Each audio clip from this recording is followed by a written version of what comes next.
Chapter 77, I Parry Some Blue Light. Chapter 77, I Parry Some Blue Light. After leading me to the entrance of the Dungeon of Lamentation, the 6 soldiers of the Holy Theocracy of Mithra had surrounded me and begun showing me their wonderful hospitality. The 2 women had used water and earth magic in combination, while the other 4 had launched a magnificent series of attacks with dual swords, a 2-handed sword, and 2 spears. Their intricate teamwork and the sheer technique inherent in their repeated displays had me both amazed and delighted. I hadn't even wanted to blink, lest I miss something. Still, what's wrong? I asked, a little confused. For a while now, the 6 had been getting quieter and quieter. Are you finished already, Sigurd the Frugal? Flash, it's Sigurd the Flash. At first, the soldiers' moves had been breathtaking, but their movements had dulled over the course of the show. Their faces were covered, so I couldn't say for sure, but it seemed as if they were getting tired. Can you keep going? I asked Sigurd. He was the leader, from what I'd gathered. You don't have to force yourselves if you can't. After a moment, he replied, Apologies, but we must break for a brief conversation. Will that be all right? Sure, go ahead. The 6 of them moved away from me, gathered in a circle, then began some sort of whispered conference. This made for the 3rd time by my count. Hey, what's going on? This guy's meant to be second in strength to the 6 sovereigns, right? Second, are the 6 really that strong? He's abnormal by any measure. Even after enduring a simultaneous assault by us 6 of the Sinistral, members of the 12 sacred envoys, he isn't out of breath in the slightest. By my estimate, he exceeds the 6 sovereigns. How in the world was he unknown for so long? I wonder the same thing. I'm also beginning to suspect that he hasn't even shown us his true strength yet, and Her Holy Highness wants us to capture him alive. Her Holy Highness's orders are absolute, yet. Their conversation seemed pretty serious. They were still wearing their masks, but I could see this time that they were exhausted. It really didn't surprise me. During their show, they had demonstrated fresh techniques at every turn. It had been a blast for me, but a continuous performance of spectacular acrobatics would tire anyone out. They were probably running out of tricks in their repertoire too. As for me, my overzealousness had resulted in a decent number of new cracks and dents in the ground. Maybe this was a good time to call it quits. Sigurd, I said, how about we call this the end of your hospitality? You don't need to overexert yourselves. Sigurd, the man with 2 blades, turned from the circle of soldiers to look at me. After several moments, he finally replied, Very well, my apologies. It appears that this is our limit. You don't have to apologize. That was really fun. Thanks for doing all this for me. Beneath his mask, the strangely armored man breathed a sigh. Then he stuck his 2 blades, which had chipped somewhat against my black sword, back into the scabbards at his hip. A question, he said. How strong are you relative to the others of the kingdom?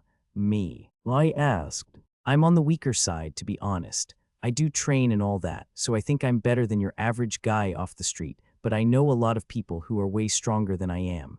Why do you ask? There was a long silence before Sigurd said, I see. He then turned back to the other 5 and started having another whispered conversation of some kind. We're withdrawing. Come, Sigurd, are you disobeying Her Holy Highness's order? Don't misunderstand me. Her Holy Highness ordered us to apprehend him, even if we die in the attempt, and we will. We are simply falling back to regather our strength before we challenge him again.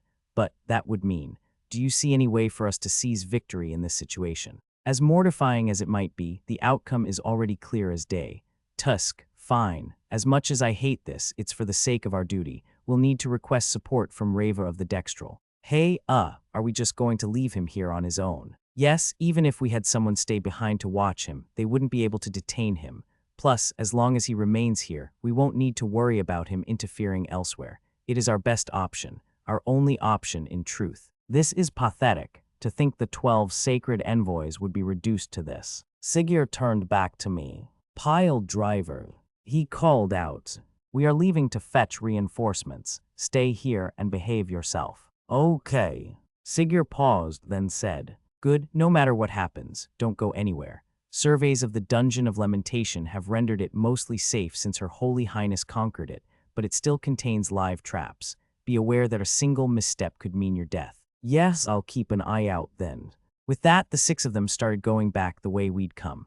Though it looked as if they were abandoning me, they had said they were going to fetch more people, probably to show me even more of their hospitality. And right after I'd told them, they didn't need to force themselves. What upstanding individuals. I supposed that sitting tight and waiting for them was the least I could do. Hey, why's he being so obedient? It's kinda creepy. Who can say? This has been on my mind for some time now, but does he even understand the situation he's in? He's so carefree that it dampens my will to fight. He did say that he would wait, though, and he didn't seem to be lying to us, at the very least. Still, oh, and Sigurd, what if he starts heading down below? Won't we be culpable? Fear not, the dungeon has multi-layered stratum barriers established personally by Her Holy Highness. Even if he were to reach them, he would not be able to pass through. The lightest touch would render him dead in an instant. I know that, it's just. That aside, is he truly an evil man who must be slain? I struggle to believe it. We were so brazen with our killing intent, yet he showed us none in return. Are you doubting Her Holy Highness's order? No, I am only attempting to discern her intent in having him captured. Once the six were out of sight, I was all on my lonesome in the wide cavern. Don't go anywhere, Haz. I muttered, recalling Sigurd's warning as I surveyed my surroundings. My eyes had acclimatized to the gloom, meaning I could see quite far, and there were all kinds of fascinating curiosities lying around. Here and there, mixed among the stone underfoot, were objects that resembled strangely shaped coins, and a short distance away stood a mysterious monument made of some kind of stone I'd never seen before. Since everything was unknown to me, a part of me wanted to wander around and see what I could find.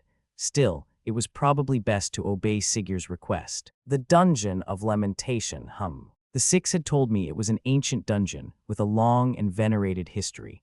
They had also said that while it was safe enough to stroll around in since it had been conquered, the risk of accidentally stumbling into a live trap made it a risky endeavor. I already had experience with that kind of danger. I'd once accidentally triggered a supposed to be an active trap in a storeroom that had formerly been part of the Dungeon of the Lost. At the time, I'd seriously thought it would be the death of me. I wasn't going to make the same mistake here in a foreign country. It would be an awful bother for Lynne and the others, as well as for our hosts. I'd better be careful not to touch anything weird. Looking around, there was a square stone nearby that looked perfect for sitting on. I wasn't all that tired, but a rest would surely help me to calm down. I was still a bit excited from the soldier's performance. Yep, that rock should be fine. Having decided to take a seat, I shouldered my black sword, plopped down on the square stone, and then heard a heavy clunk. I looked around in an attempt to discern the origin of the noise, but nothing around me had changed as far as I could tell.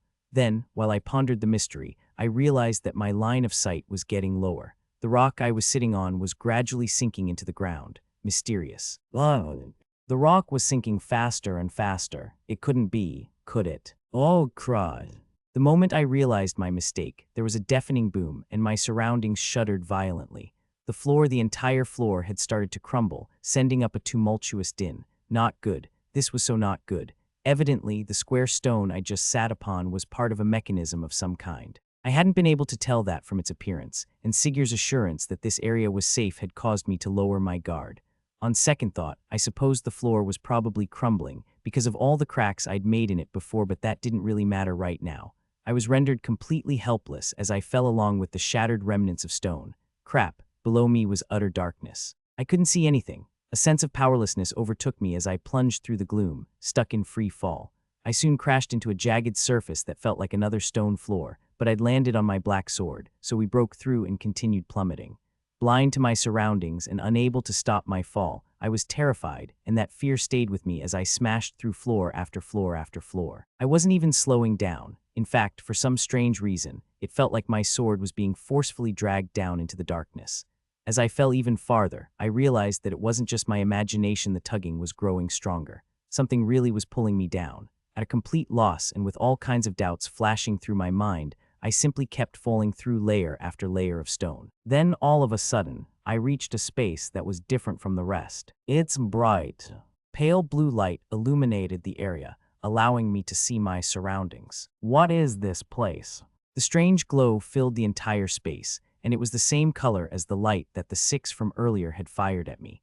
I cast my eyes down, and that was when I noticed that I was falling toward layer upon layer of luminescent blue walls that covered the width and length of the expanse below me. They were much larger than anything I'd seen from the soldiers. I didn't know what to do. At this rate, I was going to collide with the barriers.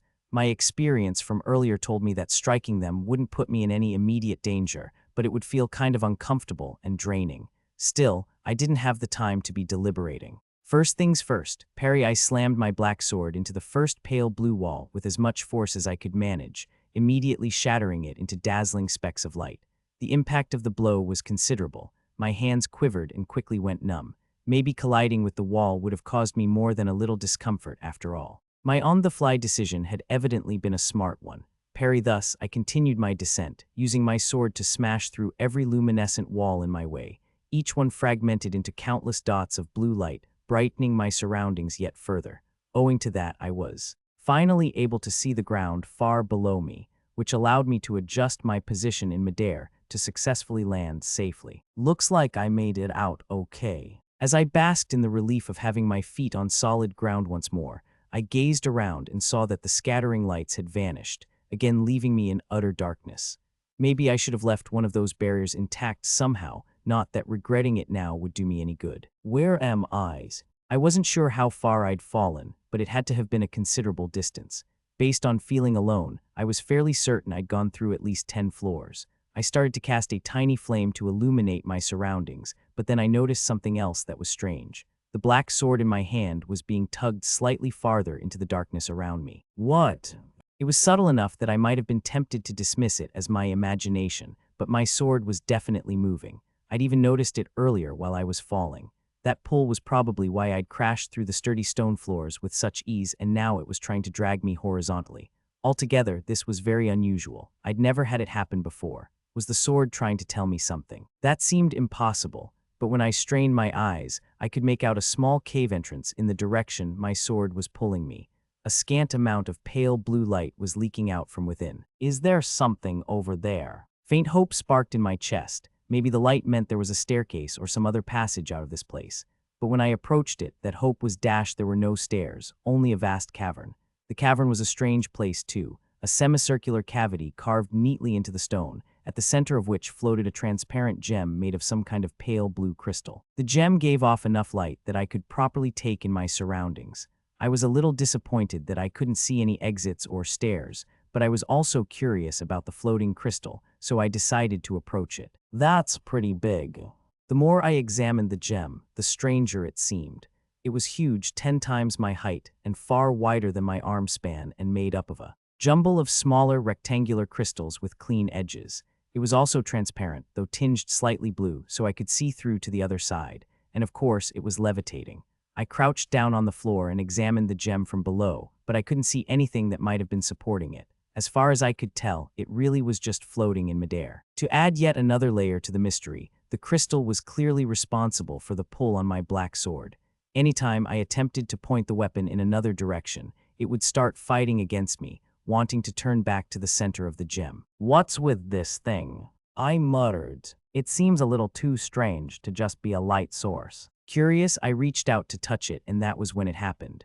A strong force began pulling my body toward the blue gem. I instinctively fought back, sensing danger, but the black sword in my hand refused to move with me.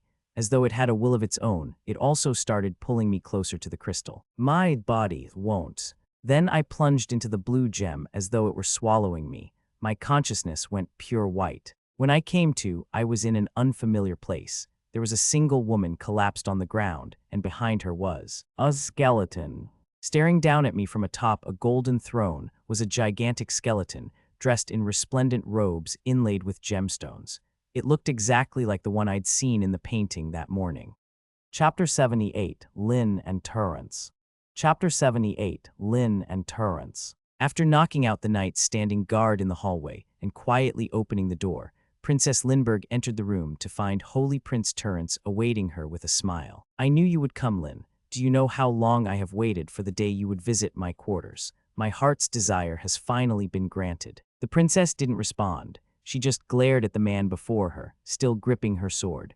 Holy Prince Tirrence refused to falter in the face of Lynne's silent pressure, as did the smile he was wearing. Given that you made it in here, he said, I wonder how the guards stationed outside are faring. They're all enjoying a relaxing nap. Is that so? Wonderful. There are no longer any allies around you. The princess said. She was feeling uncomfortable. Why did the Holy Prince seem so cheerful and at ease? I would like to speak with you, Holy Prince Tirrence. The Holy Prince broke into a delighted chortle. You're truly extraordinary, Lynne. I never thought things would go this well. It was worth going through all that trouble to invite you to Mithra after all. He laughed again, this time so hard that tears began welling from his eyes. Lynne was taken aback. What's so amusing? Holy Prince Tirrence's laughter eventually trailed off, at which point he replied, Sorry, I didn't intend to get all worked up on my own. Did you truly defeat the knights in the hallway by yourself? Ha ha,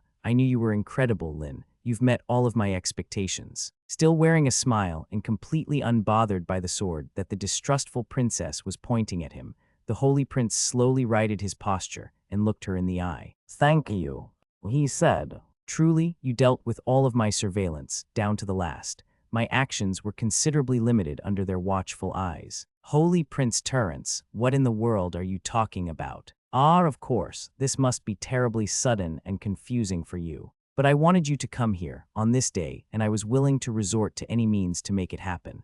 I expended a great amount of effort and pulled all kinds of strings, but I'm still surprised to see it all come to fruition. Under Lynne's dubious stare, the smiling Holy Prince Tirrence shrugged, wiped the tears from his eyes, and took a deep breath. Sorry again, he said.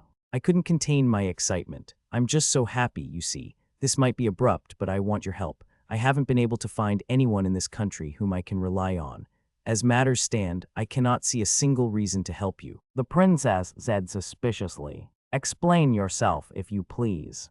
Holy Prince Tirrence took a breath, then calmly began. Of course, first I must once again apologize to you. But right, I ought to tell you that nobody is currently listening to this conversation.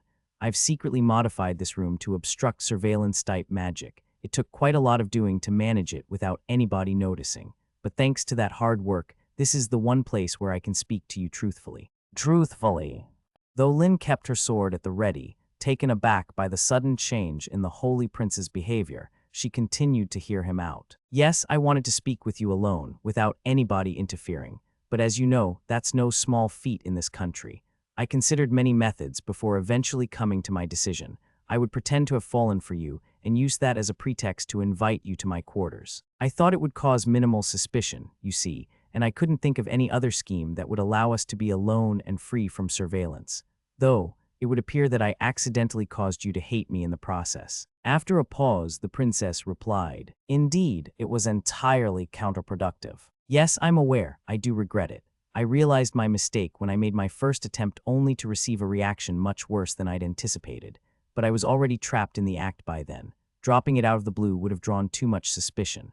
I remained just the slightest bit hopeful that you would notice the signs I was giving you, but I suppose they were too few and far between. I don't have a clue what signs you mean. To be honest, I only remember my indignation at your outrageous attempts to get closer to me. I think I made my feelings clear from how I treated you. You did, that's why I provoked you today. I thought that angering you might also incite you to come here. You provoked me intentionally. Yes, but even though it was an act, it still must have been quite unpleasant for you. I greatly regret that. I likely could have handled things far better than I did. The princess recalled how Holy Prince Tirrence had left the ballroom with a smile and a wave. Her temper almost flared, but she calmed down when she began to consider the sliver of a chance that he was telling the truth. If so, then, do you mean to say that your behavior, until this point, has been a lie? She asked. Oh, you're not doubting me. I always thought it was odd how persistently you chased after me. Now it makes sense. The Holy Prince chuckled. You really are sharp, you've caught up. Much quicker than I expected. I was right in my choice to entrust the fate of this country to you. I haven't agreed to help you yet. You'll need to fully explain yourself before you can convince me. Thank goodness. I'm not sure what I would have done if you'd refused to listen. I won't necessarily believe everything you say. Yes, of course, I don't mind that at all. I want you to decide for yourself whether you can trust me, but the tale I'm about to tell you won't be easy to swallow. Even I find it hard to believe. The Holy Prince's expression darkened, and he cast his eyes down as if deep in thought. No, perhaps I should say that I don't want to believe it, Holy Prince Tirrence. Lynne said, I don't have much time, I'm afraid, so please keep this short. Right. The Holy Prince replied. Then, while wearing his usual carefree smile, he said, In essence, there is only one thing that I wish for. I want you to help me kill my mother. The princess was speechless for a moment. Killed Her Holy Highness? Yes, I'll bear full responsibility for the crime, of course. But why? The Holy Prince did not answer. Instead, he pulled aside a large carpet to reveal a magic circle on the floor, glowing with blue light. Is that a transfer? It's connected to the deepest layer of the Dungeon of Lamentation, far below us. You appear to be in a hurry, and I'm afraid that I don't have much time left either. Let's continue this discussion on the way there. Holy Prince Tirrence stepped onto the transfer circle, and Lynne followed after him. Chapter 79, A Place Unknown. Chapter 79, A Place Unknown. Again, I gazed around the entirely unfamiliar place in which I'd suddenly found myself. Where am I? I couldn't see any lights, but my surroundings were bright. There wasn't a hint of shadow anywhere, and from what I could see, the ground as clean and smooth as the interior floor of a building continued on forever. Stranger still, there was nobody else here. Well, apart from the massive skeleton and the collapsed woman. I had been in the dark depths of a cave system only a few moments ago, but looking up now revealed nothing that resembled a ceiling. Instead, there was a luminescent, seven-colored cloud of sorts writhing above me, or maybe it was a rainbow. Either way, it was terribly strange. I didn't have the foggiest idea where I was. For a lack of other options, I started approaching the skeleton and the collapsed woman, the latter of whom seemed to notice me. Who are you? She asked, turning to gaze at me as she slowly tried to get up from the hard ground. She looked unusually similar to the green-haired boy whom Lynne had spoken with yesterday. Have you been swallowed by the dungeon's core too? The people outside Oaken and Roy, are they okay? Oaken. I repeated. I wasn't sure what she meant by core and the like, but Oaken was definitely the name of my old magician instructor. I do know an Oaken. Are you an acquaintance of his? I don't know any Roys though, only a Rollo. Sorry. Roy is an adventurer of the Lepifolk. He's the scout of our party. I do hope he was able to escape the Dungeon of Lamentation unharmed. The woman cast her eyes down for a moment, a sad expression on her face, before looking back up at me. Is Oaken doing well? I don't know how much time has passed since I wound up here. It feels like quite a while, but I'm not sure. I don't have a clue how long you've been here, but Oaken's doing well. Almost too well, considering the fact he's such an old man. This woman evidently knew my magician instructor. She looked young around my age, but maybe she just met him recently. That or, like me, she had ended up in his care as a kid. However, as I thought back on my memories of my old instructor, a look of astonishment came over the woman's face. Oaken is an old man, she uttered. I mean, yeah, he was my magician instructor as a kid, and even then he was old. It wouldn't be strange for him to pass on any day now, or are we thinking about different people? No, you said yours was a magician, so they are likely one and the same. I see, so much time has passed. In that case, are you an adventurer also, here to conquer the Dungeon of Lamentation? Oh no, well, I am an adventurer at least technically, but I only ended up in this dungeon by chance. I didn't even mean to go inside, but I accidentally stepped on a trap at the entrance, and it dropped me all the way down here. A single trap brought you all the way to the deepest stratum. Looks like it. I suppose wonders will never cease. What is this place anyway? I touched a weird, floating blue gemstone, then all of a sudden I was standing here. So you did touch it. That was the core of this dungeon and also something more, it would seem. I know not why, but the dungeon's master must have made some kind of alteration to capture any intruders. The dungeon's master. An entity that has integrated with the core, located at the innermost part of a dungeon. One such example is that. The woman looked up at the massive skeleton sitting off to our side. In other words, the master is a powerful monster that was sealed here in the deepest part of the Dungeon of Lamentation a very long time ago. A monster. I repeated. But it hasn't moved at all. It looks dead, even. Yes, what you see is merely a husk. Well, husk. Indeed, there was once a horrifying monster here. I fought it, if you would allow me such a generous description. There was painfully little I could do against its might. Still, for a reason unbeknownst to me, it spared my life and instead chose to imprison me. I suspect the substance of that husk departed this place for the outside world, but I am unsure what it has done or plans to do. It went outside. I gazed up at the massive skeleton.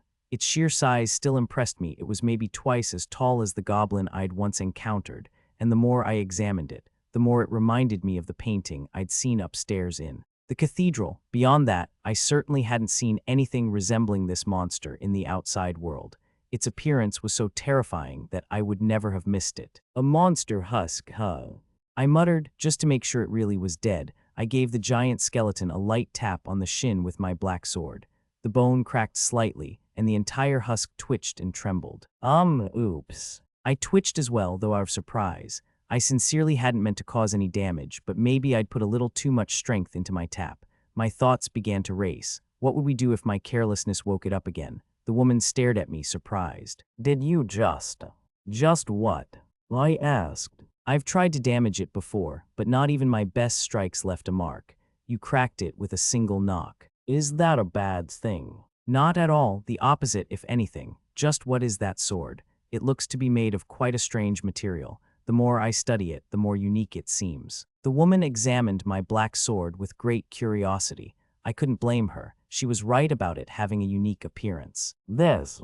I asked. To be honest, I don't know anything about it either. It has all sorts of uses though. It might be heavy and in pretty rough shape, but it makes short work of cleaning drains and comes in handy for practice swings. Oh, and it's amazing for pile driving work. Drains, I see. The woman studied my sword for a while longer, then abruptly looked at me and smiled. Then again, you are just as unusual. Despite the circumstances, you are entirely composed. For some reason, your presence alone makes me feel strangely secure. Oh no, I should be saying that to you. I had no idea what was going to happen when that blue gemstone swallowed me, but I was relieved to see another person here. Being alone with that creepy skeleton would have given me the shivers. The woman chuckled. Is that so? You're a rather amusing individual. Then she clapped a fist against her palm in a show of realization. We haven't introduced ourselves yet, have we? You're right, my name's Noor. I'm an adventurer, more or less from the Kingdom of Clays. I couldn't help feeling that I'd introduced myself a lot today. Well, traveling to a foreign country probably made that a matter of course. I see, Noor. The woman gave me a kind smile, brushed the dust from her clothes, and sat up straight. My name is Astirras. I am a member of an adventurer party called the Philosopher's Goblet, alongside my companions Awaken and Roy. Astirras, that name sounds familiar for some reason. But no matter how much I racked my brain, I couldn't quite place it. The robed woman Astirras chuckled again and struck a pose for me with her staff at the ready. Does it now? Well, despite the impression I might give, our party did make something of a name for itself back in the day. Though, I imagine there aren't many who know of us anymore. Despite the smile on her face, she seemed just a little sad. Chapter 80, To the Dungeon's Depths.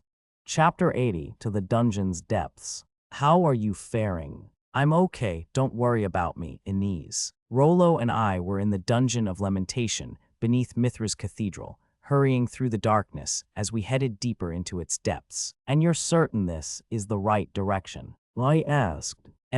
There's no doubt about it. I can't sense anyone in our way either, so we just need to keep going. Understood.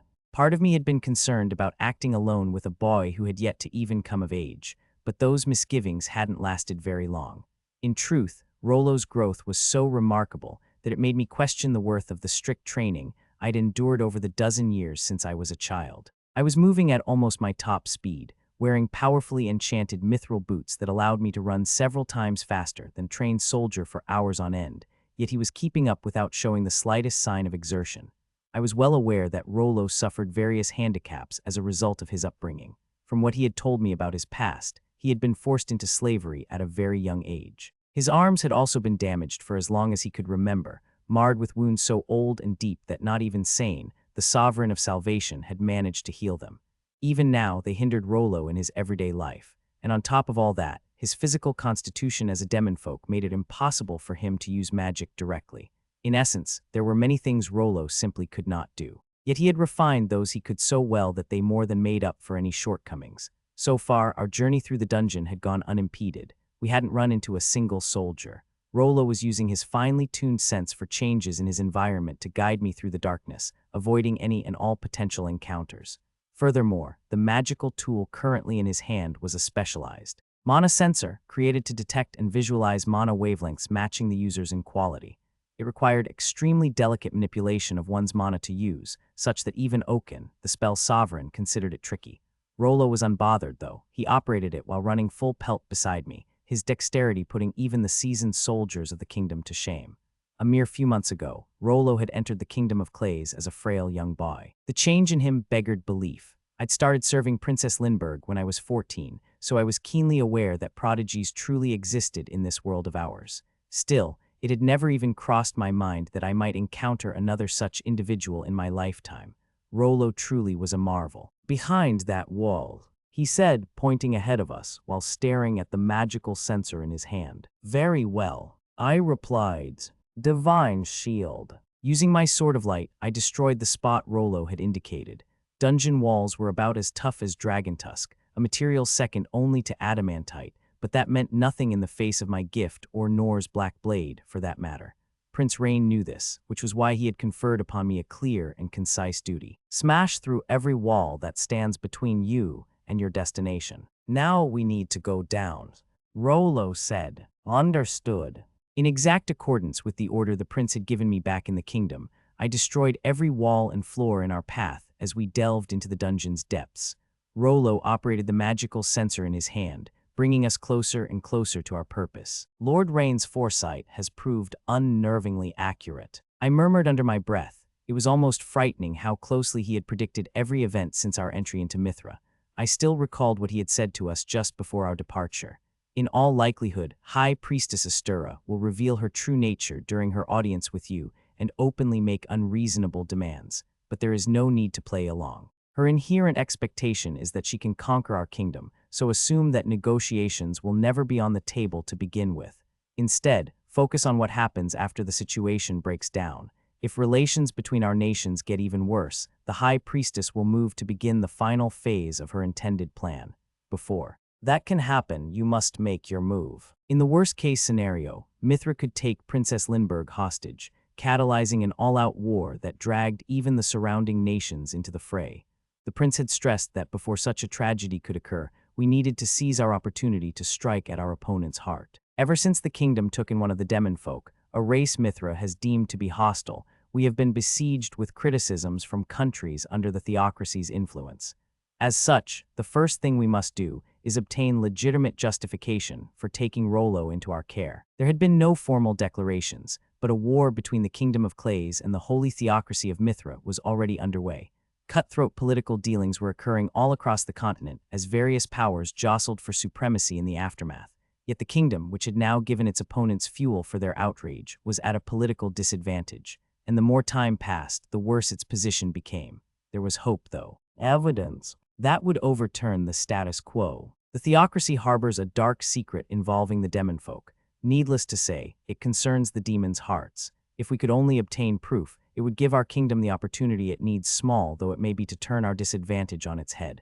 The impact will only be slight, but the balance between our nations is so tenuous that it should still be enough. The prince had explained to Princess Lindbergh, Rollo, and me that we needed to change the narrative surrounding the demon folk. We had to show the continent that they weren't enemies of humanity, but a race who deserved our protection. Information acquired by Caro's subordinates has given us a rough idea of the location we're seeking. The critical secret lies beneath the Cathedral of Holy Mithra, behind powerful, multi-layered barriers in the deepest depths of the Dungeon of Lamentation. Something is there, mark my words. It could not be anywhere else. You must locate it by any means necessary and expose it for the world to see. Such is the prerequisite for our kingdom to survive upon this continent, now that we have elected to take in a demon folk. And the cooperation of that very same demon folk was crucial to our success. If you are truly luckless, the four of you might find yourselves up against the theocracy's entire military might, and no matter how dearly I wish I could send you reinforcements, the situation prevents me. Your size can be an advantage, though. Lynne, while Inez and Rollo head for their destination, you and Sir Noor should cause a fuss of some sort and attract attention to yourselves. I shall tell you all as much as I can about the measures you could use, but when you act will depend entirely on your own judgment. The prince had given us detailed instructions regarding those measures and explained precisely what we needed to watch out for. Then he had seen us off with a few final words. Should you fail, our kingdom will not be able to avoid censure. Even if we were to exhaust our diplomatic options, the connections Mithra has forged with other nations through its faith would give it the insurmountable advantage against our minor kingdom, leaving us with even more enemies to face. Yet so would our complacency. As such, Mithra's invitation is our first and last chance to strike at the heart of our foe. I want you to keep that in mind on your journey. So Rollo is the key. I murmured. The Kingdom of Clays' standing had shifted dramatically with the king's decision to take in Rollo, though of course, the entire situation stemmed from the man who saved the boy in the first place. After repelling the Magic Empire's invasion, Noor had refused all accolades and rewards offered by the king to the new hero. Instead, he had made a single request, that the kingdom look after the demonfolk boy Rollo. The king had agreed, and while the prince, the princess, and all of his vassals had accepted the verdict, including me, that was the critical juncture at which the fate of the kingdom was decided. In the end, everything had started with Noor. Perhaps he felt the weight of his actions, which was why he had decided to accompany us to Mithra. But even then, I never expected him to be the first member of our group to make a move. Now that I was considering the matter, however, his behavior had been nothing but strange ever since our arrival in Mithra. During our carriage ride, right after my lady had warned him that our conversations were being monitored, he had called the high priestess an old woman's. Then he stood directly in front of the portrait depicting Holy Mithra that decorated the hallway outside our lodgings and called it a creepy skeleton. After that, it had only been inevitable that those surveilling us would act. From there, in an even more shocking development, Noor had allowed the sinistral of the 12 sacred envoys to take him away. This had efficiently divided the enemy's forces, and now the cathedral was in uproar. I truly cannot fathom what that man is thinking, I murmured. There was no reproach in my voice. As we moved deeper into the dungeon, Noor was likely doing the same, leaving a trail of destruction in his wake. Back at the entrance, we had passed a gigantic open shaft connecting to the lowest levels his handiwork, no doubt. It seemed safe to assume that the soldiers pursuing Rollo and me had already entered the dungeon in great numbers. However, seeing that hole had surely confused them as to which path we had taken. It was a splendid diversion by Noor, one that not even his allies had imagined. Although he had appeared to be sightseeing at his leisure ever since we had arrived in Mithra, his improvised, audacious actions were beyond anybody's expectations. As I recalled, while Prince Rain was giving us his directives, Noor had spent his time chatting casually with Awaken, the spell sovereign. He had acted for all the world as though he had come into this without a thought, but his actions thus far could only have been premeditated. In any case, we could not allow this opportunity he had given us to be wasted. Behind this wall, Inez, divine shield. Still with Rollo as my eyes, I used my sword of light to smash through one sturdy wall after another. Anytime he sensed pursuers, we would fade into the darkness and take a roundabout path through the floor or ceiling, being especially careful to stay away from the enemy. Once in Mithra, do everything in your power not to make more enemies. This is not an act of conflict, merely some bilateral political jostling between our two countries. Even if their soldiers surround you, do your best to avoid combat and make haste toward the objective so that you can expose the theocracy's secret to the world. Our true enemy is time, or the lack thereof. Do not forget that. In accordance with Prince Rain's orders, we did everything in our power to minimize contact with Mithra's soldiers as we proceeded deeper into the dungeon. On my own, my best option would have been to force my way through with my unyielding strength, but with Rollo, we were capable of moving with a surprising degree of stealth. I was ashamed of my old self, who had seen Rollo only as a possible burden. Even so, I suppressed my unnecessary thoughts as we advanced closer to our objective. Eventually, our foray into the darkness led us before an immense door. No, it was less a door than a sheer mass of metal covering an entire section of the dungeon wall. The atmosphere surrounding it was imposing and somber, as though this were a place where human hands had sealed away something that should never see the light of day. "Let's hear," Rollo said, sounding slightly nervous. "Something's behind this door. Divine shield." I demolished the metal wall and stepped into what lay beyond, carefully examining my surroundings. Even in the almost pitch darkness, I could tell we were somewhere completely different from every area we had passed along the way. "I'm lighting the lantern," I said. "Rollo, are you ready?" After several silent beats, he replied, "Yes." From a small compartment built into the underside of my armor, I retrieved a portable magic lantern. I activated it, and we were greeted by the sight of a pile of gemstones, each as crimson as blood. They were precisely what we had been looking for, what we had come here to confirm. And yet, "This is truly the place, then," I murmured. "Amemhum, it is," Rollo said, still gripping the sensor magical tool in one hand. He spoke slower than before, as if attempting to process what he was seeing. "This is it, these gemstones. They all have the same mana wavelengths I do." His words sent a chill down my spine. This spacious cavern was overflowing with demons' hearts, rare, ultra-high purity mana stones that fetched colossal sums of coin. We had expected to find them here. After all, they were the reason we had come in the first place, but the sheer number of them. "This is just too many," I whispered, eyes fixated on the towering heap of crimson gemstones. That there were so many could only mean one thing. Are these all? Hum. Rollo sounded mournful as he stared up at the demon's hearts, which glittered in the light of my lantern. They are most likely my predecessors, every single one. For a while I could not speak. This news had come as no surprise to me. I was privy to it even before coming here, but still no words passed my lips. By forcing a vast amount of mana through a demonfolk's body, one could make their flesh transmute and ultimately harden into a unique crimson mineral. This knowledge had once been known to a specific portion of the population, but the holy theocracy of Mithra had suppressed it for so long with the help of merchants who shared in the vast profits to be made from demons' hearts that it was now entirely forgotten. Awaken, the spell sovereign, had once been taught this information by an old friend, so several of the kingdom's most important figures knew as well, the king foremost among them.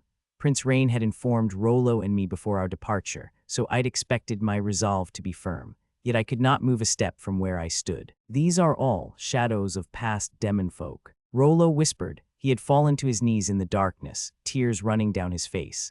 As if the crimson gemstones weren't bad enough, also littering the cavern were clothes and bones, piles upon piles of them. The demonfolk captured for their bounties had ultimately been sent to Mithra, where each and every one of them had received their divine punishment. Their remains had disappeared without a trace, and not even a gravestone marked their passing. This was where they had gone. Rollo. I searched for words of consolation, knowing full well that I was shaken too, but before any came to me, I was struck with a sense that something was amiss. I peered into the gloom, inspecting our surroundings more closely, and was overcome with an emotion that bordered on despair. No. What I previously assumed to be the back wall was instead another heap of crimson demons' hearts, towering far higher than the one by the cavern's entrance. To say there were hundreds was a grave understatement. Here lay the ruins of thousands, no, tens of thousands of demonfolk lives. The piles of gemstones, each a symbol of so many tragic fates, continued into the darkness with no end in sight.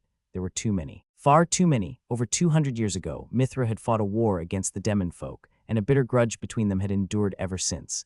But could the casualties from back then even compare to the unfathomable amount of death I saw before me? I wasn't sure. Why were so many demons' hearts being kept here? I reeled in place, feeling sick to my stomach. The prince had tasked us with retrieving this evidence of the theocracy's dark dealings and using it as political leverage. For us to shed light upon that darkness, however, Rollo had needed to face a terrible revelation. We had known that as well as we knew that our actions here were essential to his continued survival. That was why we had thought we were prepared to set foot in this place. But this is just too much.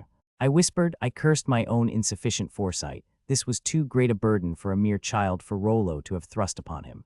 The demonfolk had endured so much hatred from people and persecution from nations, and their suffering hadn't ended there. After so much torment, they had been captured for a specific purpose, to be utilized as raw materials for vast sums of wealth. Out of the blue, I was pulled away from my brooding.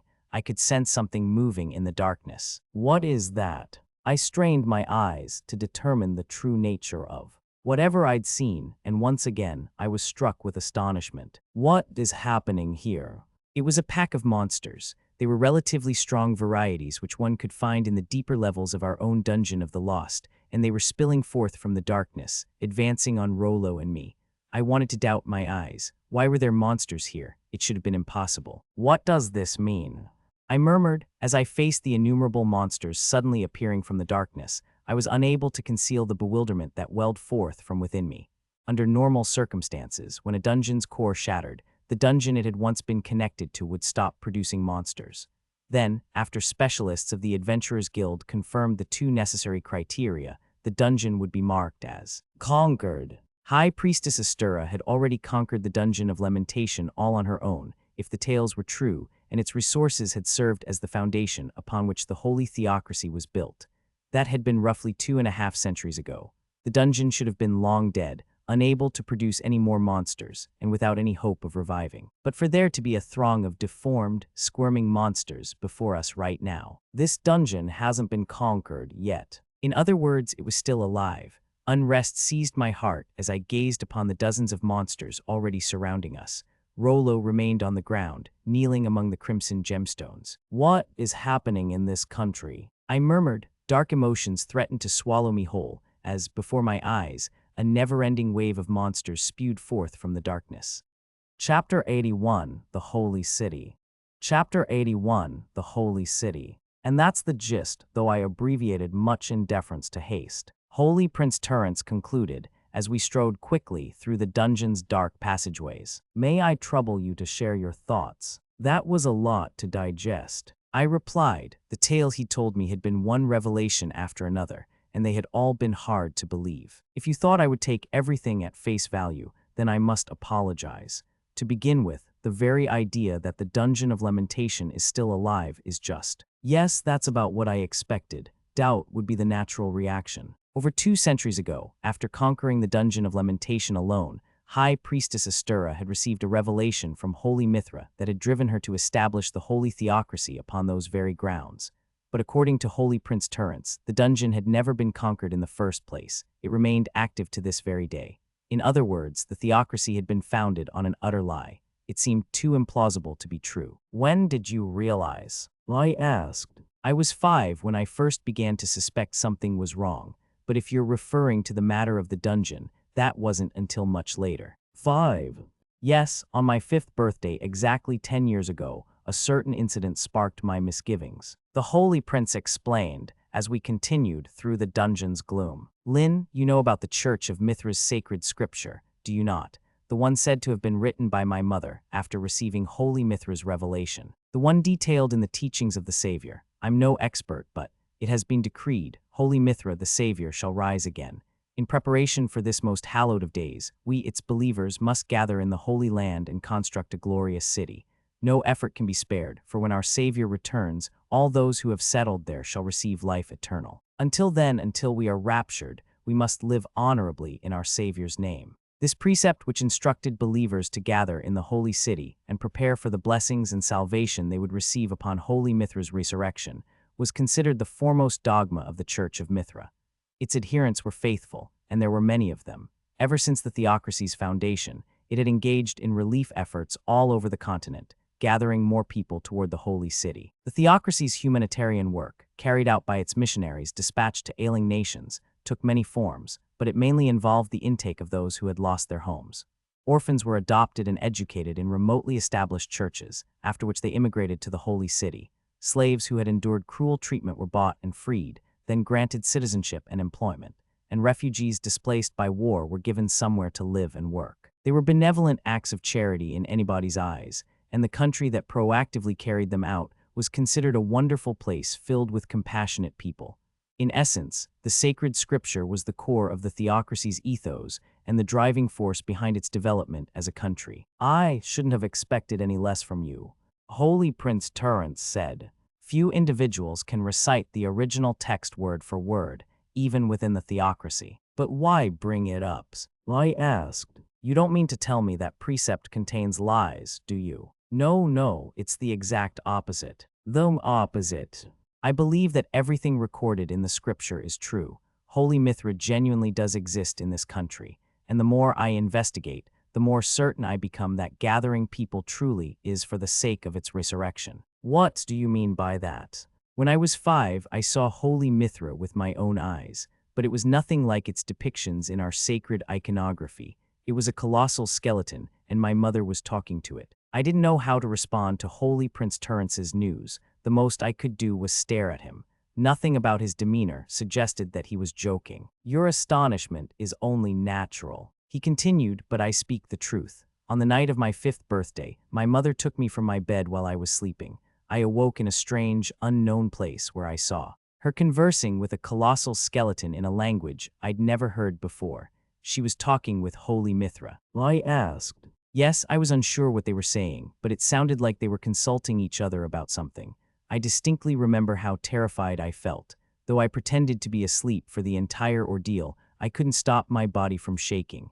Back then, I was already familiar with Holy Mithra from picture books. I had been raised to see it as an object of reverence, but what I saw could not be described as holy. Rather, it was the complete inverse of being of pure evil. What makes you say that? It relishes the taste of blood. My mother had drained some from my arm, which she gave to the skeleton in a chalice. It accepted the offering with a bony hand, its fingers as thick as logs, then greedily gulped it down. Being only 5 then, I passed out from sheer terror at the sight, but I still remember the way it stared at me. Although it lacked eyeballs, it looked ravenous, like a starved animal gleefully watching its prey. I was convinced that, in its mind, I was nothing more than a convenient meal, and I still hold that belief to this day. Holy Prince Tirrence looked grimly serious as he spoke, an expression I had never seen from him before. "So, you don't believe it was simply a dream you had when you were young?" I asked. The morning after, I did wake up in my bed, as always. But when I told my mother what I'd seen, she gripped my arm so hard that I worried it might break and insisted that I forget it. She stressed that it was only a nightmare, but I knew better. Even though the wound was gone, I remembered the sharp pain of the knife she used to slice into my arm. It was impossible to forget. So to answer your question, no, it couldn't have been a dream. And you've never told anyone else? Of course not. My mother had ordered me not to. Even as a child, I must have intuited the risk. From then on, whenever she asked me about it, I acted as though I didn't remember. I've spent the past decade pretending to believe in the theocracy's precepts and my mother. Had anyone doubted my devotion, I wouldn't have survived this long to speak with you. Despite how calmly Holy Prince Tirrence spoke, he suggested something unimaginable. If what he had said was true, he had spent almost his entire life, or at least as long as he had understood his surroundings, keenly aware that those closest to him were his enemies. Yet he had never ceased feigning composure and ignorance, maintaining his lie. "You've been pretending since you were 5. I asked. "For 10 whole years. I wouldn't have believed that such a feat was possible." "That's right, though it may be more accurate to say it was my only choice. When I grew old enough to truly understand what it meant for everyone around me to be my enemy, I fell into despair." Holy Prince Tirrence's usual smile returned. "But well, I gradually became accustomed to it." "But why would you tell me a secret of such vital importance now, of all times? In fact, why attempt to involve me in the first place?" "That was a decision I made when I first learned who you were, I suppose." "What do you mean?" "Not to sound boastful, but when we first met, I was about as distrustful of others as a person could get. As a rule, I refused to put my faith in anyone. I still do, in fairness, but it was particularly severe back then. There was nothing and nobody around me whom I could trust, and I considered that the natural way of things. Yet for some strange reason, I could tell you were different from when I first saw you. I can't exactly explain why, but after speaking with you and getting to know you a little better, I confirmed my suspicions. You really are unlike anyone else I've ever met." I don't know how to respond. Your explanation is too abstract. Perhaps, but it's the truth. I can't explain it any other way. And then you went on to show everyone that you really were a prodigy. I almost couldn't believe it. With the advantage of my elvish blood, I was the foremost student in the theocracy when it came to both studies and swordsmanship. Not once had I been bested in either, yet you surpassed me in almost every field. That was when I began to think that you might be able to do something about my seemingly hopeless situation. You have too high an opinion of me. I am only one person. There's a limit to what I can do. Perhaps so. Ultimately, my wish for your help is just that, a wish. As much as I require it, you are not obligated to grant me your aid, nor do you have anything to gain from it. In the first place, it is unreasonable for me even to make such a request, considering that I've dragged you into my circumstances without word or warning. More than unreasonable, it's absurd. Were I in your place right now, I would refuse. Indeed. So, if my tale hasn't convinced you, if you decide that helping me is not in your interest and simply return home with the information I've given you, I won't mind at all. Because all that lies ahead of us now is danger, plain and simple. The original reason we came to Mithra was to stop the theocracy from interfering with Rollo and our kingdom. To that end, we need information that will give us a more favorable position, so there is value in what you've told me. In fact, there's so much to unpack that it's actually somewhat troubling. I suppose it would be. My apologies, but this was the only way I could tell you. If I'm not mistaken, today was my last chance to meet you and take action. Your last chance, Lynne. In your eyes, what is this country like? I frowned. Rather than elaborating on his remark, he had changed the topic entirely. Mithra truly is beautiful, he continued. I've spent my entire life here, ever since I was born, yet it still amazes me. Its buildings, plazas, and churches all exist in wonderful harmony, and no matter where you go, the streets are almost unbelievably clean. Not a single piece of litter ruins the scenery. I silently nodded, agreeing with him. Yet our country was founded on lies, so it acts according to mistaken beliefs. The more I investigated, the less I could accept that our scriptures' teachings were created with anything but evil intent. This is not a holy city, it is a delusion, woven for a particular reason by that monster my mother worships as a savior. But its inhabitants are good people at heart. Their only mistake was blindly trusting the scripture. As you well know, Mithra has done much behind closed doors that cannot be publicly revealed. Its treatment of the demonfolk is one such example. But its people, they have done nothing more than love this land, this country. I wish to believe they are blameless. That might seem overly convenient, but it has to be true. Otherwise, it would mean that every citizen of this country is beyond redemption. You'll need to excuse me, but you haven't yet elaborated on the purpose of the teachings. Honestly, I'm afraid I haven't been able to follow the rest of what you've been saying all too well either. Sorry, I got ahead of myself, it seems. That purpose has been worked toward for a long time indeed, and I suspect those efforts will come to fruition very soon. If that happens, this country will suffer a terrible fate. That's why I must prevent it by any means necessary. Is that related to what you said earlier about wanting to kill your mother? I asked. He had made that unbelievable remark after I'd forced my way into his room, but even now, I was unable to grasp why he wanted to take her life. Yes, he confirmed. As it stands, she is my greatest enemy, as unfortunate as that may be. Frankly, I still don't understand. How is your own mother your enemy? It is tough to swallow, isn't it? Trust me, I want nothing more than to help you understand, but there isn't much time left. I doubt I could give a satisfying explanation before we are required to act. Again, I know it's unreasonable to ask you to place your faith in what I've told you so far, but I truly believe you are the only one who can save this country. You are my only hope. Holy Prince Tirrence abruptly stopped walking. He knelt in front of me, placed both hands on the ground, then bowed his head so low that it almost touched the stone beneath us. Please, he said. Help me, Lynne. I know I cannot ask you to accept my words at face value, not after all this time, but I wish to save my country and the people around me. If nothing else, can you believe that? He hadn't yet told me the whole truth, nor had he given me enough reason to believe he was worthy of my trust. One thing was clear to me, though. This was the first time he had ever been truly sincere with me. You should have just said that to begin with.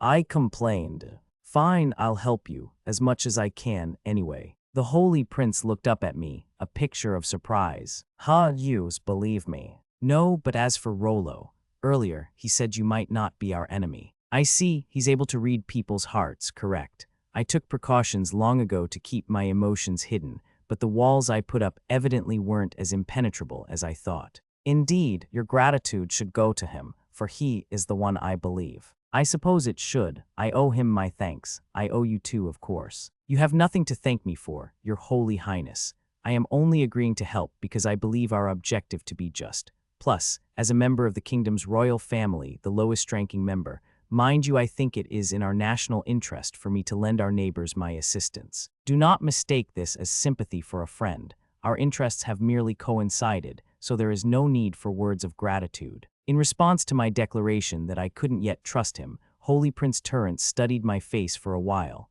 Then he burst into laughter. I would expect no less from you, Lynne, he said when his composure returned. That part of you is exactly why I trust you. I'm falling for you even harder. Must you insist on continuing that joke? I'm rather fed up with it, you know. The Holy Prince laughed again. No, I really meant it that time. How about it? Shall we get married? I promise to be entirely sincere in my next attempts to court you. This is exactly why I cannot bring myself to trust you. All of a sudden, I noticed several large figures farther down the dark passageway.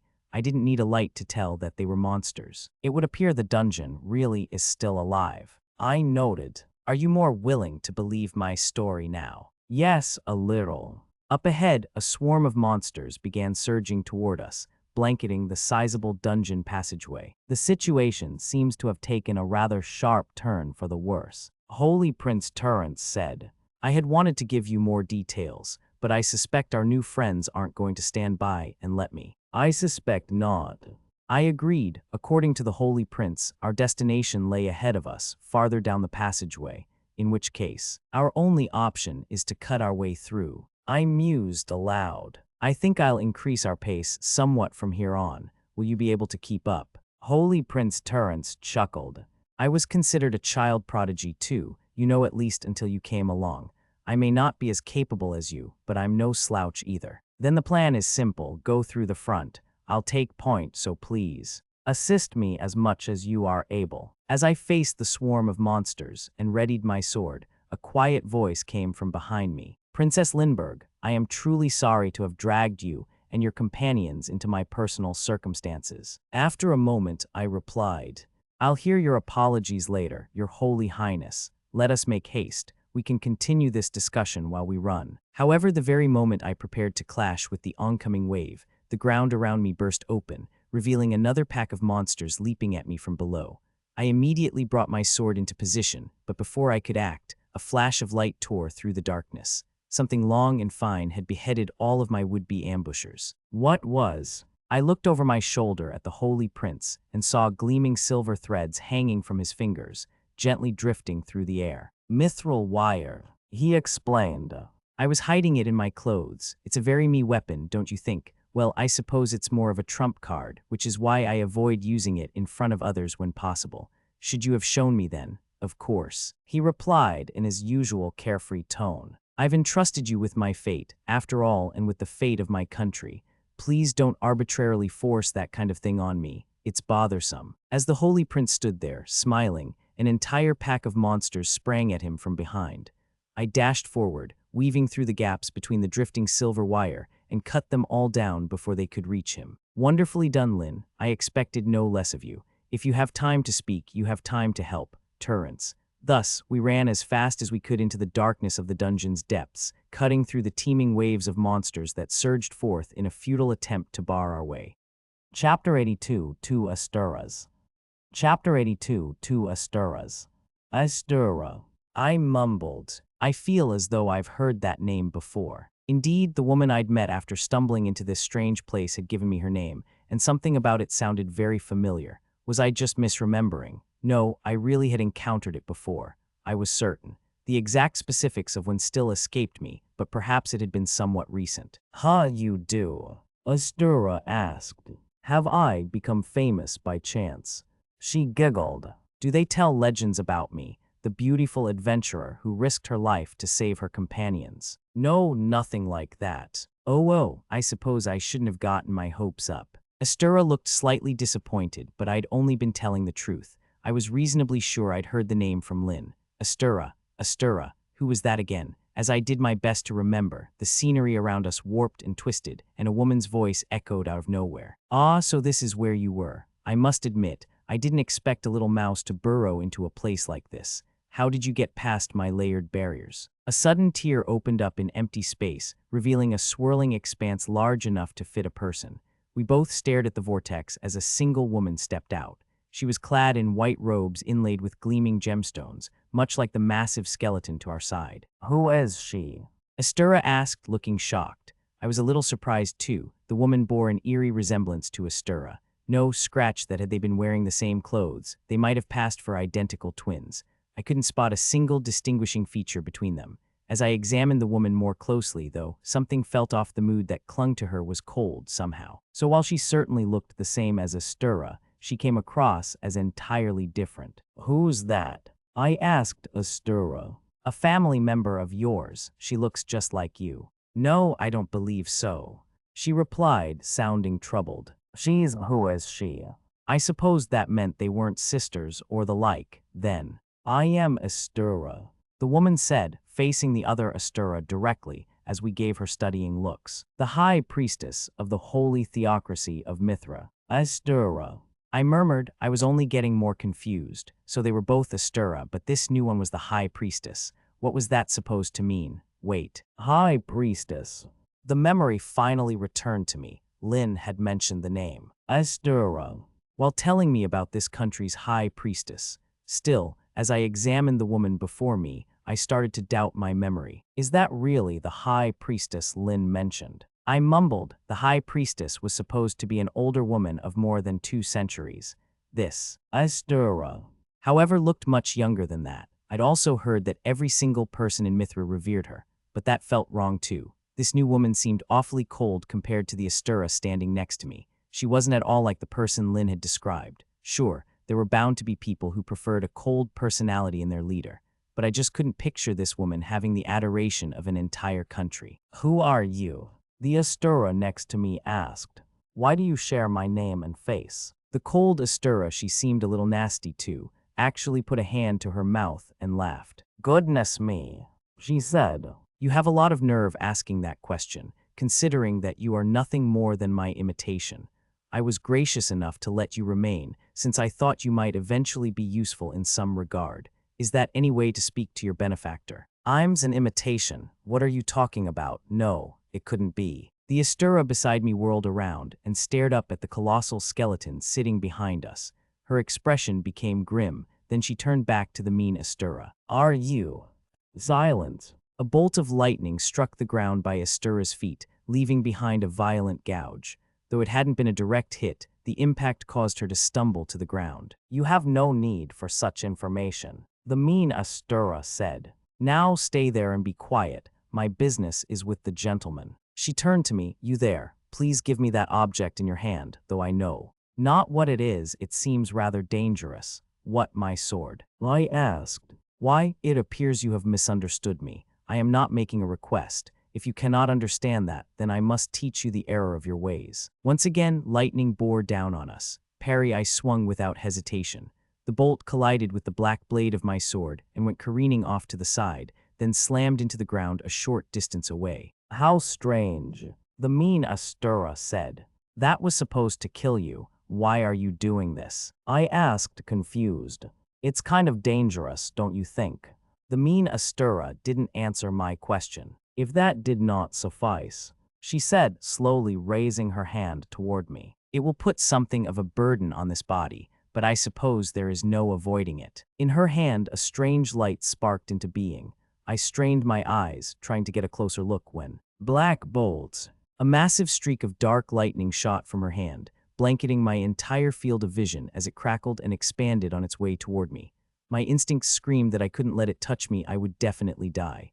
Parry, thankfully, my arms moved faster than the massive lightning bolt, allowing me to catch it with my sword and push it aside. It hadn't been an easy feat. The impact had been so outrageous that my arms trembled and screamed out in protest.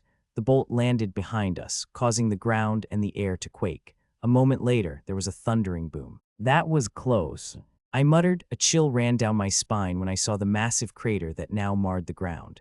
Had that lightning bolt scored a direct hit on me, I was sure that even my bones would have been vaporized. The normal Astirra, still sitting on the ground behind me, looked utterly dumbfounded. Was that lightning? She asked. It seemed to be. I replied. I never knew it could be parried with a sword. Me neither. I've never had the urge to attempt it before, but it was surprisingly manageable. Is that right?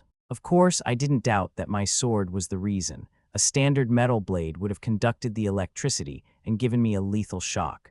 Once again, I couldn't help but feel grateful for it. Still, to parry lightning with a sword, Astirra murmured.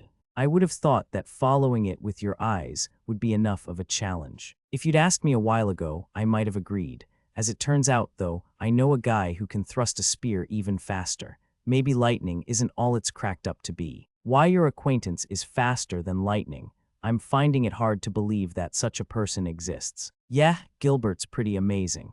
I've got a long way to go before I'll even stand a chance against him. It sounds as though the kingdom of clays has become a rather outrageous place while I've been stuck in here, ignorant of the outside world. But while Astirra and I chatted, relieved to have overcome the danger, the other Astirra stared at her palm and muttered to herself. That wasn't as potent as it could have been. I suppose this body has already reached its limit. I was right to prepare a replacement. I got into a fighting stance as I faced the mean Astirra.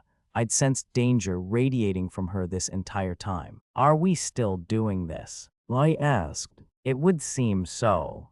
She replied. Well, I don't wish to make too much of a mess of this place. This is the perfect opportunity. It does one good to move one's own body around every once in a while. And since my new body has finally come of age, I shall consider this a celebration of sorts. It is somewhat regrettable that I must discard the form I have grown so accustomed to, but if it has deteriorated this much, then it can't be helped. Discard, I repeated. Indeed, this body has served me well for the past 200-odd years, though it pales in comparison to my true one. Half-elves make for rather fine material.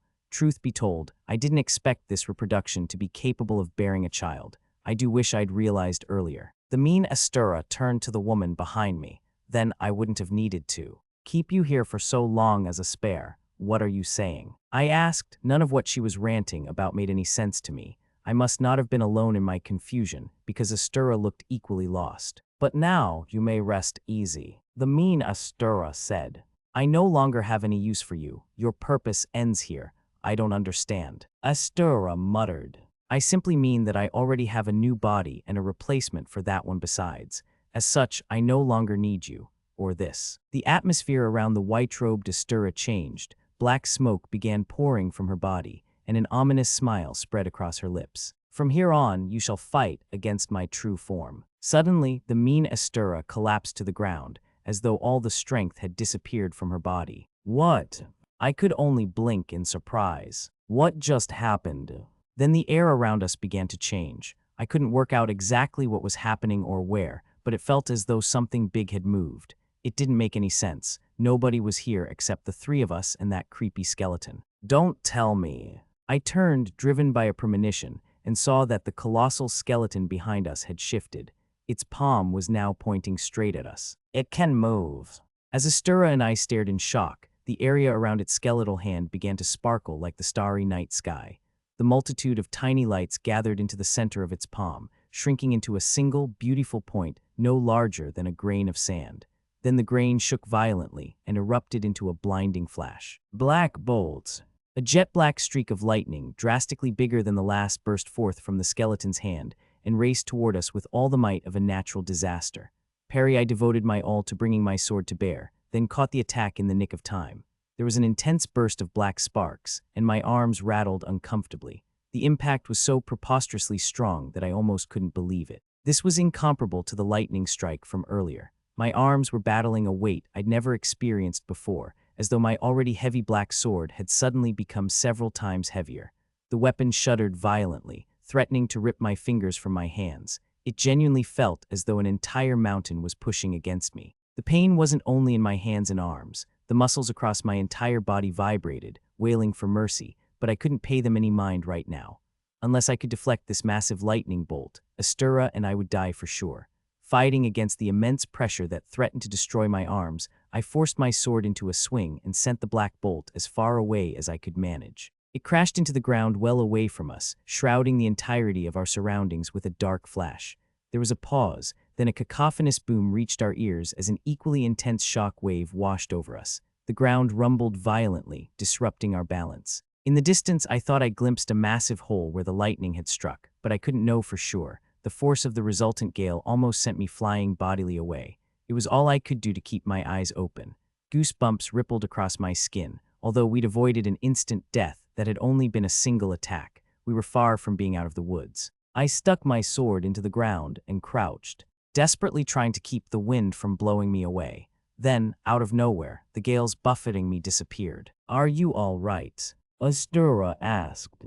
That was awfully intense, wasn't it? She had surrounded us with a defensive barrier of some kind. Yeah, thanks, I said. That was crazy. I think I can manage another one, but if we're faced with any more than that, we'll be in trouble. You're rather outrageous yourself, aren't you? We had to end our conversation there. The colossal skeleton had slowly risen from its throne and now towered above us. It hadn't done anything else, but the pressure it exuded was intense beyond compare. Astirras and I reflexively swallowed at the sight alone. What is that? I mumbled unconsciously as I watched the skeleton move. Then a thought crossed my mind. It's made entirely of bones. I already knew about a monster matching that description. I'd yet to actually meet one. My previous attempt had ended in failure, but I still wanted to. As an adventurer, I'd thought it would make the perfect rival. Sure, this one was much bigger than I'd expected, but that was probably normal for monsters. I'd once encountered a goblin, the weakest of all monsters, and even that had seemed giant to me. Then there were the goblin emperors that had appeared in the capital. Those had apparently been several times larger. At a guess, the monster before me was about 3 times the size of a regular goblin. It was larger than I'd anticipated, but still this had to be it. This was what the guildsman had described as the perfect opponent for a man of my modest talents. I think I get it, I murmured. That's a skeleton, isn't it? The monster kind. Am I right, Astirras? She had mentioned earlier that she had once been part of an adventurer party, so I figured she had enough experience to tell me for sure. You think that's a skeleton, PFFT, ah ha ha ha ha. But for some reason she burst into laughter. No, it was even more extreme than that. She was in hysterics, Clutching her stomach, she would occasionally turn back to look at me, then start cackling again. I'd meant it as a serious question. "Oh, sorry about that," Astirras said, still trying to stifle a few giggles. "I wasn't expecting such a surprise attack, given our situation." "Was I wronged?" I asked, feeling apprehensive. Once her breathing was under control again, Astirras shook her head. No, you weren't. You were exactly right. That is merely a skeleton. Although it can use magic, so it might make more sense to call it a skeleton wizard. In any case, it's nothing for us to be afraid of. It's small fry, and that's that." Even though I'd made the suggestion in the first place, I was starting to doubt that it really was a skeleton. Astirras was making it sound trivial, but she had told me earlier that she couldn't even scratch it. And, was it just my imagination, or did she seem a little desperate right now? "That being the case," she continued, "let's join forces and take it down. We'll be done in no time. I might have been incapable of defeating it alone, but with you by my side." Her expression sobered, and she quietly held her staff at the ready. "I think we'll be okay. I guess you're right." I gripped my black sword and turned to face the skeleton head-on. I was still a little curious about Astirras' reaction, but this was hardly the time. Black bolts. Another black streak shot toward us, even larger and more intense than the last. It seemed that our opponent was capable of more than its previous attack had suggested, and that realization sent a shudder through me. Parried despite my fear, I gathered my strength, caught the bolt with the center of my sword, then blew it even farther away than the last one. This time, Astirras shielded us both before the shock wave and gale could even reach us. "Are you all right?" she asked. "Yeah, I'm actually starting to get used to these lightning attacks. If this is the worst of it, I can probably take as much as it can give." "You're really something else." As we continued to watch the skeleton, a blue light began to swat its entire body. It was the same light I'd crashed through so many times to get here. The skeleton was doubtless planning to continue its assault. If the skeleton relied entirely on its lightning bolts, I wouldn't have much trouble holding my own against it. I couldn't remain on the defensive forever, though. My black sword wasn't really able to cut things, but it was able to crack bones. We'd seen that much already. I suspected that, with enough brute force, I'd be able to smash the skeleton into pieces, but there was only one way to know for sure. Alone, I doubted that I would have been able to defeat the monster before me, but together with Astirras, as she had said, if we worked in unison, this simple bag of bones wouldn't stand a chance. My resolve firm, I once again readied my sword. "Here we go, Astirras. It's time to take this skeleton down. If I look like I'm in trouble, help me out, okay?" "Of course, I'm counting on you, Noor." Chapter 83, Holy Mithra. Chapter 83, Holy Mithra. Black bolts. After returning to its original body for the first time in a long while, and unleashing one of the most potent spells in its arsenal, the being that had once been known as Mithra, but had forced so many to call it holy, Mithra was experiencing a keen sense of confusion. Absurd. This cannot possibly be. The insignificant creature before it had wished to rebel, so Holy Mithra had loosed its black bolt upon the insubordinate at full strength, knowing full well that doing so would place a strain on its own precious, irreplaceable body. Yet the worthless speck the human was still alive. How could this be? Holy Mithra's black bolt was a peerless strike. Once it had even touched a being called a god. Holy Mithra took pride in the spell, for it was nigh invincible, and no defense or counterblow could mitigate its might. It was an ultimate lethal black magic technique, a height the frail examples of humanity inhabiting this era could never even hope to attain. The moment it was unleashed, the death of anyone unfortunate enough to be on the receiving end was set in stone. At least that was how it should have been. Parry, how was this human repelling it with nothing more than a twig of a blade? This was inconceivable. The man had just caught the black bolt, a streak of lightning that moved at the speed of light with his sword, and forced it aside with brute strength alone. How could such an insignificant speck possess such raw physical power? It was impossible. There had to be some trick behind it. Holy Mithra's black bolt possessed enough might to rend a fissure in the ground that stretched to the horizon. Yet this man had easily flicked it aside. It could not be. It could not. No, Holy Mithra had to acknowledge the truth. There was something odd about the man currently standing before it. He was an abnormality, one that Holy Mithra's experiences and intelligence, honed over tens of thousands of years of existence, could not recognize, much less fathom. As hard as that was to accept, the events that had just occurred proved as much. This man was a threat of an unknown kind that Holy Mithra had never encountered. Not even 20,000 years ago, during the era known as the Age of the Gods. Holy Mithra suppressed a surge of unease and closely studied the events that were playing out before its eyes. It unleashed its black bolt several more times, and only then did it recognize a single phenomenon. Mithra did not understand well enough to venture an explanation, but the man's shabby black sword was changing the trajectory of its spells, causing them to veer off in strange directions upon contact. Fortunately, it had a way around that. Megiddo Flame. Mithra summoned forth the most destructive spell in its entire arsenal, black flames of annihilation that reduced all to ash. So intense was their heat that they could evaporate even iron instantly.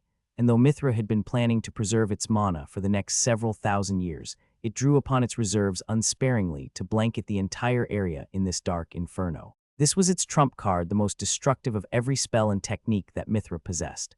That power came at the cost of a significant amount of mana. However, in such a situation, one could not be miserly. Long ago, Mithra had reduced countries, nay, entire continents to cinders with this very spell. Its current opponent was abnormal, but he was still human, and no feeble human could withstand the annihilation of Megiddo Flame. Not even Mithra itself would escape unharmed if the attack were directed at it. As such, it did not need to check to know that its two opponents were now nothing more than ash. Mithra thought itself safe in that assumption. After all, how could the situation have played out any differently? If not for the pack of insignificant weaklings and their cowardly scheme that had sealed Mithra in this blue gemstone all those years ago, it would have long since scoured their ilk from the world. For an age, Mithra had dwelled on that thought. As long as the conditions were right, its Megiddo Flame would ensure its victory over even a stronger specimen of its own kind. It was Mithra's ultimate technique, which had never failed to achieve its purpose. And if unleashed alongside a lethal black bolt just to be doubly, triply certain that no matter the opponent, they would be reduced to ash. That was what logic dictated. Black bolts. Parry, how then was this man still whole? How was he still in one piece and not a pile of cinders? And how is he coming straight for me, looking like he does not have a care in the world? Was he truly pushing the flames aside with his sword? None of this made any sense. It was impossible. The man's body was swathed in fire, yet still, he drew nearer and nearer to Mithra. His skin sloughed away in sheets and turned to ash, only to grow back again and again as he closed the distance. And at the same time, he was still parrying bolts of black lightning. The man's regenerative ability was inexhaustible. But how? What had he done to gain such power? Just who was he? To describe him as an abnormality no longer sufficed. He was an abomination, one that should never have existed. No. Be calm, this is not only that man's power but hers as well. Astirras, the half-elf woman, she had reduced the potency of the flames and was assisting the man's regeneration. Mithra had kept her in this place for 200 years, yet she had this much strength left in her. It had valued her blood and body quite highly, but evidently not highly enough. Still, Mithra did not let its surprise take hold. With this new understanding of the situation, it could no longer deceive itself. It was not powerful enough. Its strength had declined. This body would not last much longer. 20,000 years had passed since Mithra had been locked in here. It had already destroyed the function of the blue gemstone that had drained its power, converted it, and fed it into the dungeon, but not soon enough. Its body had deteriorated far too much as a result. At best, Mithra had only another 10,000 years left, no, in the worst case, only another several thousand. Its strength had waned more severely than it had imagined. But even then, its power should never have fallen low enough for insignificant humans to seize the upper hand. Mithra and its kind stood on a plane of existence far above humanity. Intelligence, technique, physical makeup, they were incomparably superior in every way. Burying two primitive humans should have been trivial. Even a negligible amount of effort would force them to their knees. So why is this happening? Black bolts. Parry Mithra doubted its own eyes. How could this be? The next barrage unleashed from its hand contained not just lightning and flames, but also a matrix of the most potent defensive barriers it could produce. The more power that was devoted to the creation of these barriers, the more resilient they became. And while Mithra's half-elf puppet could create barriers 100 times sturdier than anything an ordinary individual could muster, such as the ones it had placed on the route to the dungeon's core, even those paled in comparison to the ones Mithra's true body could produce. Mithra continued to form barriers, creating dozens each time the humans blinked. It was almost excessive in absolute defense, to be sure. Mithra soon had around it a blinding fortress of azure light. Though it could not believe it had been forced onto the defensive in the first place, it was now completely safe. Not even 10 instances of its own black bolt cast at their highest potency and unleashed all at once would make it through the barriers. So how? Parry, how was this man smashing through them as though they were paper? Even with the flames searing his skin, he continued to advance, breaking Mithra's barriers by the thousands. His momentum simply would not stop. Unbelievable. Mithra could no longer retain its composure. Its barriers, created with techniques beyond the understanding of the current era, were being shattered one after another by a being of no consequence. As soon as it formed the next layer, the man's black sword had already shattered another several hundred. Mithra was losing what little ground it had managed to cling to. Who is this man? Who? Everything about him was sheer insanity. How had he even come to exist? No, it wasn't just the man. Yes, he was abnormal, but his sword was the true problem. It was the Black Blade, a relic recognized as the greatest of its kind, recovered by that fool of a king from the depths of the Dungeon of the Lost. How had Mithra overlooked it until now? Mithra suspected that a being of tremendous power was sealed within the Dungeon of the Lost, in the same way it had been trapped here. That was precisely why it had eyed the Black Blade, thinking it was a burial item of the highest quality from ages past. It had been completely mistaken. The Black Blade was not the greatest relic in the world. Such a restrictive moniker did not even begin to describe its true worth. Its very existence was an exceptional outlier. Comparing it to anything in their current world was a ludicrous insult to its uniqueness. How had Mithra not noticed that until now? Indeed, the Black Blade existed on another level, entirely one so superior it could not be expressed through words. Mithra had heard of such items being created at the end of the Age of the Gods. As a final act of defiance, the insignificant beings of the past had made strange wonders, the likes of which had never been seen before. This was Mithra's first time laying eyes on one, and the more it studied the Black Blade, the more threatening the sword seemed. One needed only to look at the relic to know it could not be compared to any other. Even putting aside its many abnormal qualities, it was made of something that simply should not have existed: ideal matter. 20,000 years ago, during the era now called the Age of the Myth, the insignificant specks had reached heights that had allowed them to defy those such as Mithra. Ideal matter was the crystallization of their entire civilization, the pinnacle of achievement that existed without peer. The material could affect anything else yet could not be affected in turn. Its very existence was contradictory. The Black Blade was the only weapon in existence made from this legendary material. It could oppose even a god, a being that was as conceptual as it was physical. So why was it here? The word peerless did not do the Black Blade justice. Even 20,000 years ago, when civilization had thrived, it had been said to exist in a league of its own. There was nothing a person would not cast aside to obtain it. Such was its preeminent worth. In this era, nothing could rival the Black Blade, so wielding it was akin to holding the entire world in one's hand. Mithra could hardly believe it had already been unearthed from its resting place, yet the weapon was not whole. Even at a glance, one could tell it had sustained considerable damage, and its power had faded entirely. Because it had initially been of exquisitely delicate make, its functions had ceased. Now, its only notable quality was the contradictory material from which it was made. By all accounts, it should have been unusable in its current condition, unable even to be carried. And yet, Parry, how was this man wielding it without any issue? He should not have been able to swing it nor even touch it, considering what it was made of. Yet he made it seem like the most natural thing in the world. It was insane. The man, the sword, the entire situation. Parry, the man's blade smashed through the remaining barriers, allowing Mithra's own black flames to seep through.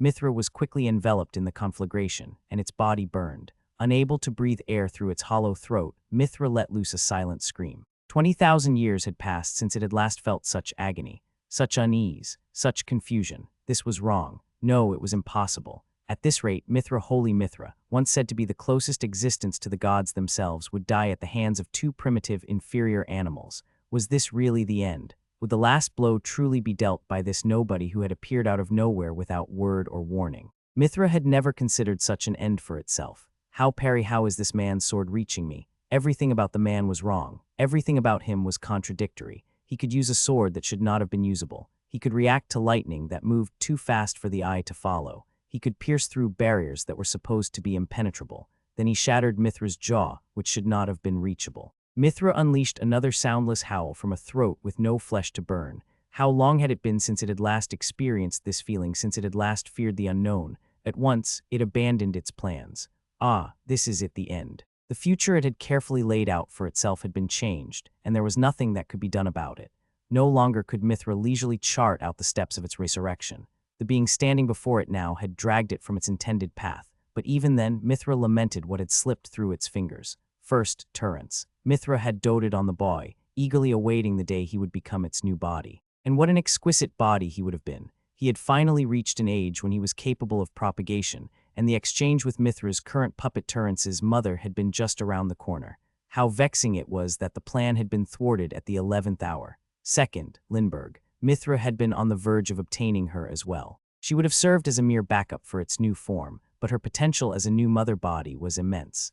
Through her veins ran blood of a rare and excellent quality. If only Mithra had been able to obtain it, the theocracy would have prospered even more. The addition of talented individuals to its ranks would have been guaranteed, with each one eventually becoming a fine vessel. But above all, its beloved holy theocracy of Mithra, the country it had made from nothing, and where it was an object of worship.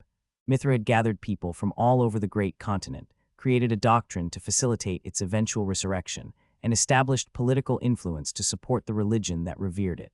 The population of the capital had steadily increased, setting the stage for Mithra's rebirth. Even now, though, there weren't enough people to create Mithra's flesh and blood, not enough to satisfy its hunger.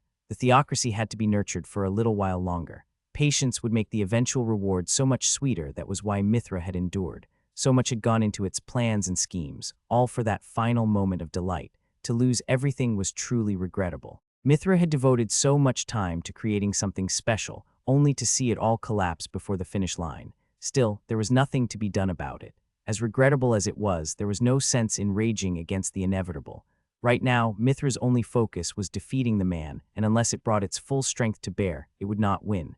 This was the only option. Fortunately, there was still plenty of time and eternity, even compared to the lifespans of worthless humans. Having to give up on roughly 200 years of progress and start again was unfortunate, but there was no need to be hasty.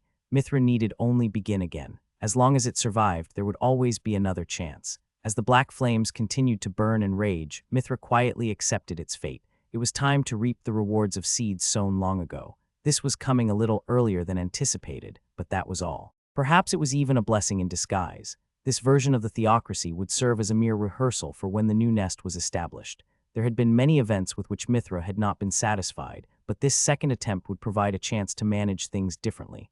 Yes, this was necessary, inevitable, an event that could not be avoided, even if the outcome meant the annihilation of everything Mithra had made for itself. There had only ever been one way this was going to end, so why not raise a grand toast in celebration? Though it no longer had a jaw, Mithra threw back its head in silent laughter. In its throat, which was still at the mercy of the inferno, it felt the intense hunger and thirst it had endured for the past 20,000 years. And so, resolved to surrender everything it had worked toward, Mithra left the dungeon core. The gemstone had served as its prison for generations, but that was in the past. For a long time now, the only reason Mithra had remained within the core was because it had served as a convenient hideaway. Chapter 84, Between Mother and Son. Chapter 84, Between Mother and Son. Tirrence and I hastened through the darkness toward the deepest stratum, where the core was located, mowing through an endless tide of monsters. When we reached a slightly more open area, the Holy Prince abruptly stopped and gazed at our surroundings. "Lynne," he murmured cautiously. "Wait, what is it, Tirrence?" "Something's wrong. This area, there should be powerful barriers layered here to prevent intruders from proceeding any deeper. We shouldn't have been able to enter so easily." A closer look revealed a procession of massive furrows in the ground, likely impressions of the barriers that had once been there. "Could the High Priestess have lifted them to pass?" I asked. Tirrence slowly shook his head. "No, she would have put them back up again. Something else happened here." I was about to respond when I noticed something out of the corner of my eye. "Look farther in, there's light." Taking care not to let our guards down, we advanced through the open area, and the moment we stepped out the other side, the presence of the monsters we had previously been fighting vanished entirely. The light I'd noticed was blue in color, and as we grew closer, it became more evident that it was coming from a crystal structure composed of interlocked parts of various sizes. "That must be the dungeon's core," I murmured. I'd never seen one in person before, but there was no mistaking it. So it really is still alive. This core was much larger than any I'd ever heard about. I actually had to crane my head to take it all in. As I fell quiet, so too did our surroundings. Aside from us, there was nothing in the vicinity of the giant, glowing blue crystal. "Nobody's here," Tirrence muttered. "But wait," I warned. "Over there." We both stepped back, distancing ourselves from the presence we could sense manifesting. Then, with the eruption of a flickering black inferno, a single woman burst forth from the darkness. "It can't be, is that? Her Holy Highness." The person who had suddenly emerged from the blue crystal, wreathed in black flames, was none other than High Priestess Astirras. Tirrence and I were frozen in shock as she alighted on the ground, calmly stood up straight, and smiled at us. "My mice," she said softly. Tirrence and Lynne, too. Fortune must not have cast me aside just yet, for this makes 2 strokes of luck. The first was this body not being touched by the flames. The second was finding the 2 of you waiting here for me upon my egress. There was no doubt that this was the High Priestess, but reconciling that fact with her appearance was challenging. Black fire licked the air around her as she spoke, its heat so intense that it was melting the dungeon's nearby surfaces. Even her mithril weave robe, highly resistant to magic, was charred black and melted through in places. What could have happened to put her in such a state? "I'm overjoyed, Tirrence," the High Priestess said. "Just when your mother was facing a predicament, you came running. Well done. I am delighted that the 2 of you are here." I was struck speechless by the gentle smile she wore. The unnatural black flames cloaking her were unmistakably the product of a horrifyingly vast abundance of mana. They were burning her skin even as she spoke. It was unthinkable that she wasn't in pain. How could she simply smile like that? Taking in the sight before me, I felt my suspicions had been confirmed. Something was wrong with the High Priestess. As she stood there, her expression unchanging, my back stiffened almost on its own, and cold sweat trickled down my cheeks. "Mother," Tirrence said in greeting. The High Priestess turned her soft smile to the Holy Prince. Her expression wasn't human. Every instinct in my body screamed that at me. And, "Mother." It made no sense. How could Tirrence address the being before us by that name without hesitation? One thing was becoming clear to me, though. I now understood why he believed that his mother needed to be killed. "Mother, why do you look like—" Tirrence trailed off. "Did something happen here? I'm afraid to say that we had a burglar on our hands." The High Priestess replied, "One who managed to sneak his way into the heart of our country. A's burglars." Indeed, the man whom young Lynne brought along. He took advantage of his position as a guest of today's celebrations to sneak around, and has proved to be a rather stubborn nuisance enough to force me to take extreme measures. Still, he is no longer a concern. I've trapped them on the other side. The other side.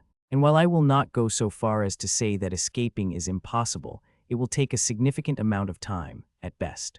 All that remains is to acquire its flesh from the good citizens of Mithra and restore its original power. Then, not even that man will stand a chance against it. I didn't have enough context to understand much of what the High Priestess was saying. Still, my heart was pounding so rapidly that it hurt, and alarm bells were ringing violently in my head. She had apparently trapped them. But to whom was she referring, and what did she mean by acquiring flesh from the citizens?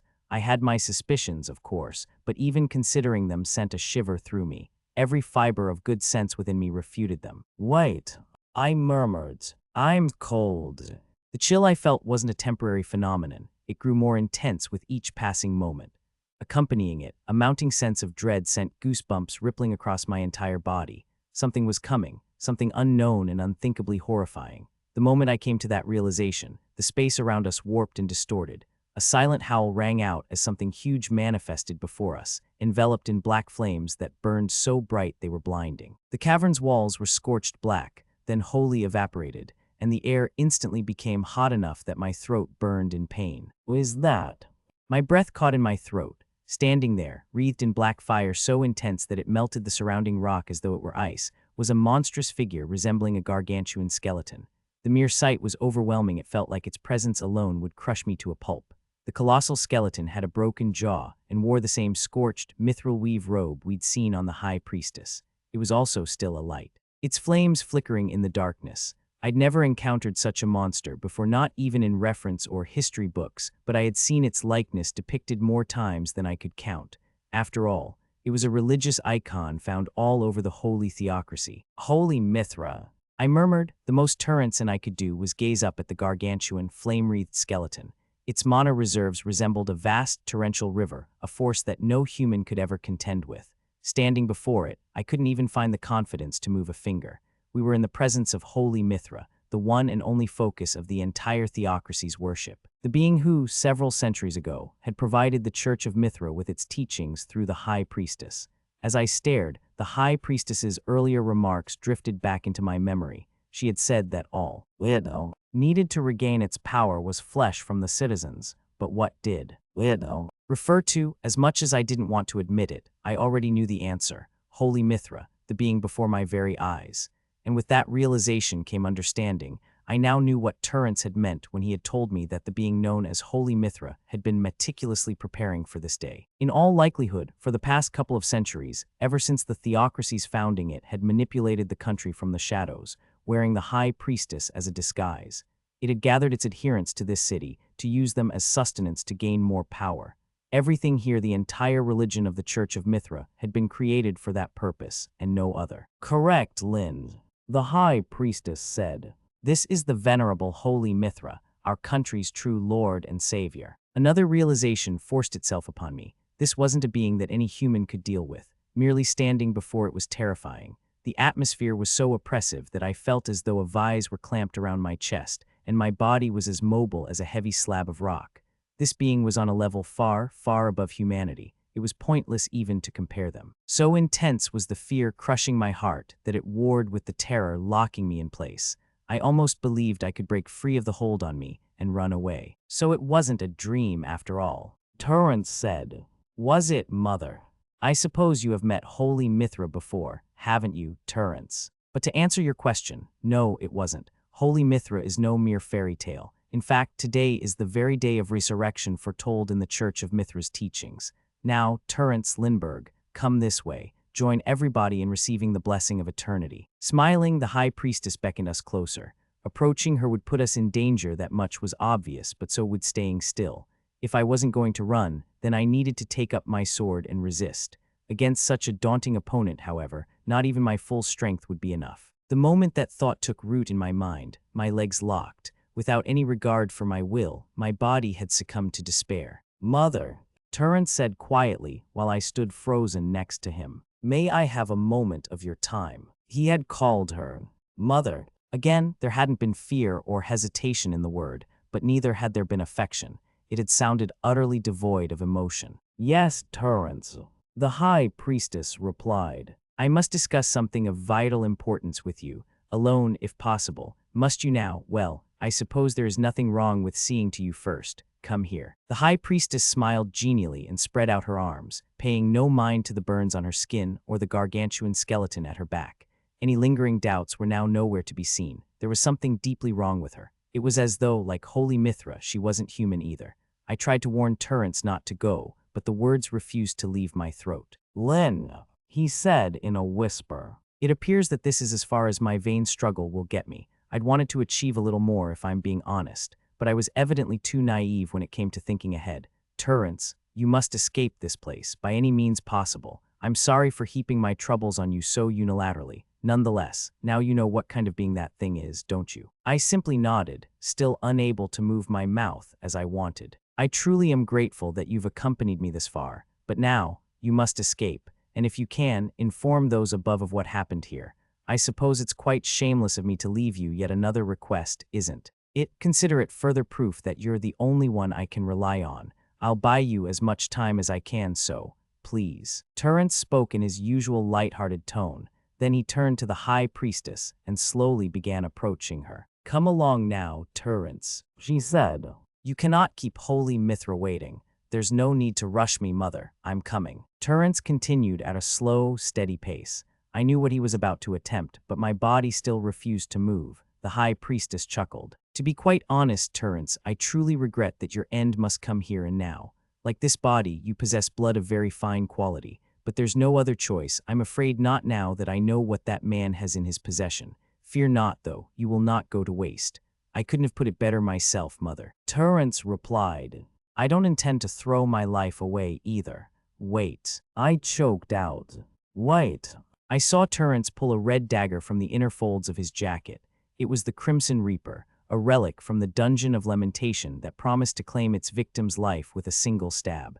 But this power came at a tremendous cost. If used, the wielder would join their victim in death. "Wait, you can't." It was no use. My words could no longer reach him. Over my strangled cries, Tirrence spoke in a cold, resonant voice. "This body of mine is what you want, isn't it, mother? In that case, you're welcome to have it." Like the high priestess, Tirrence spread out his arms. Then he broke into a sprint, heading straight for her. He had quite literally told me that he wanted my help to eradicate his mother and that he would personally bear the weight of the sin. I'd assumed that he'd meant he would live with the consequence of his actions, but no, his resolve was firmer than that. From the very beginning, he had been prepared to stake his life on the outcome of this day. Tirrence gripped the dagger firmly and sprinted even faster. Watching him was enough to confirm my suspicions. He planned for this to be the last strike he would ever make. I should have realized it sooner. I needed to stop him, yet I didn't even attempt to move. Why? Why was I so weak? As his figure grew increasingly distant, I couldn't even manage to be irritated at my own powerlessness. For as long as I've lived, I've been your tool. Tirrence yelled. But if you think that means you get to decide how I spend my life, you're wrong. His crimson blade reached the High Priestess's chest, and the next moment, he was gone. Something had enveloped Tirrence's entire body. What? Only when my senses caught up did I realize what had happened. Holy Mithra had seized Tirrence in a massive hand and was now holding him like a tiny bird. I hadn't even seen the hand move. The High Priestess huffed in amusement, diving into my arms so enthusiastically. You're such a good boy. Holy Mithra is pleased too, see. You'll make for fine nourishment indeed. Truly, there was worth in raising you until now. Tirrence was unresponsive. The force with which Holy Mithra was gripping him had rendered him unconscious. Seeing that made the High Priestess laugh in delight. No. I didn't want to believe what was happening before my eyes. How could something so huge move so fast? It was beyond imagination. No, it was outright impossible. Even with all the intelligence at my disposal, I couldn't think of anything that could possibly compare to that. Catastrophe class, calamiticless, the monstrous being I was up against existed far beyond the realm of such simple descriptors. It was an aberration that had never been recorded in the annals of history, for humanity had been fortunate enough to never encounter it. From the shadows, this being had been manipulating an entire country for centuries. How was I supposed to face it alone? Even the prospect of escape seemed hopeless. I had already wasted the chance that Tirrence had sacrificed everything to give me, though I knew for certain that not even my best efforts would have been enough. Seeing what Holy Mithra had done to him was proof enough of that. There was nothing I could do. Nothing. Now, Lindbergh, it's your turn. Come here. The skeleton reached its other hand toward me slowly, as though aware that I was no more likely to run away than a lifeless doll. Its vast hand closed around my body, which was so frail and fragile compared to its own, and picked me up with almost tender care. I thought I'd gotten stronger, but that wasn't true. I was still weak. Despite how hard I'd worked to improve, I was unable to act at the most crucial moment. As tears started to blur my vision, anger bubbled up from within me. Was this really all that I could do? Cry? Even while I was so frustrated, it seemed that there truly was nothing I could do.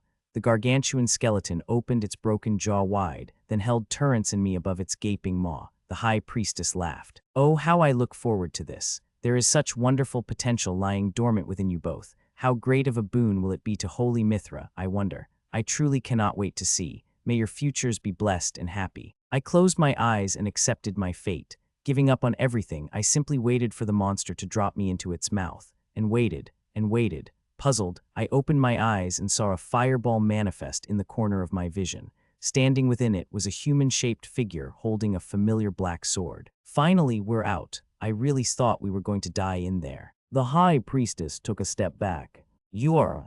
With a start, I realized that Holy Mithra had retreated a step too. My head was spinning. I couldn't follow what was happening around me. I took a brief reprieve to collect my thoughts, and when I eventually refocused, I realized that the person standing there, looking at me, was Instructor Noor.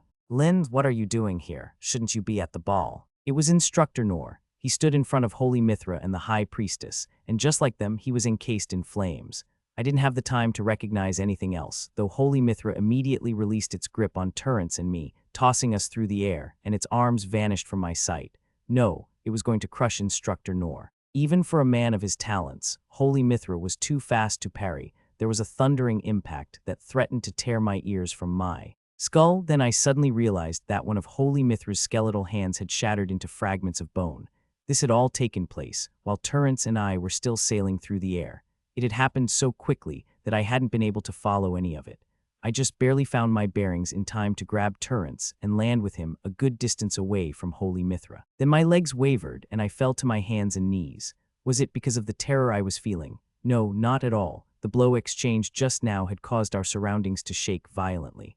I turned around to see that a vast spiderweb of gashes had marred the ground, reaching all the way to the walls, and Instructor Noor was standing at its center. "Hey, Noor, please don't just leave me behind like that." All of a sudden, another humanoid figure appeared from a warp in space, similarly wreathed in flame. Phew, thank goodness, I somehow made it out. I seriously thought I was about to be left in there on my own again. Wait, who are those two? The figure, a woman, had alighted on the ground and extinguished the flames covering her with a burst of wind magic. Then her eyes had settled on us. "Mo's there?" Tirrence asked, his voice tinged with confusion. He had evidently awoken in my arms. The source of the Holy Prince's bewilderment was obvious. After all, the woman looking at us was the spitting image of someone with whom we were both very familiar. Chapter 85, Mithra's Incarnation. Chapter 85, Mithra's Incarnation. Reflexively, I swallowed my breath. I heard Tirrence do the same beside me. The woman who had appeared before us looked exactly like High Priestess Astirras. Based on appearances alone, it seemed reasonable to call them the same person, but the air about the newly arrived woman was markedly different from that of the High Priestess I knew.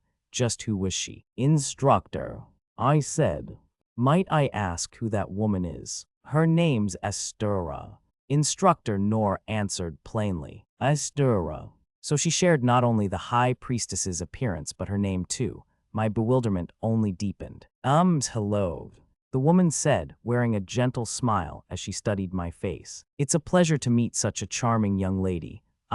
My goodness, excuse my abruptness, but that gown you're wearing seems awfully expensive." "Astirras, meet Lynne," Instructor Noor said. "She's on our side." There was a short pause before my manners finally returned to me. "My apologies, I am Lindbergh Clays, though if you don't mind, I would rather you call me by my adventurer name, Lynne." "Lynne, but of course. And what about that dashing young gentleman by your side? Could you tell me your name too, sir? For some reason, I have the strangest feeling that I already know you." "Mother," Tirrence murmured. "No, but that cannot. Who are you?" The woman's appearance had caught him entirely flat-footed. I couldn't blame him for being surprised. I was feeling the same way. This second Astirras looked so eerily identical to the High Priestess that it was hard to believe she was anybody else. Yet at the same time, I could tell that she was a separate person. In contrast to the High Priestess, who had backed away and was now glaring at us, this woman was wearing a smile so kind that just standing near her made me feel at ease. "Pardon me," Tirrence said, looking at a loss under the woman's gaze. "My name is Tirrence." "Tirrence, that's a nice name, but, The woman paused thoughtfully. "I really cannot shake the feeling that I know you. I wonder why." As their conversation continued, Instructor Noor kept his black blade pointed in Holy Mithra's direction, not letting his guard down for a moment. Neither the giant skeleton with its shattered hand nor the High Priestess made an attempt to move. They merely watched my instructor, wary of his every move. "Instructor," I said, "may I ask where you've been?" "I don't actually know for sure," he replied. "From what I've heard, I think we were inside that blue gemstone, but you were inside the core." "Seems like it. Then that thing suddenly made a break for it, so we chased it here." I was stunned into silence. Even when my voice came back to me, the most I could utter was, "It made a break for it." Instructor Noor's words repeated in my head again and again as I tried to decipher their meaning. He'd mentioned being inside the dungeon's core, which was quite frankly unprecedented. I'd certainly never heard of a person entering one before, and the thing that had apparently made a break for it. Did he truly mean what I thought he meant? As my mind reeled, the High Priestess broke her silence. "I am truly surprised. However did you manage to escape?" "Good question," Instructor Noor said reflectively. "Well, after you two left, I found this hazy spot of sorts. I whacked it with my sword to see if that would do anything, and then we got out. Don't ask me to explain how. I don't have a clue why it worked." "I see. How truly absurd. I speak of both you and that sword, of course. I never expected you to pursue me so easily, but that was my mistake. I shan't underestimate you again." The gargantuan skeleton took High Priestess Astirras in its remaining hand and slowly raised her into the air. Black flames spread from its body to hers, then began consuming her white robe. "I shall start by expending this body of mine," the High Priestess said. "That should provide at least a modicum of power." "Mother," Tirrence, "I shall take the lead in becoming our Lord's flesh and blood. Do not tarry in doing the same. This is a blessed opportunity we have been given it is the grand salvation that our holy theocracy has always striven toward. Mother, what are you? Before Tirrence could move from where he stood, Holy Mithra brought the high priestess closer and threw her into its jawless mouth. What? The next thing we knew, a thick, cloying malice had enveloped us all. Muddy black blood flowed from Holy Mithra's bones, onto which now clung small, scattered chunks of writhing pink flesh. Grog. From the skinless, partially formed, human-shaped monstrosity came a guttural moan that shook the ground. The oppressive mono it discharged threatened to knock me unconscious, and terror caused my body to seize up once again. This aberration was so much more than a simple monster. It had become something else entirely, something that no human could ever hope to match. Any comfort I'd felt before was gone, replaced only with despair. A deafening noise split the air. Before I'd even had a chance to react, something had collided with the ceiling above us and then burst through it. Only by looking at my surroundings was I able to discern what had transpired. The skeleton had thrust its hand toward the ground, then flicked something upward. That I'd only noticed this after the fact sent another shudder through me. I tried desperately to regain my composure, but then I realized that one of us was missing. Instructor Noor. He had been with us a moment ago, but now he was nowhere to be seen. Had the skeleton just? No. Holy Mithra had been biding its time, waiting for the perfect opportunity to dispatch its greatest threat. My legs began to tremble. Now that he was gone, the rest of us were helpless prey. Any moment now I thought the skeleton would set upon us, but nothing happened.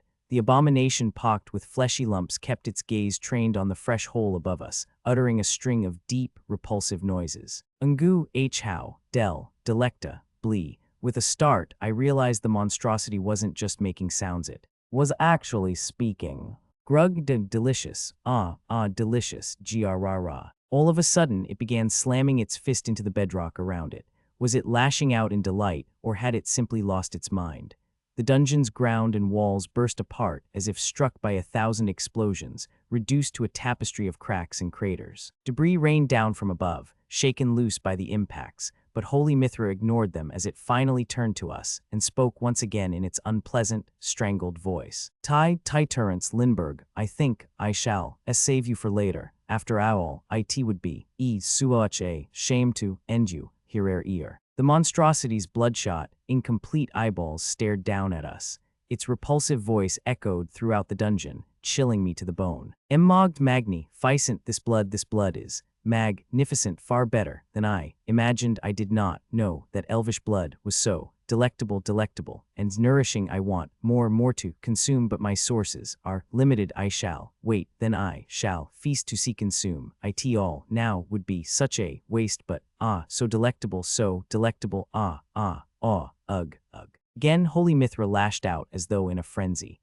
The ground shook, but I remained still, unable to move even a finger. I couldn't break free of the terror that had seized me. If my interpretation of the monstrosity's guttural moans was correct, then it was laughing, and the sound alone was enough to send tremors through the cavern. My suspicions were confirmed. It was even stronger than before. Compared to earlier, Holy Mithra's might, wickedness, and insanity were all drastically more intense. It was nothing short of superlative. We had no hope of even touching it anymore. Its strength was so far beyond our own that I felt like we were facing an evil god straight out of myth. As I stood there in a daze, struggling even to breathe, the monstrosity raised its hand. A shimmering blue barrier appeared around me and the others. No! It was a cage so potent that just touching it would send me flying back, and its purpose was to contain us, Holy Mithra's prey. No, at this point, we were nothing more than livestock. Yous will all wait, here I will be, back soon. Its voice rumbled the cage, dark and thrumming. Rest assured, I do not wish to harm you, not more than is necessary. You are my precious seeds for my eventual feast, so stay here and be good. Ha. The monstrosity focused its eyes on us, trapped as we were. Truly I can hardly wait hardly haya. Its laughter was unlike anything I'd ever heard. I struggled to believe it was even of this world. The dungeon continued to shake with each peal, the vibrations reaching even my internal organs. Then, when Holy Mithra finally ceased its bout of merriment, it shot up toward the ceiling. In mere seconds, it had enlarged the hole left by Instructor Noor and started crawling through at a frightening speed. As the monstrosity's presence faded into the distance along with the sounds of its departure, the weight on my chest finally disappeared. I took a single breath, then several more, sucking in as much air as I could.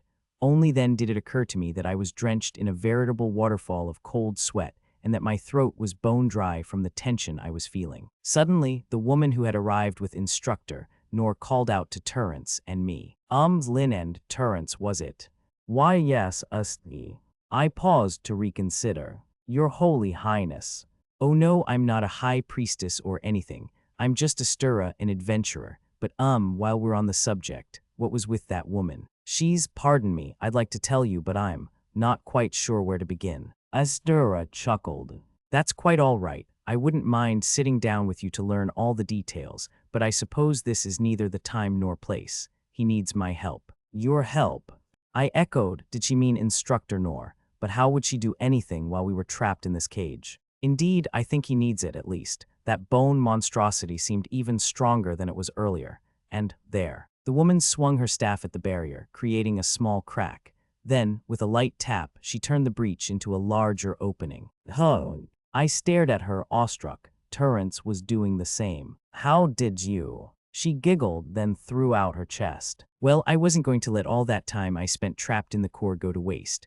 And if you think little old Astirras is going to sit around twiddling her thumbs while that bone monstrosity runs amok, then you're dead wrong. I'm the type to hold a grudge, you see. Now come on, let's go. Astirras led the charge, and the rest of us followed. Escaping the cage was easy enough, although the opening closed shortly behind us. Well, that brings us one step closer to foiling its schemes, she said. Serves it right. This isn't anywhere near enough to satisfy me, though. I'll accept nothing less than a front row seat, while Noor gives it the thrashing of a lifetime. The air rustled, and a cloak of wind wrapped around Astirras, carrying her up into the air. I couldn't believe my eyes. It was a spell counted among the most demanding class of wind magic in existence. I knew about it purely from a theoretical standpoint. In the entire kingdom of clays, only instructor Awaken had managed to use it practically. It was essentially an ultimate technique of sorts, yet this woman was casting it with ease. Who in the world was she? It couldn't be. I muttered. Is that float? Recognize this spell, do you? Nobody I've taught it to has ever been able to use it. I do. I'm also aware of how hard it is to cast. I've only ever seen it used by instructor Awaken, the spell sovereign. The woman resembling the high priestess looked taken aback. Awaken can cast it. Are you acquainted with him, by chance? Acquainted with him? She chuckled. I guess you could say that. You see, I'm the one who taught him this spell. He was a real sore loser about not being able to cast it. In fact, do you know what he said to me? Who needs such a plain spell anyway? It's not like I'll ever use it. He must have put the practice in. How very admirable. Astirras smiled and nodded, evidently satisfied. Then a violent impact. From above saw us bombarded with another slew of rubble. Oh, but this isn't the time to be kicking back, she said. I really must be going. Alone?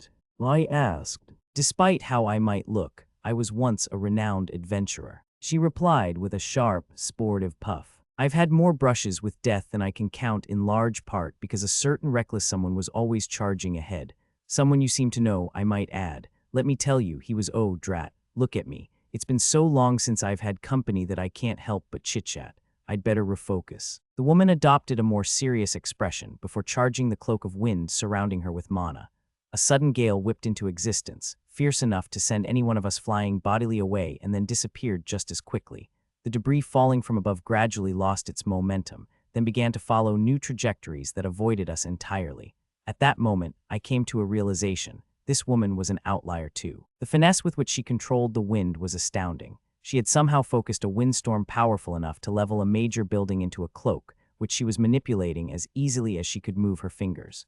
Wind magic was my specialty too, but I could tell that even my best would seem trivial to her. Just by standing close to Astirras, I could sense that her mana reserves were tremendously vast. Not even instructor Awaken, the spell sovereign, could rival them.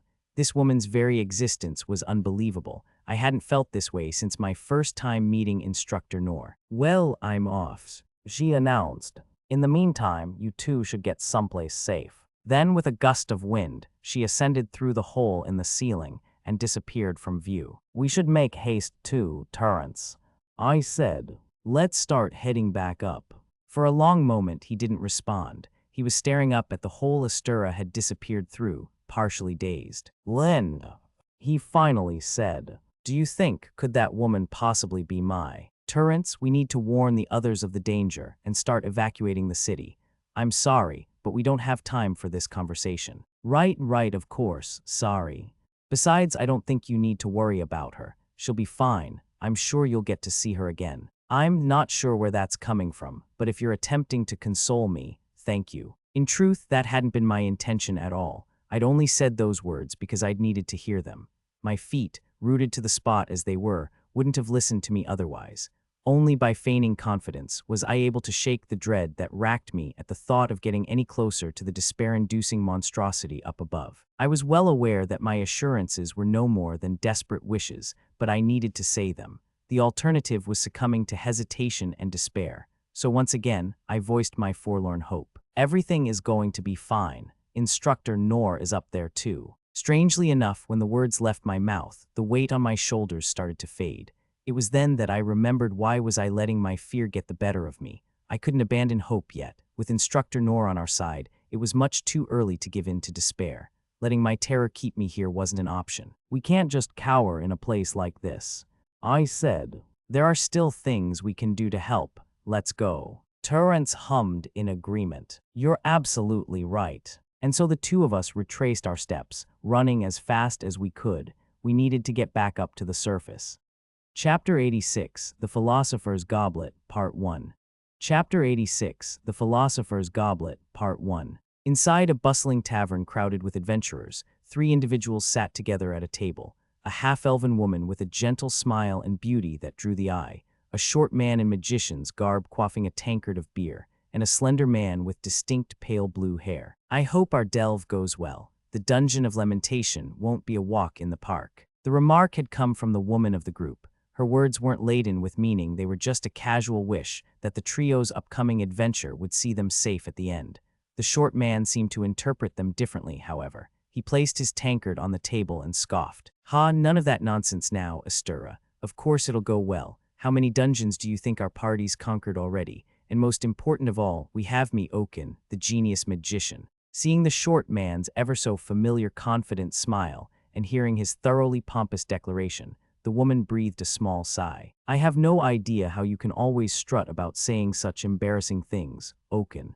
In a sense, I actually kind of respect it. HMPH, if you've ever wondered why you still get treated as second-rate, Astirras, it's because you say things like that. Being first-rate takes skill and reputation. You do well to learn a little from my example. Sure, whatever you say. I don't think I'd get much joy from a fake, over-exaggerated prestige, though. You might be famous, but only as that one shady braggart who frequents taverns. I'd hate to have a reputation like that attached to my name, so I think I'll refrain from following in your footsteps. What did you say I'm famous for? The short magician whirled around to look at the bartender, who quickly averted his gaze. As he grappled with the shock, the woman wearing the white robes of a cleric turned to the slender man beside her, who was inspecting the tools he had laid out on the table, one by one. That aside, she said, are our preparations in order? Yeah, the slender man replied. I've double-checked and counted up the tools we'll need and completed the maintenance on our equipment. All that's left is to pack everything in our bags. Hey, Awaken, your magical tools make up most of our stuff. Can't you take care of them yourself? Why do you always make me do it? Ha, as if there's any other choice. The short man said, of the 3 of us, you're the best at handling magical tools. The right person for the right job, as I always say. I seem to remember you calling yourself a genius, even at handling magical tools. HMPH, I, the august and magnificent twinspell Awaken, am willing to concede this singular honor to you, my good man. Accept it with gratitude, for you are a genius of a kind as well. Perhaps your blood and innate ability are the only reasons, but you are worthy of overseeing my tools. In the future, once I ascend in status, I will be more than willing to employ your services. Now listen here, Awaken. The woman chided, you have no right to act so self-important when Roy always maintains your tools for you. And what's with that nickname, Twinspell? Are you alluding to twinfold casting? You know as well as I do that nobody's figured out how to do that. Yet not even you. What are you, a fraud? HMPH, I'll get it eventually. I'm a genius. What difference does it make whether I take the title now or later? The woman sighed. Just talking to you is exhausting, Awaken. Roy, you don't have to play along with him, you know. It's fine. Roy said. He's full of hot air, so I ignore 9/10 of what he says to begin with. I only take care of his tools because I feel bad for them. He treats them so roughly. What did you say? Oaken cried. Are you two ignoring my heartfelt advice? The nerve of you. Advice. The woman repeated. I could have sworn it was nothing more than jumped-up boasting. All talk and no substance. The slender man agreed. It'd be more worth my while to listen to a little bird chirping in my ear. NGH, don't think I won't cry if you keep being so cold to me. Oaken said. I'll really do it, you know. In contrast to his haughty demeanor, he was quite the sensitive man. His eyes truly were brimming with tears. A pain in the behind, a cocksure braggart, an oddball who only ever spoke about himself. Almost everybody who met the eccentric magician Oaken held the same opinion of him and stayed away for the same reasons. Astirras and Roy were the first and only two people who had agreed to form an adventuring party with him, a proper one, anyway, and by this point, they had already spent 5 years together. I'm warning you too. Oaken tearfully continued. My heart is grievously wounded, and I will weep. My grief will be so profound that you'll both share in my sadness. Are you really okay with that? Yep. Roy said. Weep away. Astirras added. Oh, but do it over there, will you? I don't want people thinking we're associated. There was a long silence, broken only by Oaken beginning to sniffle. These days, there wasn't a single adventurer in the north of the continent who hadn't heard of the Philosopher's Goblet, the party made up of the rare combination of a magician, a cleric, and a scout. That wasn't all that was unique about it. However, its 3 members were all of separate races, and as such possessed their own distinct peculiarities. The cleric, Astirras, she was a half-elf, which was a vanishingly rare race indeed. Roy of the Lepifolk, who lived in the north of the continent and were few in number. And finally, Oaken, the magician, a human and self-proclaimed genius. At first, both Astirras and Roy had been outcasts because of their notable idiosyncrasies. The former had been deceived by others after coming to the big city from the depths of a forest and almost sold off, while the latter had been tricked, cheated, and swindled so many times by humans after coming to the city from deep within the mountains that he had developed a severe distrust of them in general. That hadn't mattered to Oaken, though. He had been the lone member of a one-man party and desperate for companions, so he had half conscripted them into joining him. The result had been a party comprising 2 country bumpkins and an oddball. As for its name, it had come from the silver goblets of questionable quality that Oaken had purchased from a shady street vendor shortly after the trio had met. The group had started working as the Philosopher's Goblet, and miraculously enough, despite their individual differences, they had worked well together. As a party, they had managed to refine their abilities and conquer a number of smaller dungeons. Despite the less than amicable words they traded, deep down, the 3 were truly fond of one another, and their relationship was built upon a sturdy basis of trust. To anyone with an experienced eye, the Philosopher's Goblet was an excellent adventuring party indeed, to the point that it was enviable. Very well, Astirras said. Since it would seem that our preparations are all in order, shall we go? Oaken smirked and exclaimed, we'll conquer the dungeon for sure, mark my words. It's a piece of cake so long as nobody slips up. Just leave everything to me, okay, you two. You can keep going on like that if you want. Roy intoned. Just know that if you make a misstep in the darkness and fall into a chasm, I'm not going to save you this time. Roy, you don't actually mean that, do you? You'll save me, right? Their preparations were indeed sorted, so the trio set out with the ease of experience under their belts. On this particular day, they were challenging the Dungeon of Lamentation to the west of the Kingdom of Clays. It was said to be the largest known dungeon, with the exception of the Dungeon of the Lost, and considered one of the hardest in the world to attempt to conquer. But the Philosopher's Goblet wasn't your everyday adventuring party. Despite Oaken the magician's reputation for being an exaggerative braggart, when it came to magical ability, he was truly one of the elite. In dungeons, it was he who almost single-handedly annihilated every monster the party encountered. With Astirras' support magic backing him up, no foe could stand in their way. As for Roy, the party's scout, while he wasn't very well suited to direct combat, he was the best of the best when it came to performing the duties of his role. These included detecting enemies, sensing dangers, and leading his companions along safe paths. Moreover, when he was required to battle, he made use of his natural agility to run interference. And in the event that anybody sustained an injury, Astirras the half-elf would immediately heal them with her excessive reserve of mana. For that reason, it wasn't rare for the Philosopher's Goblet to return from conquering a small-scale dungeon entirely scratch-free. When the trio worked together, Even the gatekeeper of the core, the fiercest monster in a dungeon, was hardly a threat. There was Oaken, the magician, who cast spell after spell in quick succession, each with such outlandish destructive potential that it was almost laughable. Astirras, whose forte was wind magic, with her wide array of support spells that mitigated or outright nullified all manner of enemy offensives. And Roy, who made use of his innate agility and talents to sense danger, calmly assess the party's situation, and distract whatever opponents they faced. Each of the trio had their defined role to play, and together, they were truly formidable, as long as they made no major mistakes and were able to fight the stronger monsters in a head-on confrontation. Even the deeper levels of a challenging dungeon were no match for them. Thanks to their winning combination, the Philosopher's Goblet reached the deepest level of the Dungeon of Lamentation in relatively little time. "What's that?" Oaken murmured, beholding the strange light spilling from the chamber before them. He stepped ahead of the others to be first to enter. "Is it the dungeon's core?" As they all entered the chamber, they came face to face with a massive core, the likes of which they had never seen before. "Looks like it." Roy agreed. "It's made of the same material as the ones we're familiar with. Still, it's rather large, isn't it?" Astirras mused. "To the point that it's almost incomparable. That's not all. There's something strange about this chamber. I sense some kind of power here, and unlike in other dungeons, there are no monsters." "Ha!" Oaken scoffed. "Don't be such a scared little mouse, Roy. Once we've smashed this thing, we'll go down in history as the ones who conquered the Dungeon of Lamentation. Come on, let's break it up and take it home." "Yeah, I suppose you're right. Let's get this over with. Our rations are running low, so best we be quick about it." But as Roy and Oaken began to approach the large blue crystal, Astirras called out to them. "Oaken, Roy, wait, this core. Something's not right about it." What do you look out, move?" Having sensed something abnormal, Astirras shoved Oaken aside before he could get any closer to the core. "Astirras, what was that for?" Oaken said. "Are you all right?" In the blink of an eye, her body had been half swallowed by the blue crystal. "What in the?" Roy muttered. "Astirras, are you okay?" "I am, more or less," she replied. "But this is probably one of the dungeon's traps. I can feel it draining my strength and at quite a rapid rate. Blast." Oaken cursed. No wonder there wasn't a gatekeeper around. To think we'd encounter a trap here of all places.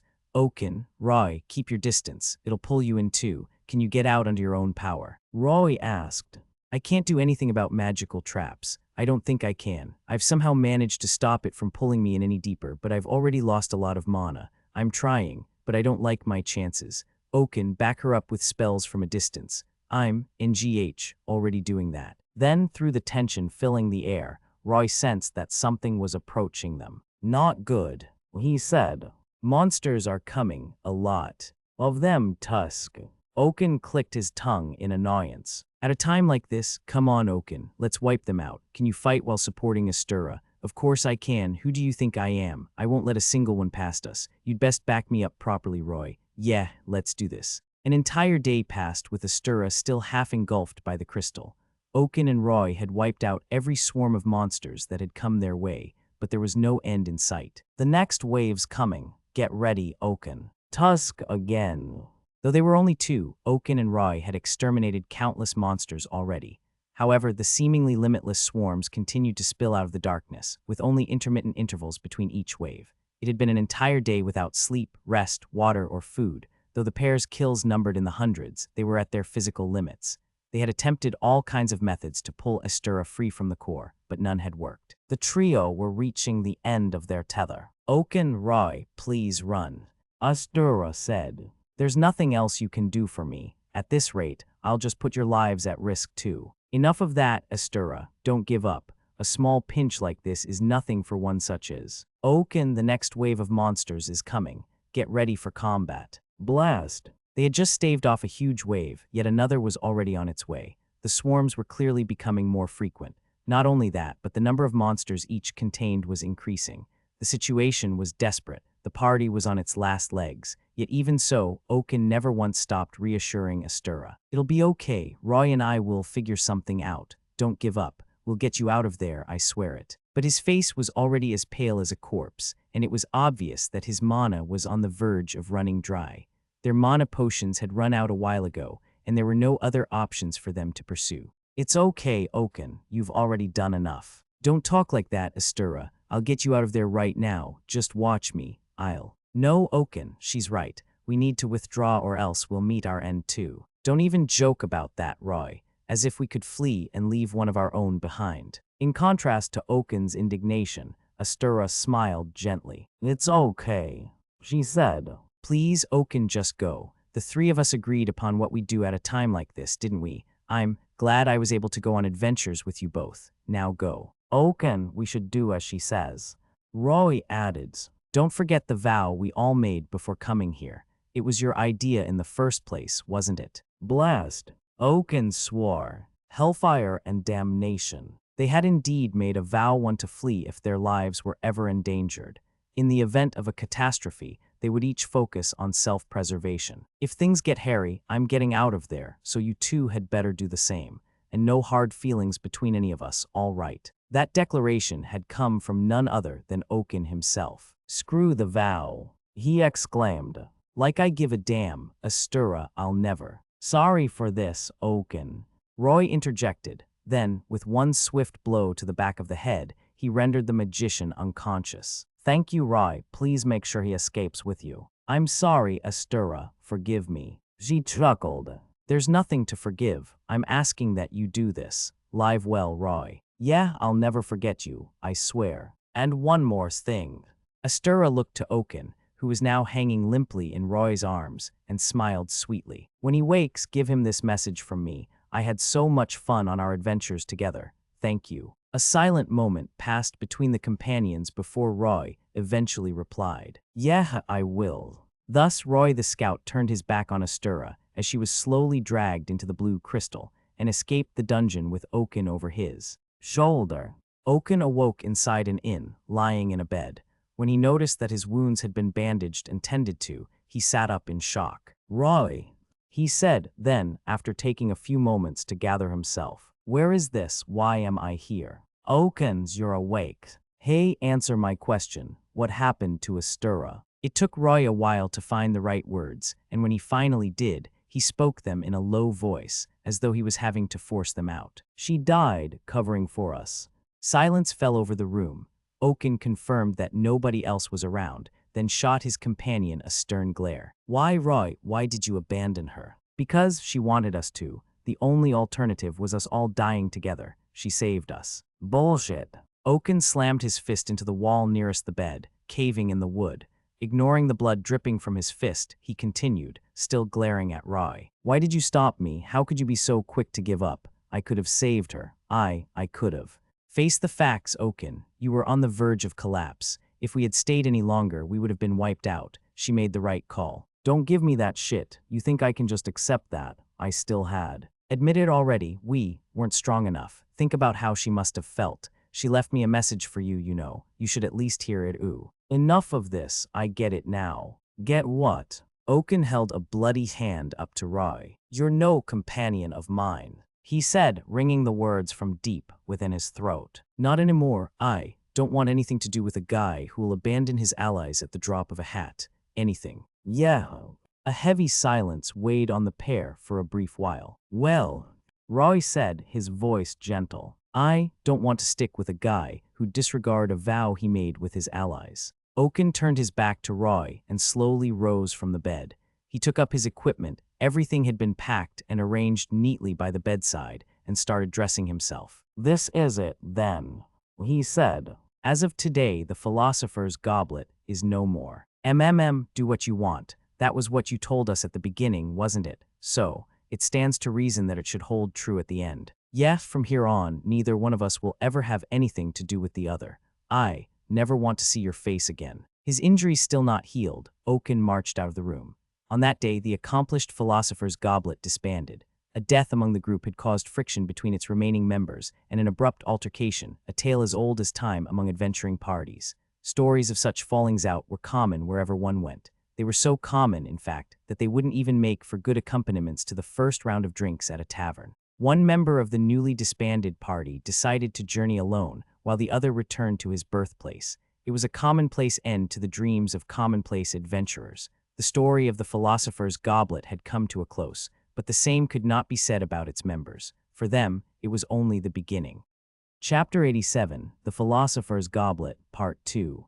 Chapter 87, The Philosopher's Goblet, Part 2. One day, without word or warning, a woman showed up at the birthplace of her former companion. "It's been a while, Roy, you look well." Roy didn't know how to react. The woman who had just spoken was his fellow adventurer Astirras. He had thought he would never see her again. By all accounts, she should have been dead. Even more surprising was her appearance. More than a decade had passed since their last farewell, yet she looked exactly the same. "Astirras, you're alive?" Roy asked. "Is that really you?" "Whatever do you mean? Of course it's me. Have you forgotten your old friend's face? How hurtful." Roy was unable to believe it right away. The fact that she was a half-elf, a race that boasted long lifespans, went some way toward explaining the strangeness, but he still couldn't shake the feeling that something was amiss.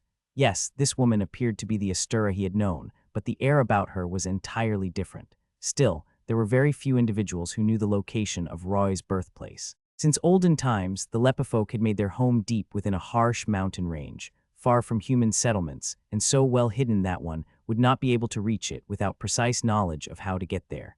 They kept the existence of their home a closely guarded secret, fearing discovery, and only allowed outsiders to approach under the most exceptional circumstances. It was likewise rare for a member of the Lepifolk to leave their home.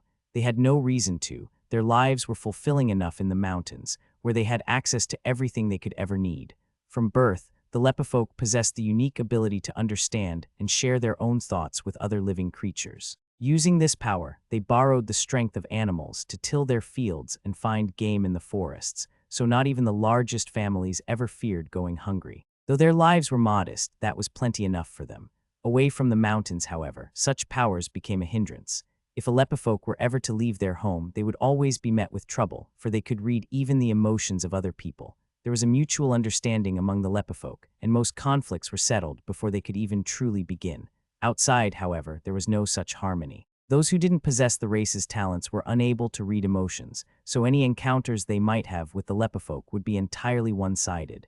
The very notion would create outrage, which was why such powers had to be kept hidden. Anything less would result in widespread persecution. Worse still, the power to read emotions also drew the attention of those with wicked hearts. One needed only read the bitter annals of the Lepifolk's history to see that. It was for these reasons that the Lepifolk stayed in the mountains, away from the other races. They upheld a strict code that forbade them from revealing their power to outsiders, or even interacting with them, though in the case of the latter, they made small exceptions to allow for the trade that facilitated their everyday lives. And as a consequence of this self-imposed isolation, not a single Lepifolk had ventured outside their home in several generations. Well, except for Roy. Among his people, Roy was considered an eccentric. He had a far greater penchant for curiosity than his kin. As a child, each time he had put into words his longing to see the outside world, he had received strange looks from his friends, and the adults had tried to warn him against such foolish notions. Perhaps that was why he had made such fast friends with Awaken, who was considered an oddball among humans. Roy was something of a nonconformist among his people, yet even he obeyed their code. He disclosed the secret of his home's existence only to the two people he could properly trust, Awaken and Astirras, his longtime adventuring companions, and informed not a soul that he could read hearts. Keeping his power hidden was necessary, though he questioned not telling his friends on many an occasion. Although it took some convincing via messenger birds, Roy eventually received the Lepifolk elder's permission for his companions to travel to his home in the mountains and stay for a while. He had argued that it would benefit their people for generations to come, but in truth he had simply wanted the two whom he thought of as his family to see where he'd grown up. In the end, both Awaken and Astirras had visited the Lepifolk settlement and spent several days there. That the woman standing before Roy now had even been able to find him was evidence enough that she truly was his old companion. At least, that was what he had thought at the time. "Right, of course you are," Roy said. "Sorry, you just caught me by surprise, is all. I'm impressed you remember how to get here after all these years. But more than that, I'm glad you're well. Would you like to visit my home? I could introduce you to my wife and children." "That would be lovely, thank you. I'm a little worn out from the long journey. Would you mind letting me stay the night?" "Not at all. You're always welcome here." And so Roy invited Astirras into his home. While they were having dinner together with his family, he once again sensed that something about her was amiss. His wife felt the same way. Neither one of them could hear the voice of Astirras' heart. This was unprecedented. Back when Roy had traveled with Awaken and Astirras, the pair had always been open with him. Yes, they had their secrets, everyone did, but because Roy had always been able to hear their hearts, he had known exactly what kind of people they were. Keeping to the Lepifolk code, Roy had not told anyone about his power. It had pained him to keep such a weighty secret from his friends, but Astirras and Oaken's hearts had always been comforting to hear. He had always thought that they were staunch, trustworthy allies. And yet, now he couldn't hear anything at all from Astirras' heart. Roy should have been quicker to realize what that meant. The still vivid memories of his precious companion had dulled his judgment. Something was deeply wrong. But by the time that had occurred to him the next morning, it was already too late. What is the meaning of this? A crimson gem, one of the treasures of the Lepifolk, had vanished from the shrine in the elder's home. While the rest of the settlement was in uproar, the first thing Roy did was search for the woman he had invited into his people's home, and immediately he found her. "Is something the matter?" she asked. "It's awfully noisy."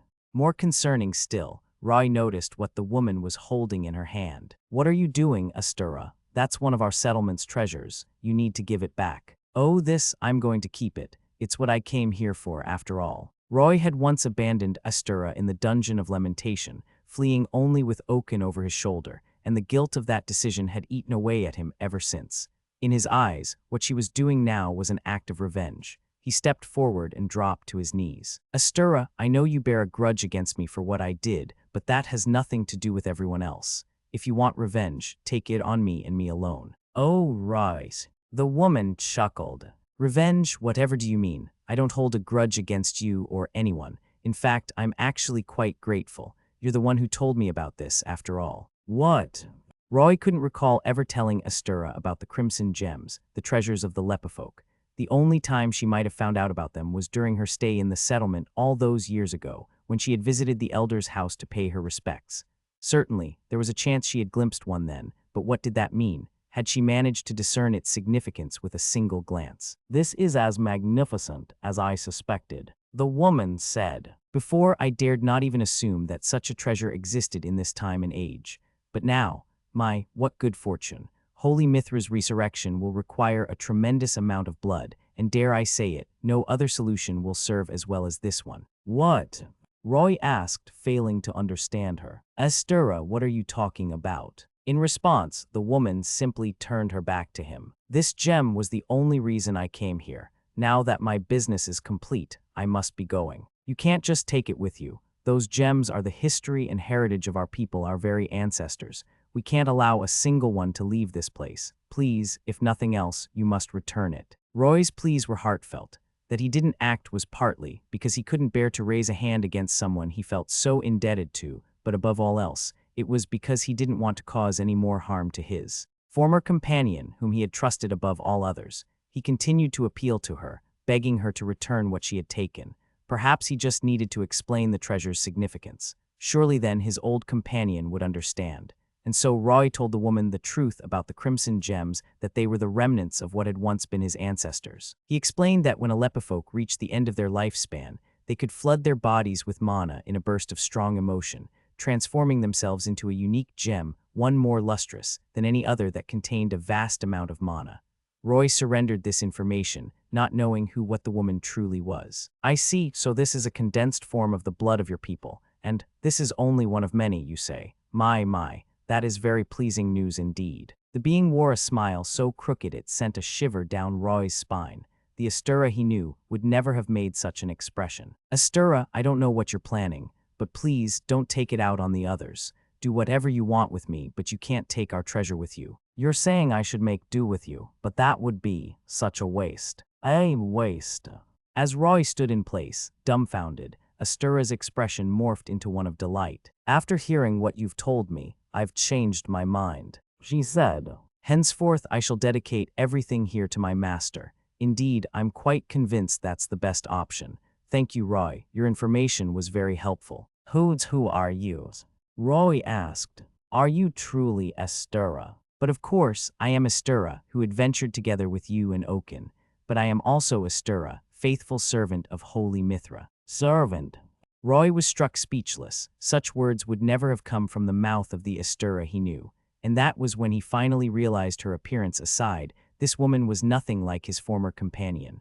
But it was already too late. far too late. I shall have your people become sustenance for Holy Mithra's resurrection." The woman declared, "This crimson gem is wonderful. Such a perfect crystallization of blood and mana. To think there were living creatures in the outside world that could produce such a thing. Perhaps the 20,000 years I spent waiting were not wasted after all. Stop this. You aren't making any sense. You have in your hand the very history of our people. Please, you cannot do this." But as Roy continued to plead, Astirras merely smiled, delighted and cold. "Fear not, your history will not go to waste. On the contrary, I shall put it toward the highest purpose there is. Consider it an honor. On another topic, though, your people have quite the curious power, don't they, to be able to read the hearts of those around them.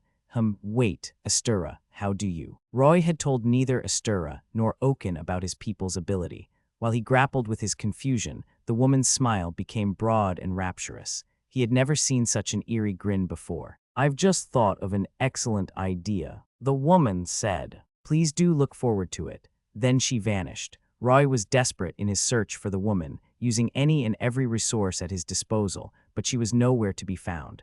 That day marked the beginning of the hell that was soon to befall the Lepifolk's home. More of them have gone missing. It was Alon's kids this time. They both vanished into thin air. "Have you done a thorough search?" "Yes, of course, but like every abduction before this, they're nowhere to be found. Eventually, it'll be our child." First, the crimson gems had disappeared, stolen from the private shrines in the Lepifolk's homes. A reprieve had then followed, before the settlement's children started disappearing too. No matter how many days passed or where the adults searched, none of the lost were ever found. The obvious conclusion was that an outsider or several had sneaked in to cause these atrocities. "This is your fault. It's because you broke our people's code and invited that outsider into our home." "Yes, it is. I'm sorry, but I will make it right again. I need to." "You will, do you swear?" "I do, no matter what happens. I'll protect everyone." Yet as time passed, Roy's vow went unfulfilled. Over several months, the Lepifolk population more than halved. After the children, the women started disappearing. Then, the young men. It had also become common to find members of the elderly dead in out-of-the-way areas. But despite all this, the Lepifolk refused to fight back. They were a gentle people from a home that had enjoyed a long era of peace, which meant they had no means of enacting violence. None they were willing to use, at least. The Lepifolk had an innate ability to communicate with other living creatures. It was a power that, if put to the proper uses, would quickly secure them the strength to fight. But the act of using their natural talent for violence was strictly forbidden by their code. It was the greatest taboo in their culture. "Thou must not harm others with the power bestowed upon thee by the heavens." In the past, breaking that commandment had almost led to their extinction. That was why the Lepifolk obeyed their ancestors' teachings and their elders' instructions, refusing to fight no matter what they were put through. Even as their women and children had vanished and their men had died around them, they hadn't questioned their code. They had simply endured, showing not even the slightest sign of resistance. Their population diminished, and their homes fell into disrepair, but all the Lepifolk did was pray for their tragedy to end. Not even Roy had opposed the elders' policy. Beyond setting traps, tracking their foe, and acting as a sentry for his allies, he had remained passive. Like the others, he had waited for the storm to pass. But then, while they were working the fields, Roy's 7-year-old son disappeared. Roy turned the entire settlement upside down in a frantic search, but no matter where he looked, his precious boy was nowhere to be found. It was on the third day of searching that Roy realized the truth. His people's belief was nothing more than a forlorn hope. So it was all pointless in the end. His wife lamented, "Our people are powerless. What good could ever have come of dealing with the outside world?" Roy's wife was grief-stricken. Even drinking water became too much. For her and Roy could do nothing but watch as she withered away and eventually took her last breath. Shortly after, Roy left home without saying a word to anyone. In his heart, he knew he was entirely to blame for the tragedy befalling his people. That was why he had to be the one to fix it, all of it. But in his current state, he wouldn't stand a chance. He needed strength. That was why Roy decided to break the rule his people had treasured since before living memory to commit the greatest taboo, more forbidden than any other. He would use his inborn ability to control monsters. Roy headed for the mountains to the north, where the black dragons roosted, and the next day he returned to his settlement with one in tow, a massive specimen, even for its species. The elder flew into a rage when he saw Roy with the dragon. Their code was a warning from their ancestors, he bellowed. The Lepifolk were forbidden from wielding their power in anger, for doing so would doom their people. Roy understood the meaning behind the code, or at least he thought he did, so he decided to cut ties with his people's settlement. He ignored the elders' attempts to dissuade him, told the others not to follow him, and then flew away on the back of the dragon.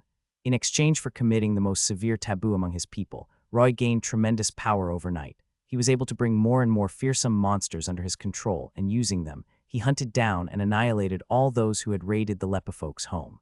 His enemies fell to him easily. Almost too easily. The power he had gained was mighty indeed, living up to its infamous reputation. Soon, the younger Lepifolk who had seen Roy's power came to a unanimous decision. They would follow his example. Whispers began to spread among them. If we have such great power available to us, why aren't we using it? It makes no sense to deem it forbidden. Each and every one of them embraced their power, rebuking their elder in the process. In no time at all, they formed an army capable of commanding enough monsters to flood an entire plain. Their military might surpass that of every country on the continent, and amassing it had only taken them a few days. Having acquired the strength to topple mountains with relative ease, the young Lepifolk grew bitterly resentful. Why did we not use this power sooner? They asked themselves, overcome with regret. If we hadn't been so complacent, we might have been able to save so many of our kin. They began to view the code passed down by their ancestors as something to be scorned, not followed, and whatever trust they had placed in their elder quickly fell apart. It wasn't long before they viewed their ancestors and seniors with outright resentment. As those negative emotions continued to simmer, they slowly developed into something else: respect for the man who had shown them what their power could do. Roy had told them not to follow him, yet they had made him their leader. He couldn't even stop them, for he had given in to the same emotion, a deep, burning hatred toward those who had done this to them. Using their newfound power, the Lepifolk invaded one human settlement after another. They would avenge their slain kin, retrieve their ancestors' crimson gems, and above all else, save the children who had been abducted to make new gems. On the surface, their cause was righteous, but as their fear of the outside world, hatred toward those who had taken their kind, and euphoria at having acquired such tremendous power took hold, the Lepifolk started acting like tyrants.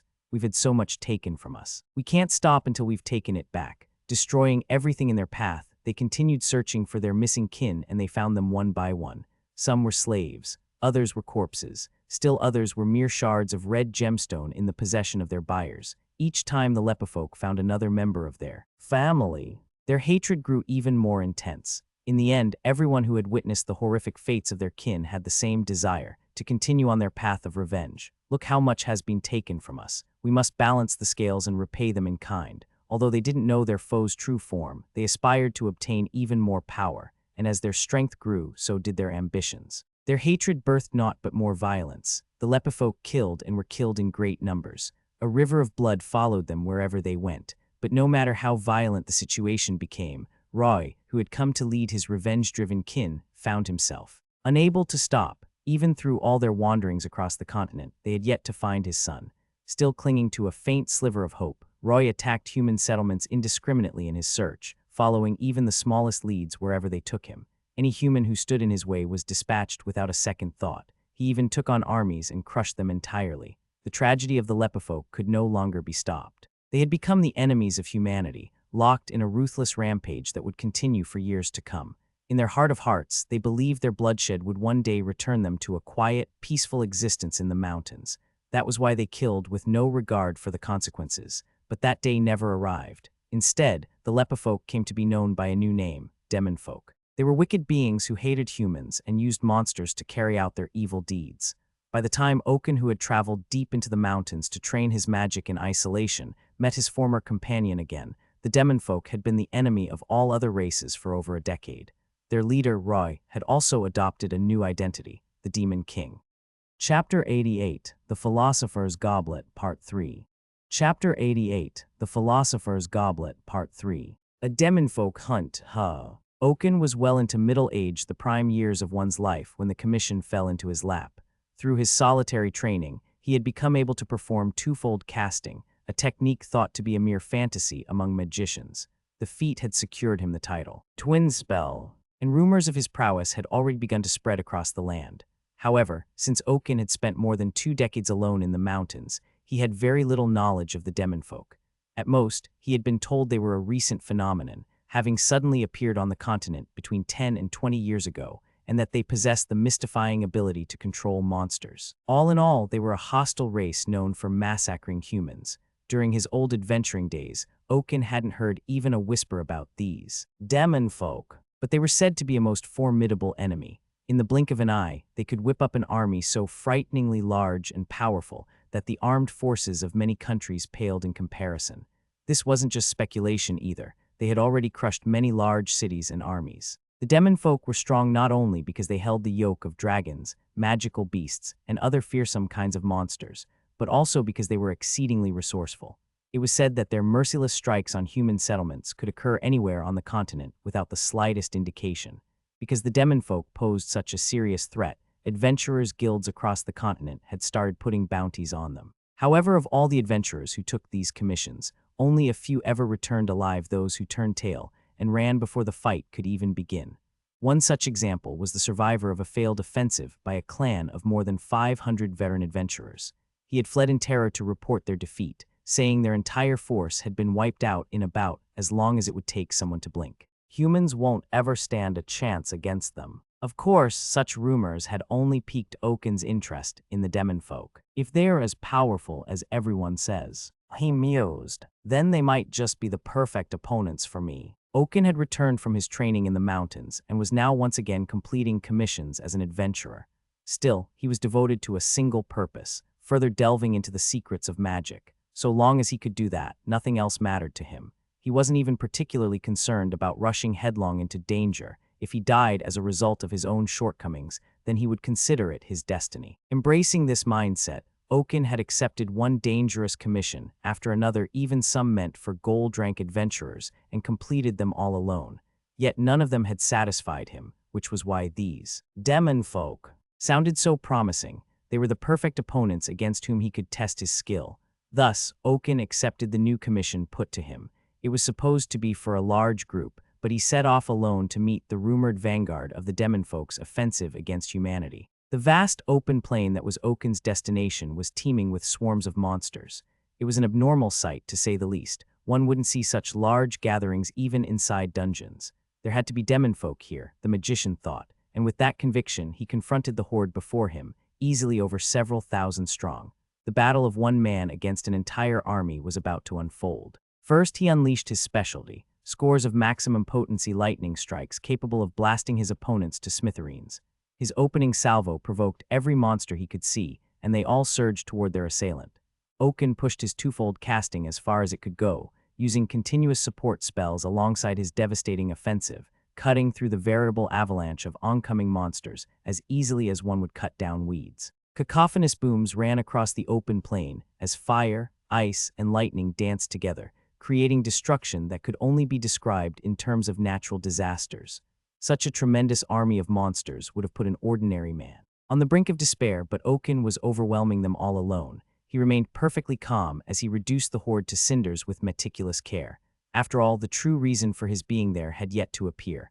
Only when the number of monsters annihilated past 1,000 did their masters make an entrance. At once, Oaken's expression became the ghost of a grin. Finally, he squinted, attempting to get a good look at his new opponents. He didn't doubt that the individuals sitting atop their titanic monsters were the rumored demon folk, but their appearance took him by surprise. This was his first encounter with them, yet he felt as though he'd seen them before. They had the same pallid skin and distinct pale blue hair as a man Oaken had once traveled with. No, I must be mistaken.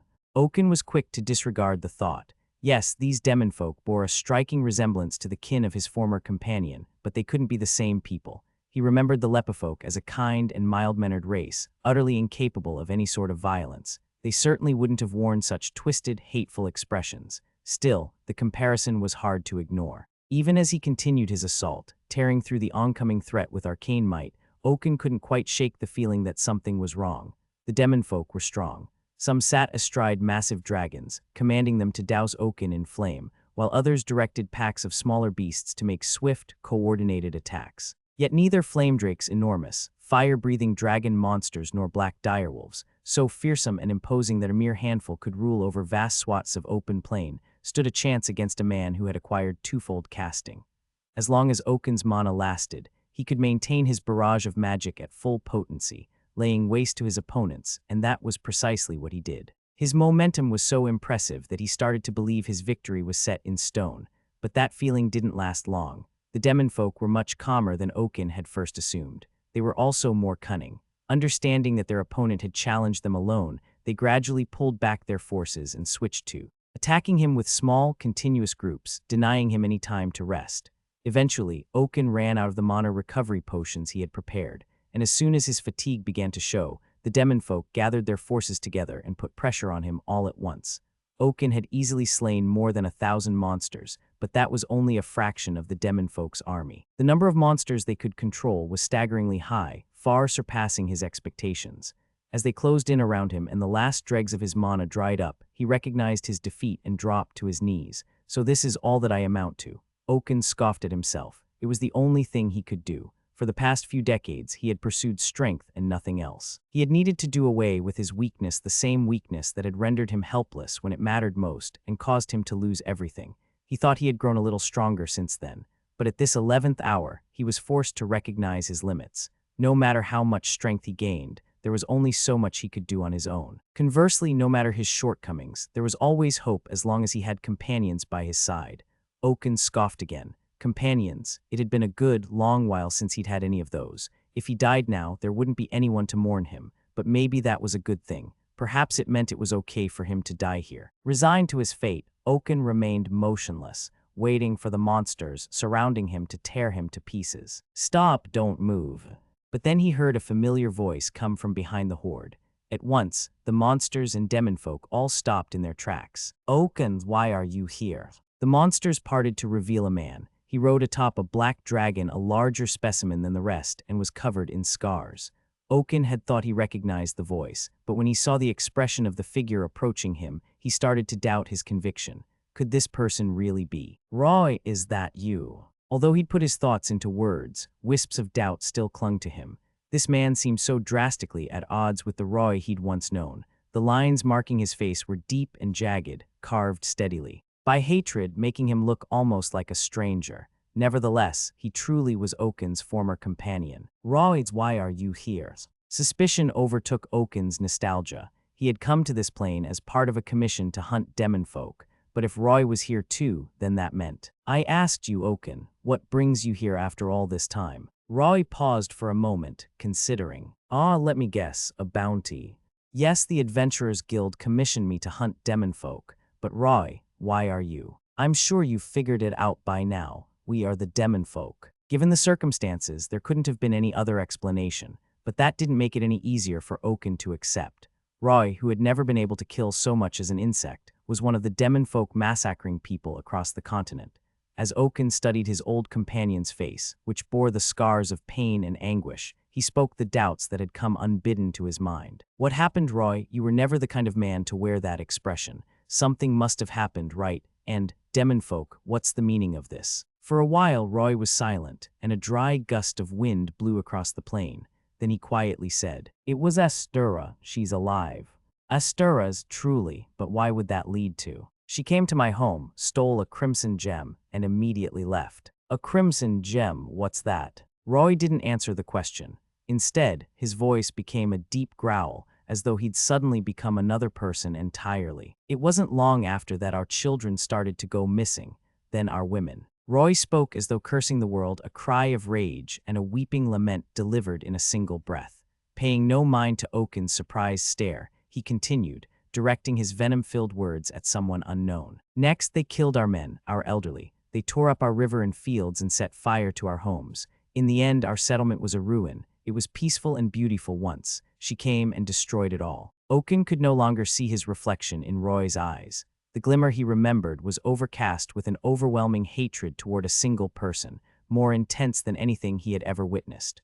Once again, he struggled to believe that the man before him was his former companion. It was like being in the presence of an entirely different person. "Wait, that can't be right." Oaken murmured. "Why would Astirras do something like that? I know you were never the type to lie, but is what you're telling me really the truth?" "That was what I wondered too. I never even considered that she would do such things. I wanted to believe in her, so I did, and this is the result. She's changed, Oaken. She's no longer the Astirras we knew." "Right, what do you mean by?" "I'm not the same person either." Oaken could only grapple with his bewilderment as Roy raised one hand to signal the other demon folk. The hundreds of monsters surrounding Oaken parted immediately to make a path for him. "Leave, Oaken, you're nothing to me now, much less my companion, so don't get involved. This is our problem and ours alone." Roy turned away and commanded, "Let's go." Though his voice came out as barely a whisper, the earth rumbled as the horde of monsters departed, following Oaken's old companion. "Roy!" Oaken wanted to call out for him to wait, but the word caught in his throat. As his former friend faded into the distance atop a titanic black dragon, a horde of monsters large enough to blanket the entire plane trailing behind, he could only watch silently. Astirras was alive. Desperate to confirm the truth of what Roy had said, Oaken devoted all of his time and resources to gathering information.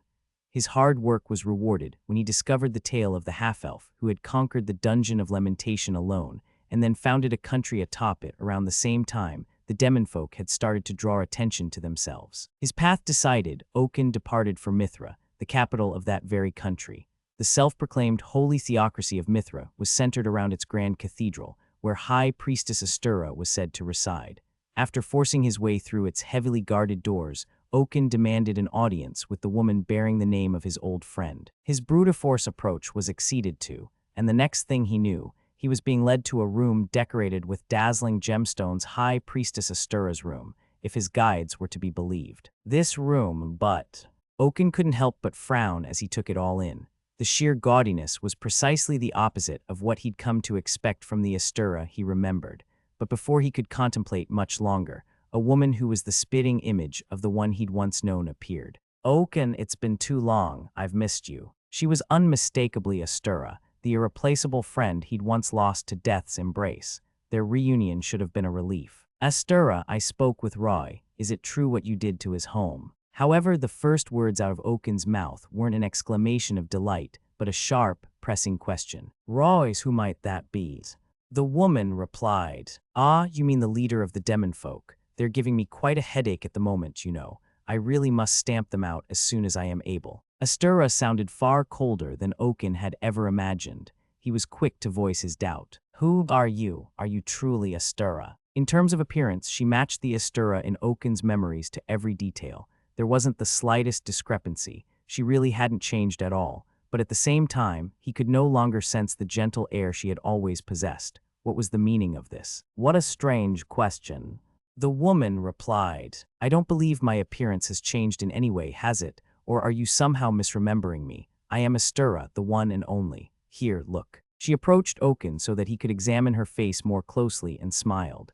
The action only deepened his conviction that she hadn't changed at all. Her appearance was exactly the same as that of the Astirras from his past. Just seeing her was enough to make his eyes unconsciously well up with tears. But despite his nostalgia, Oaken turned away from her. "You're not the Astirras I remember." It was true that they looked alike, but she wasn't the friend from his memories, the irreplaceable companion he'd once had. Astirras would never have acted in this manner. It was unthinkable that she would speak about Roy, someone she had entrusted her life to, with such open disdain. "What a terrible thing to say." The woman replied with a light chuckle. "Aren't we such close companions?" After a moment of silence, Oaken replied, "The Philosopher's Goblet disbanded. We're not companions anymore." "Is that so? What a shame." Astirras gave an amused smile. There was nothing left in this woman that he could understand. She had changed completely and utterly. So had Roy, so had Oaken himself. None of what he and his companions had shared remained, and once that was clear to him, he could no longer stand to be around them. "I'm done here," he said. "I'm leaving. It appears that our guest is making his departure. Guide him outside." "Don't bother, I'll make my own way out." As Oaken left, practically fled the cathedral, he muttered under his breath, "Roy Astirras, what happened to you?" Before he realized it, everything had changed. Roy and Astirras were nothing like their former selves. Despite all the strength he had gained, he could no longer do anything for his old friends, and as that cold reality sank in, Oaken vanished into the world alone, with only his feelings of powerlessness for company. Time passed. It wouldn't be until several months later that Oaken would receive news of the offensive launched against the demonfolk army and its leader, Demon King Roy. Using the Theocracy's barrier techniques and the combined military forces of the continent, High Priestess Astirras had spearheaded the attack, and as the reports went, she had brought about the utter destruction of her opponent. The demon folk army had been wiped out, but the demon king's body had yet to be found. Upon hearing the news, Oaken headed straight for one destination, the home of the Lepifolk where Roy had once brought him. But when he arrived, there was nothing there. He was sure he hadn't misremembered the way. Yet when he looked around, he saw an expanse so barren it made him doubt his own eyes. There were no houses, fields, or plants, none of the bustle of activity that accompanied everyday life, nor the laughter of children. Every trace of the gentle, joyful world that had once existed here was gone, replaced by an expanse of desolate ruins. What is that? All the same, Oaken found the person for whom he was searching. Roy! Although he called out to him from afar, there was no response. He hurried over to the man's side and recoiled at what he saw. Roy was here, just as Oaken had thought, but, "Hey, Roy, are you all right?" "Oh, Kens." Roy managed to eke out a response, but the life was gone from his face. His eyes were unfocused, and understandably so, given the wretched state he was in. He was missing every single one of his fingers, and what remained of his limbs had been torn to shreds. A tremendous chunk had been taken out of his torso, as if something large had near enough bitten him in two. It was miraculous that he was even still alive. "Hold on, Roy. I'll treat you right away. Don't worry, all right." I thought something like this might happen, which is why I prepared the highest quality potions I could. Oaken. As the magician made to uncork the stopper of his potion bottle, he felt one of Roy's hands fingerless, though it was come to rest atop his own. "What?" Oaken sniped. "If I don't do this quickly, you'll bleed out." Roy smiled weakly. Then, in a strained voice, he said, "Sorry, but don't bother. Just let me die. My people have already fought so much, and now they're all gone. I can't be the only one to go on living." Oaken remained motionless, still holding the potion bottle. Roy, why did things turn out like this? He knew about the Great War and that Roy had fought on the front line, but the truth was hard to swallow. How could he ever accept that his two best friends had come to blows and that this was the result? "I have a request for you, Oaken. Will you take this?" A faint light began to envelop Roy's body. "What, Roy, what are you doing? What's that light?" Roy didn't answer the question. Instead, he whispered in a faintly trembling voice, "Hey, Oaken, where did we go wrong? Was it when I abandoned Astirras to die in that dungeon? Or was it when I first stepped foot outside of my home when I broke my people's code and started taking control of monsters?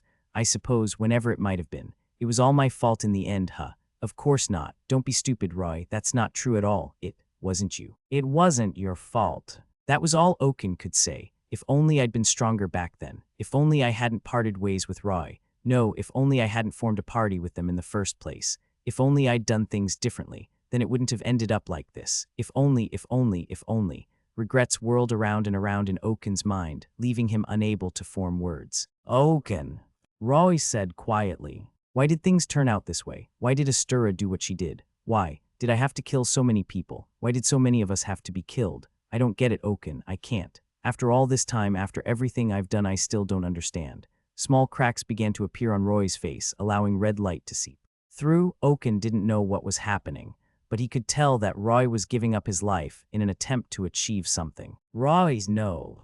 Oaken held his dear friend close, pleading through his tears. "No more, stop, please stop, not yet, please. I told you I have potions, you can still. Oaken, I don't know right from wrong anymore. I've made so many mistakes that I can no longer tell the difference. I just can't understand it. I can't believe in anything. I'm blind to it all, but this one thing is clear to me." For a moment, Roy's eyes became kind again, as they had always been when the three were companions. He met Oaken's gaze and said with his dying breath, "I'm glad to have you with me, here at the end." Then he fell from Oaken's arms, having turned from a man into a shining red gem. These days, among those in the know, such gems were called demons' hearts. They were abnormally pure mana stones, and unbeknownst to anyone, Oaken had taken Roy's with him when leaving what had remained of the settlement. And for more than 2 centuries, he had kept it a secret, safeguarding it until, one day, Oaken fashioned the gemstone into a ring. He then gave that ring to a certain young boy who seemed to resemble his old, dear friend. Also, the boy could seize the power that would allow him to realize his fate. Chapter 89, The First Cry of a Newborn. Chapter 89, The First Cry of a Newborn. The weather was lovely that day in the holy capital. The entire city was in a festive mood, celebrating Holy Prince Tirrence's coming of age. Music and laughter could be heard around every corner, and then something burst out of the top of the cathedral at the center of the city. It ascended into the sky, taking most of the roof with it. "Hey, what's that up there?" Those who bore witness to the strange occurrence strained their eyes to get a better look, confused. The thing that had shot up into the air looked almost like a person holding a sword. Nobody knew what it really was, though. It had already risen too high and was now out of sight. What's going on? The townsfolk began to stir in consternation.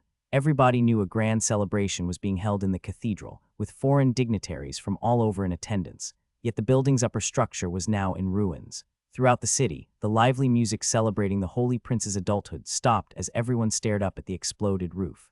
Suddenly, the clear blue sky turned a dark, reddish black. Not a single person understood what was happening. The trees lining the paths and streets surrounding the cathedral erupted with birds as they all took flight at once, and eerie tremors began to rumble through the ground around it, growing stronger and stronger with each passing moment. Those watching from afar felt an indescribable sense of unease. The eerie quakes felt almost like an infant kicking about in the womb, like something gargantuan was crawling its way up from the depths of the earth. As the stupefied onlookers stood frozen to the spot, the tremors abruptly stopped. Then, in an unprecedented turn of events, the sky went entirely black, even though it was barely past noon. What in the world? Stillness enveloped the city. Though the citizens of Mithra knew not what they saw, they could tell from the strange phenomena they had just witnessed that something dark and sinister was on the horizon. After sending that hindrance of a man flying up through the earth with a full-strength blow and crawling through the hole he had created, the monstrous Holy Mithra poked its head through the floor of the cathedral's ballroom. As it watched the people below it cower and scream, it allowed itself a moment to indulge in deep emotion. Ah, above ground again at last. How long had it been? 20,000 years, at least. That was how long Holy Mithra had spent trapped in the dark bowels of the earth. Its journey had been a long one. So much time had passed since that crafty band of adventurers had sealed it within that small blue crystal and left it to rot. The crystal had drained its power, feeding the dungeon that had acted as its hated jail. And the more power it had taken, the more Holy Mithra's body had decayed, leaving it all but a desiccated skeleton.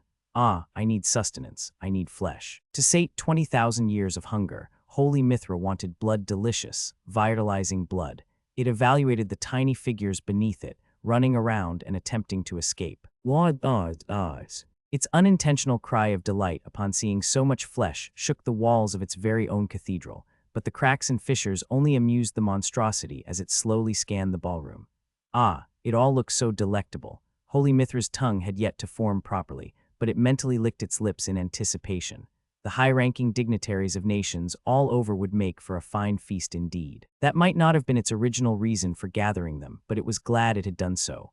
And yet, to the monstrosity's disappointment, the demon folk boy was nowhere to be seen. Had he fled? Was he hiding? Now that Holy Mithra had finally ventured above ground, that child was its foremost desire. Before the blood-red gems it had stockpiled below, it wanted to consume him. So where was he?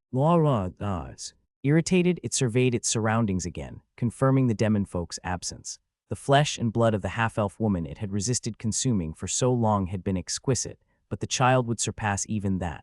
Holy Mithra was sure of it. Below ground, the monstrosity had stockpiled many of the remnants of what had once been the demon folk's kin, superlative mana stones it had decided to name. Demons' hearts. They were truly sublime specimens, preserving the most excellent blood even in death. In short, they would doubtless be delicious. Nonetheless, Holy Mithra wanted a living specimen as its first. For years, it had patiently suppressed its gnawing hunger, and now that it could actually feast, it wanted not a hard gemstone but live flesh dripping with blood. Nothing could surpass a fresh meal. Yet, as the monstrosity studied the high-quality morsels scurrying about the ballroom, it suddenly laughed, changing its mind. It supposed there was no need to be so particular about its first meal. It would eat everything in the end, so what did the order matter? Holy Mithra's very next action would be to consume everything in the Holy City. After all, that was why it had established the city in the first place. Because the demons' hearts were such excellent sustenance, Holy Mithra would become stronger than it had ever been before. As such, there was no need to rush, leaving the demon folk child for last as an amusing treasure hunt.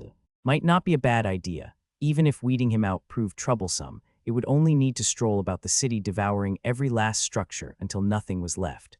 Who could blame it for allowing itself a little entertainment to celebrate its own resurrection? Yes, its own enjoyment came first, and with that thought in mind, Holy Mithra once again unleashed a delighted cry. Eggs on egg, off. The monstrosity basked in its own freedom as it watched parts of the cathedral crumble from the shock of its roar. The attendees in the ballroom were still screaming and attempting to escape.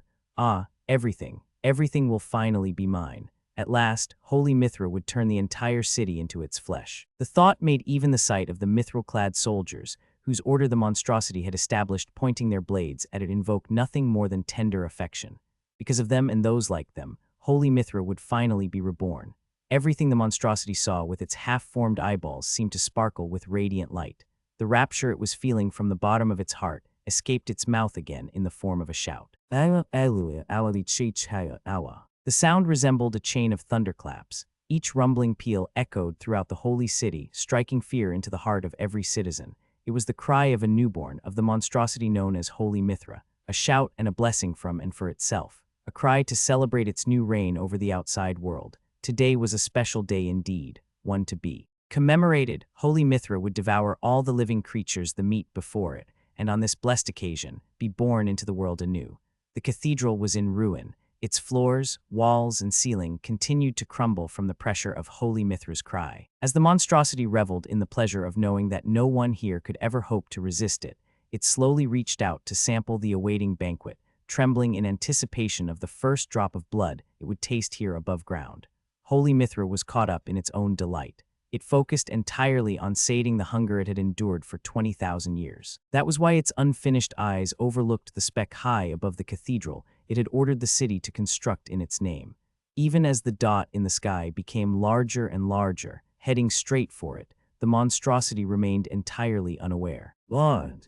By the time Holy Mithra did notice the speck, it was already too late. The blotch had become the outline of a man. Its tiny hands held a long black object which it was bringing down on its target below. Still savoring its delight and reaching toward its feast, the monstrosity could only stare blankly at the approaching figure.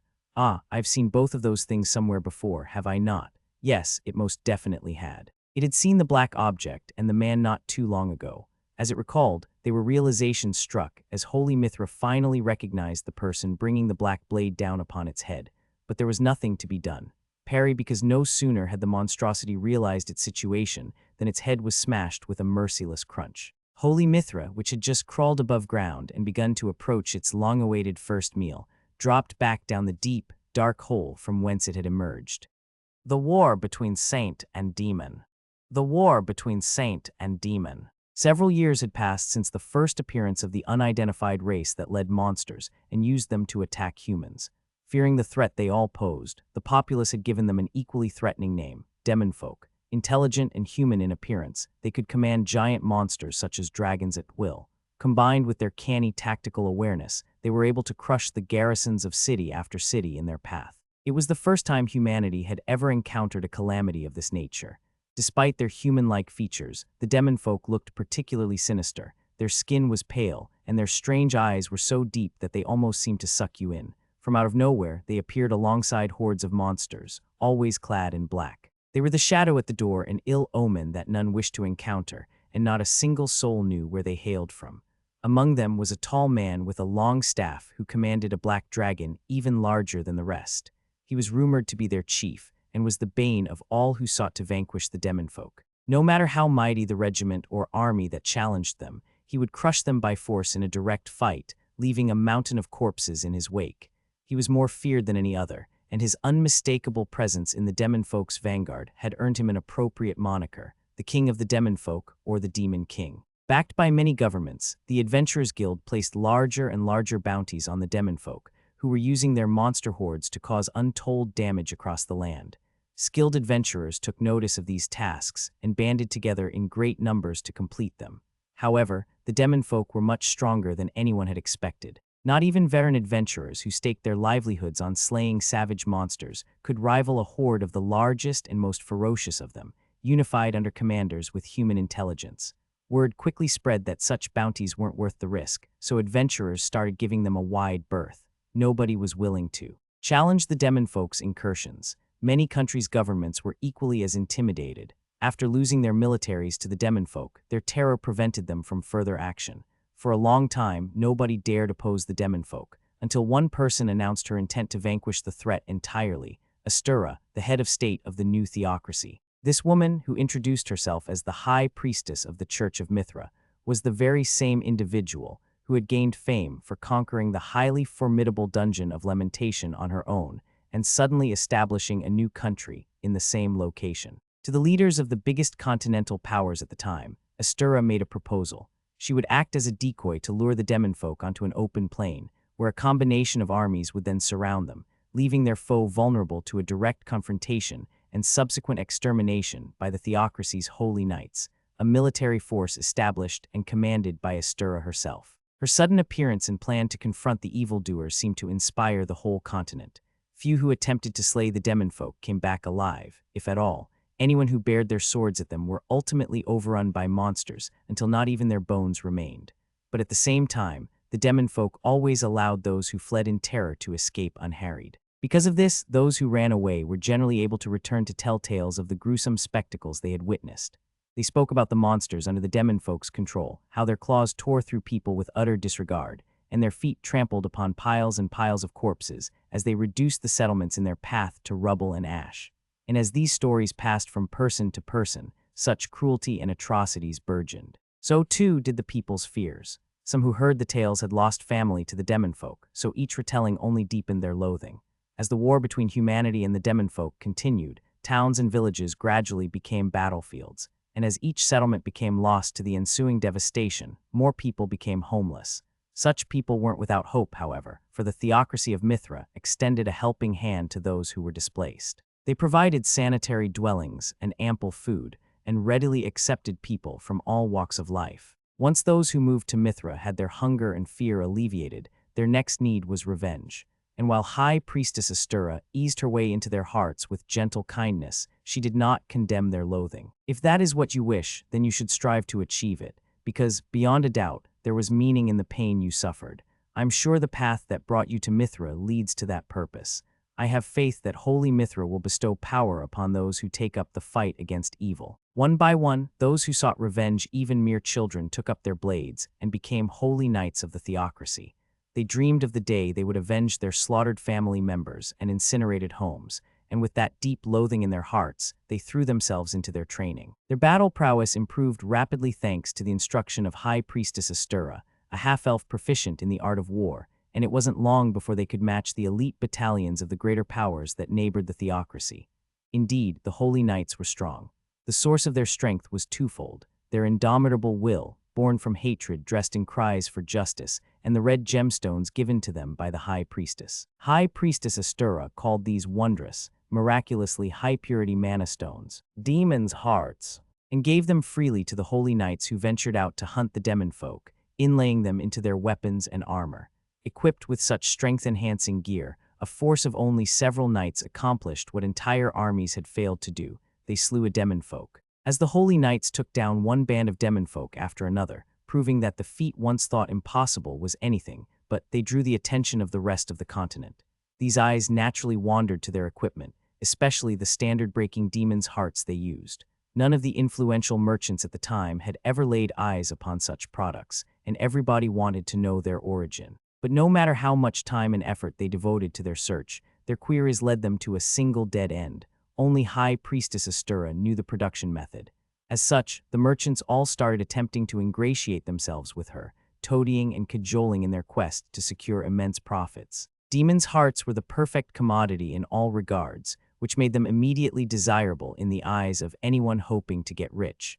Their proven strength in battle had earned them fame across the continent, and equipment that incorporated them was seen as some of the most useful one could possess. Their production method and trade routes were strictly monitored, and they had an entrancing air of mystery about them, as dazzling as the shining armor of the Holy Knights who used them.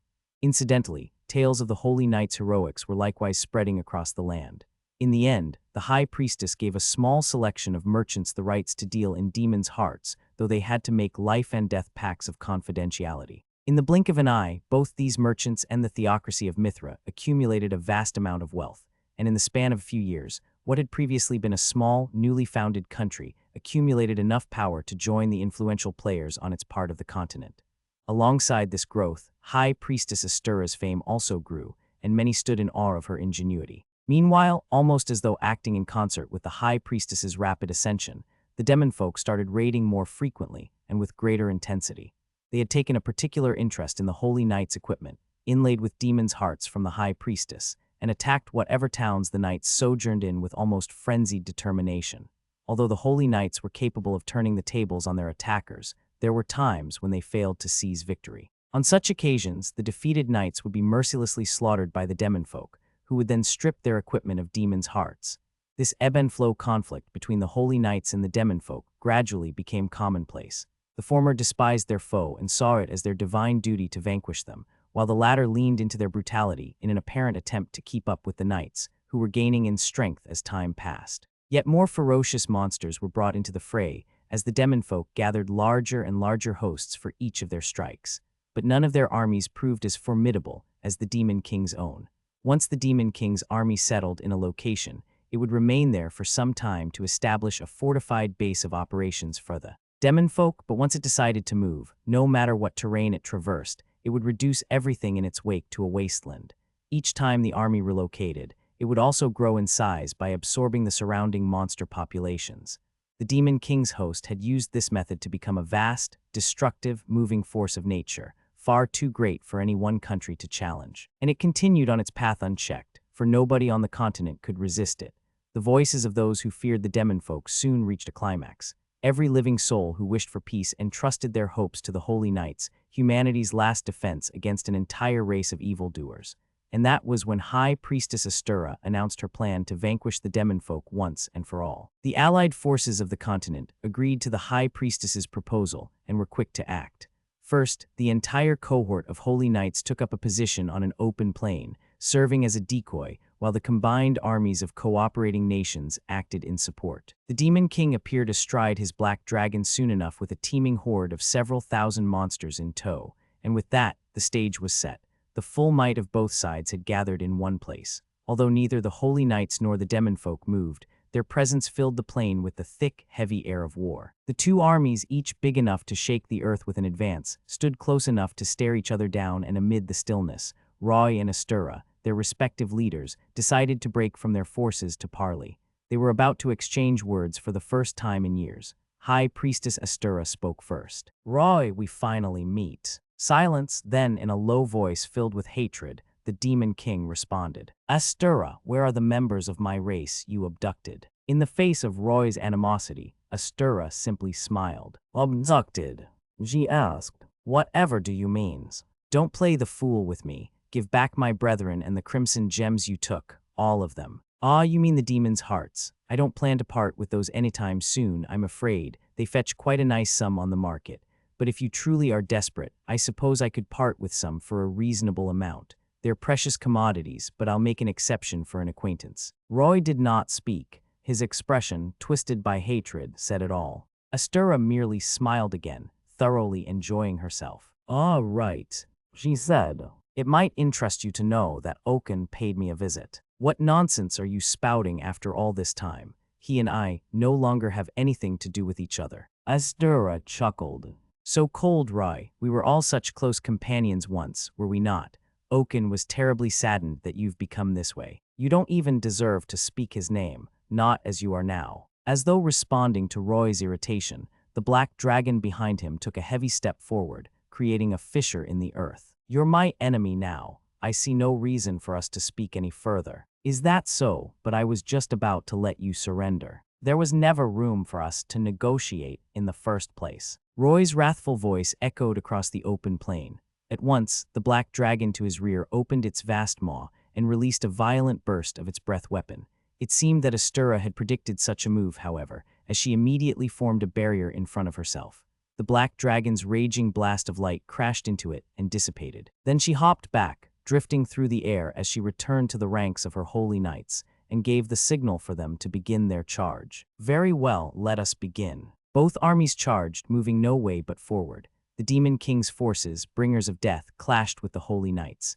Mithra's soldiers were a force to be reckoned with. The Holy Knights who had devoted their lives to High Priestess Astirras crashed into one wave of monsters after another, cutting them all down. The flames of their hatred, which they had named justice, burned brighter than ever, giving them the will to fight. They did not fear death, and in terms of numbers they had the advantage. Nevertheless, the Demon King's army first gained the upper hand. Roy watched the battle with keen eyes and a composed mind, delivering orders to every host under his command.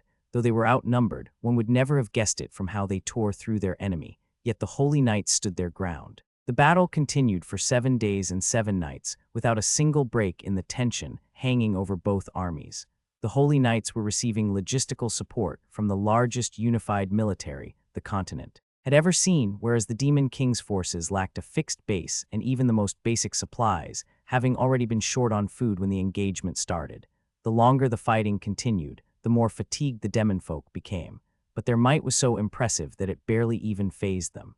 The demon folk had refined their battle talents by commanding monsters across dozens of skirmishes. Now there were many among them who could control scores of giant monsters at once, and their might was so impressive that not even 100 holy knights could compare to them. Their physical bodies were exhausted, but when it came to massacring their opponents, the demon folk had vigor to spare.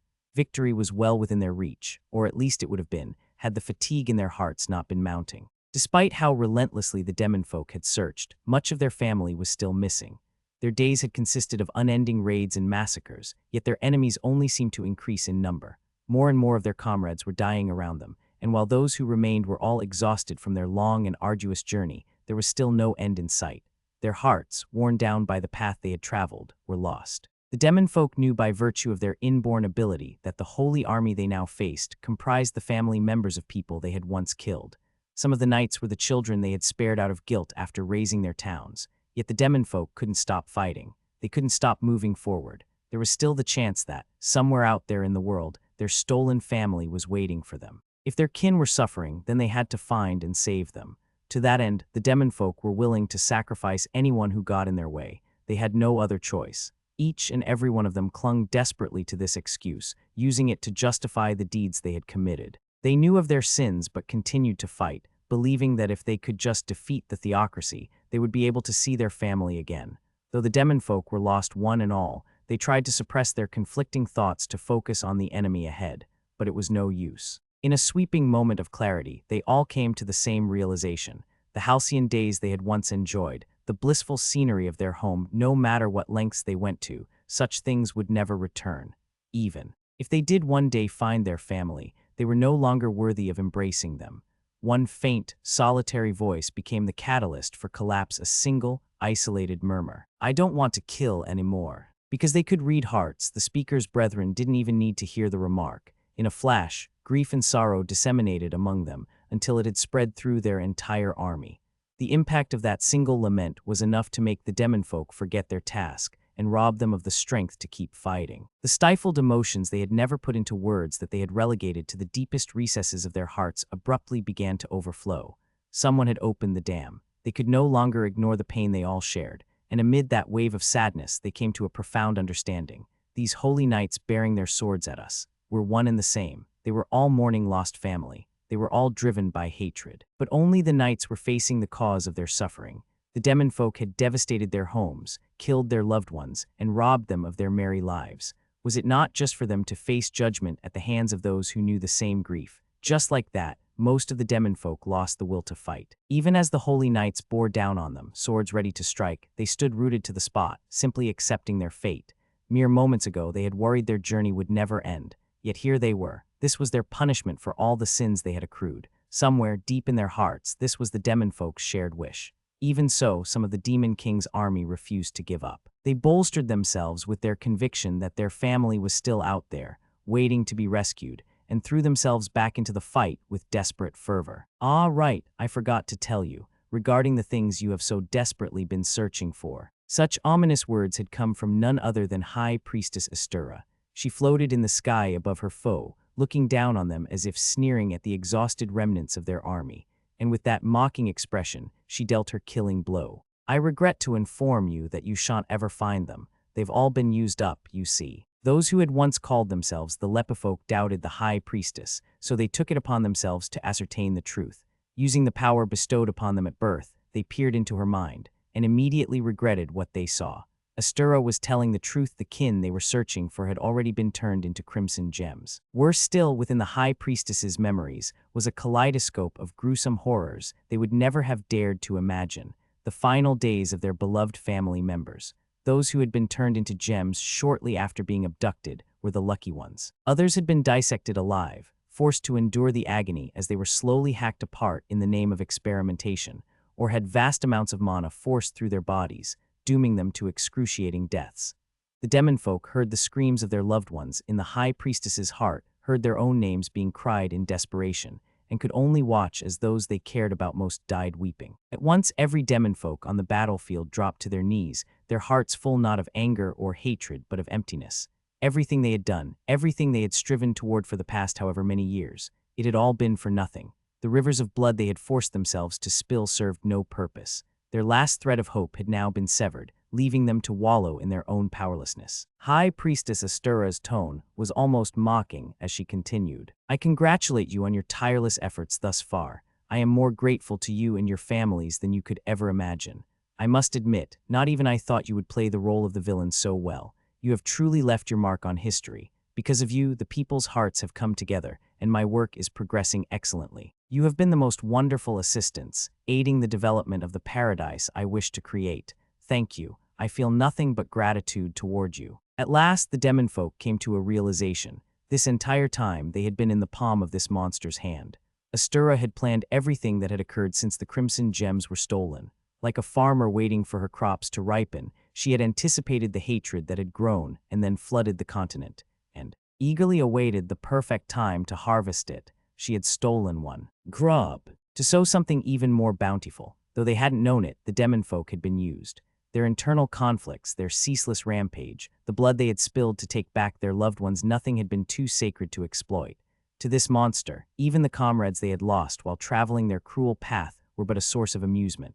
The lepifolk's tragedy had been a comedy for Astirras, one of her own making. And the demon folk had yet to leave center stage. In her heart, the monster already knew how she would use her foes, as commodities to acquire vast amounts of wealth, as convenient eternal enemies, to bring others under her banner, and as mere sustenance for some sinister, unknown creature. She would wring as much worth from them as she could until nothing remained. The demon folk had realized too late, although they now stood on opposite ends of the battlefield, the holy knights were not their enemies. They had only ever had one foe, this monster in the form of a woman. Truly, they had been fools. Breaking their people's code had been a grave mistake. They had considered it their last option and clung to it, believing it would allow them to save their family, but the power they had gained had been naught but an illusion. It had wrought only meaningless slaughter and sorrow, and now it was time for them to pay the price. Because of their foolishness, the demon folk would meet the same fate as their abducted kin. Because of their stupidity, they had taken the path of an unknown monster's devising, and the holy knights would surely follow. Because they could read the monster's heart, the demon folk know, the lepifolk were able to glimpse the cursed future awaiting the holy knights. They too would be manipulated, and when their usefulness ran out, they would simply be discarded. The sole cause of all this suffering was upon this very battlefield, laughing, yet nobody even tried to oppose her. The only things driving them forward, their friends and family, had been lost a long time ago. The battle raged on, but it was entirely one-sided. The demon folk, having recognized their powerlessness and the sins they had committed, were no longer capable of putting up a fight. Many simply wished for death to come quicker, with some going so far as to say it was the last. Remaining salvation afforded to them, they fell to the holy knight's blades as though chasing after their fallen brethren. Nobody could persuade the demon folk to carry on living, not when they saw death as the punishment they deserved. Not even Roy, their leader, had the power to change their minds. Following the high priestess's command, the holy knights of the theocracy showed no mercy. They cut the throat of any evildoer who dared to stand, and immediately hobbled those who had crumpled to the ground, removing their extremities before cramming them into iron cages to be transported someplace unknown. The battle had stretched on much too long for any normal soldier to endure, but the holy knights threw themselves into exterminating their foe. Their strength came from many sources: their hatred of those who had murdered their loved ones, their lust for vengeance, their profound sorrow at the thought that their homes, where they had enjoyed such peace, were now little more than rubble, and above all else, their faith in the teachings of Holy Mithra, whose guidance had brought them to this battlefield in the first place. In their hearts, the holy knights believed they had nothing to fear, that Holy Mithra would reward them even in death. They needed only face and vanquish the evil before them, for that was the sacred duty entrusted to them. In their eyes, it was the one true path to salvation. As the slaughter for it could no longer be called a battle continued, more and more demon folk vanished from the open plain, captured or executed. Roy had led his brethren for the duration of their journey, so he burned their tragic fates into his memory, even as the holy knights ran him through, covering his lower abdomen in stab wounds. But his suffering did not end there. His lower half was torn to pieces and thrown all over by the monsters now free from their yoke. As the freed monsters rampaged across the battlefield, they lashed out at the hopeless demonfolk instead of the blade-wielding holy knights. Taking revenge on those who had commanded them against their will, they turned on their former masters and devoured them with fervor. Amid the chaos, Demon King Roy's black dragon snapped up its master and unsteadily took to the sky, its body a honeycombed tapestry of gashes and punctures. There were no longer any demon folk left on the battlefield. High Priestess Astirras, who had quietly watched the scene unfold, erupted in high and exuberant laughter. Then she made a proud declaration. "This divine war ends in a victory for the just. Henceforth, our great nation shall be known by a new name, the Holy Theocracy of Mithra." The surviving holy knights' cheers were so uproarious that they shook the earth. Every step of their path had been righteous, and they found themselves feeling even more grateful to Holy Mithra, the reason for their victory and salvation. They all swore their undying allegiance to High Priestess Astirras, who had given them everything. In the years that followed, the new Holy Theocracy of Mithra became more consolidated than ever. Using the wealth gained from the trade of demons' hearts, its people gathered together and erected a great city. And in barely any time at all, the theocracy developed into a major power with enough influence to shape the entire continent. The Philosopher's Goblet. The Philosopher's Goblet. Where am I? In a daze, Astirras examined her surroundings. The low light made it hard to see, but she seemed to be in a small, cramped crate of some kind. Her cheek was pressed against a hard wooden surface, and she could feel the rattling of a vehicle, probably a wagon or cart traveling over a bumpy road. Yep, I'm definitely inside a crate. And with that realization came another. She was trapped. A thin beam of light poked through a gap in the crate, allowing Astirras to see that her hands and feet were tightly bound with rope. Distressed, she attempted to wriggle free, but the strength had at some point left her body. What was happening? How had she ended up in a place like this? And why were her limbs tied up? Astirras tried to recall the events that had gotten her in this predicament, but to no avail. She couldn't remember a thing. One fact was clear to her, though. She had been through a similar experience before.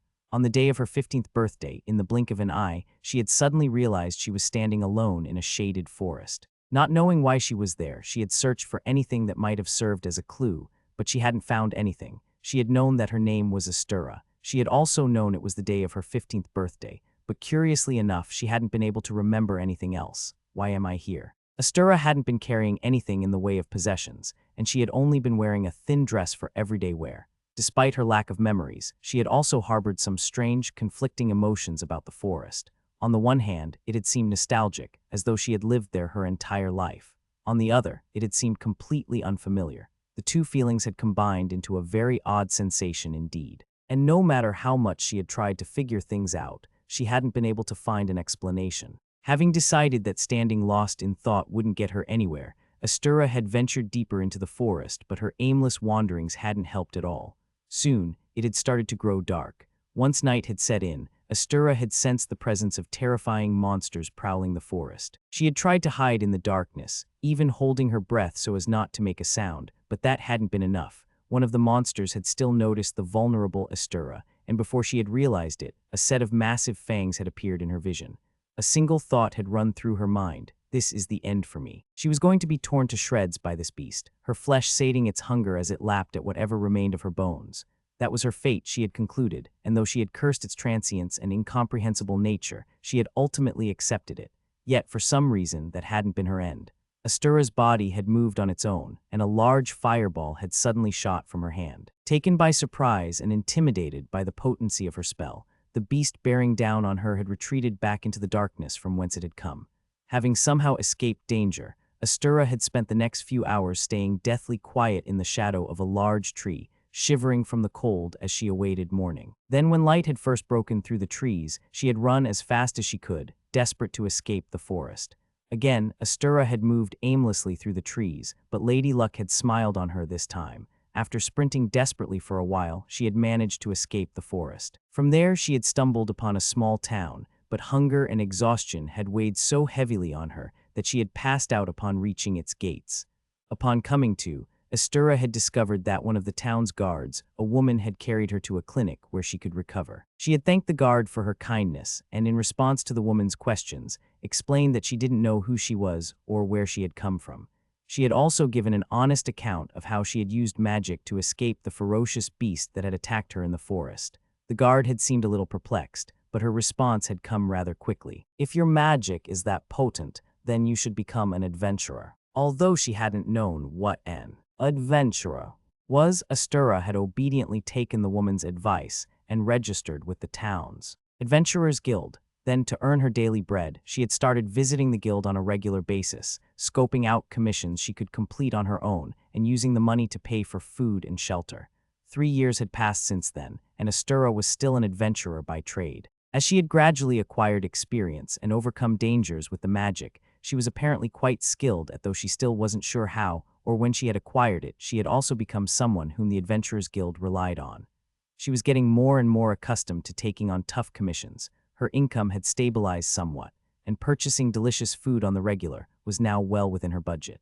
In short, she was gaining confidence. Still, she must have made a mistake of some kind yesterday. She recalled that she had gone to the Adventurers Guild to hand in an herb-gathering commission and collect her pay. Then, on her way back to her inn, a shady-looking fellow had approached her. The rest was a mystery. All in all, Astirras didn't know much about her current situation. It certainly wasn't a good one, though. What to do? First, Astirras turned to her 4-day magic and tried to burn away the rope binding her. But no matter how hard she tried, she couldn't produce a decent flame. The crate she was trapped in must have been built to limit her magic in some way, and since there was a gag stuffed tightly into her mouth, she couldn't even call for help. Now this is a problem. Memories weren't the only thing she lacked. She had nobody she could count on to rescue her either. Astirras' journey thus far had been aimless and solitary. She had encountered danger on more occasions than she could count, and this was far from the first time someone had attempted to ambush, abduct, and trap her. She had always managed to escape with her formidable magic, but that was because her assailants had never gone to such lengths to keep her restrained. Her every means of escape was gone, leaving her with nothing she could do. She wondered where they were going to take her. Certainly nowhere good if they had resorted to such a heavy-handed invitation.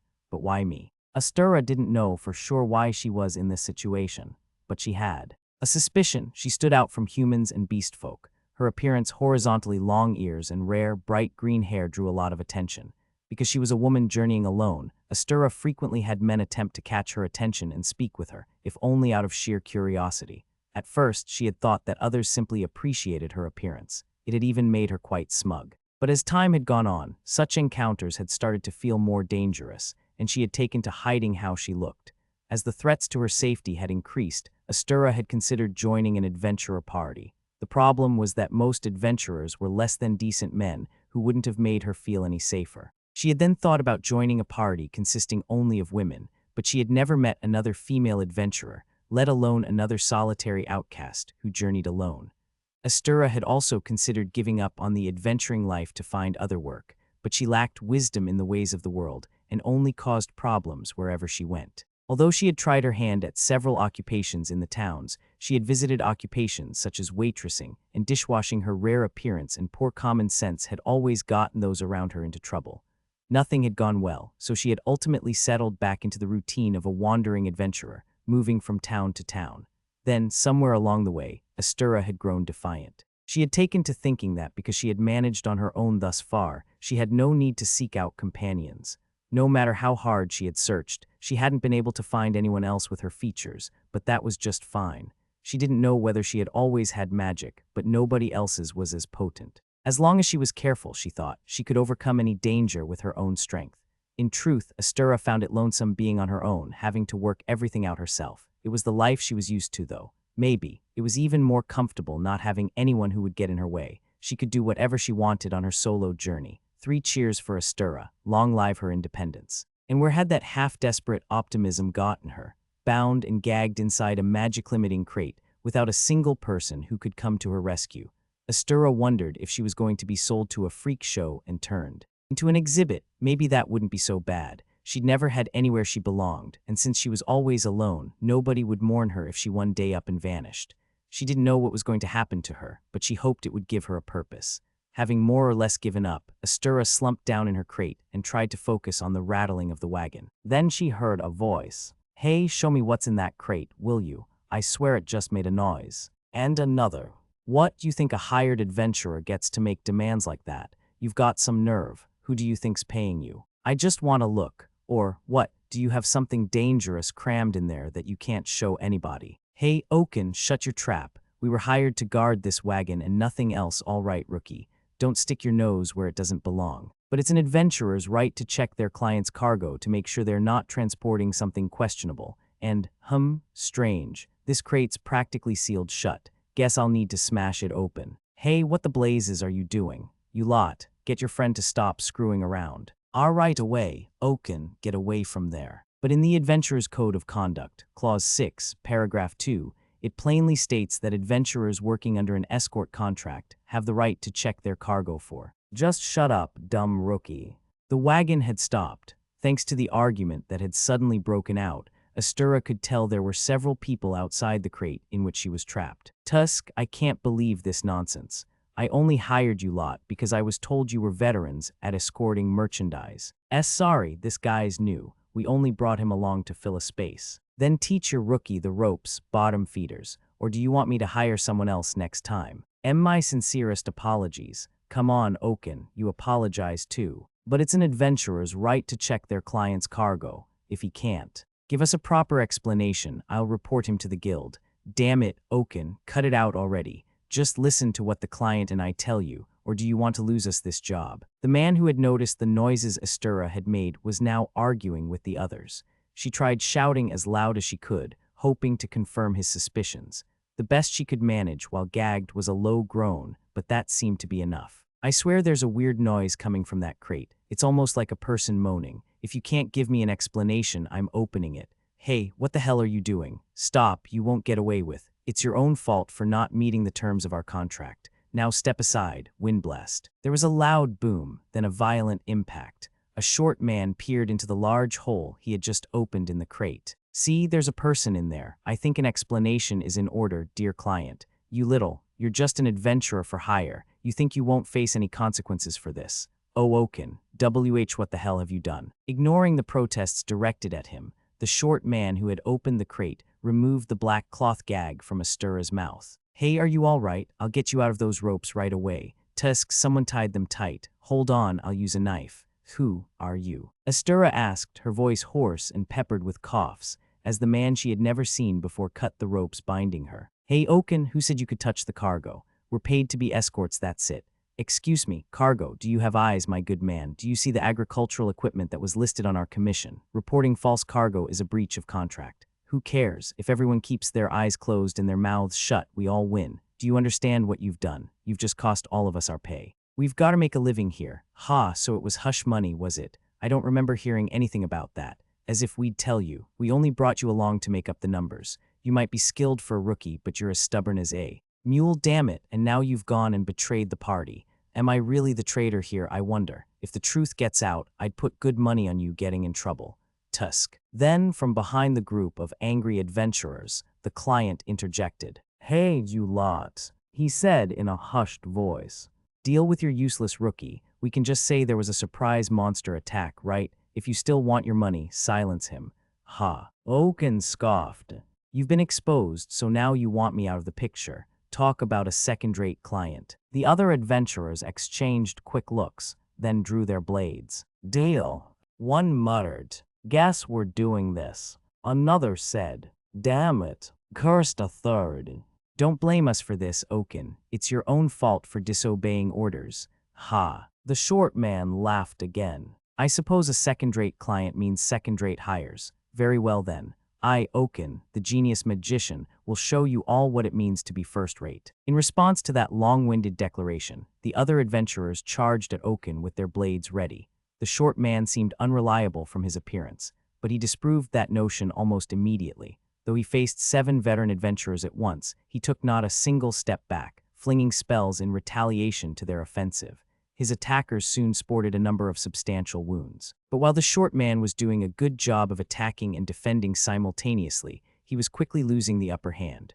Riffraff or not, his opponents were veterans. Challenging all 7 of them alone was the blunder of an overconfident rookie. No matter how much Oaken believed in his talents, the outcome of the battle was already decided. It's over, Oaken, the leader of the adventurers said. You can apologize by dying. Then he swung his longsword, worn with use, at the short man's throat. Flowed, but the blade didn't cleave through its intended target.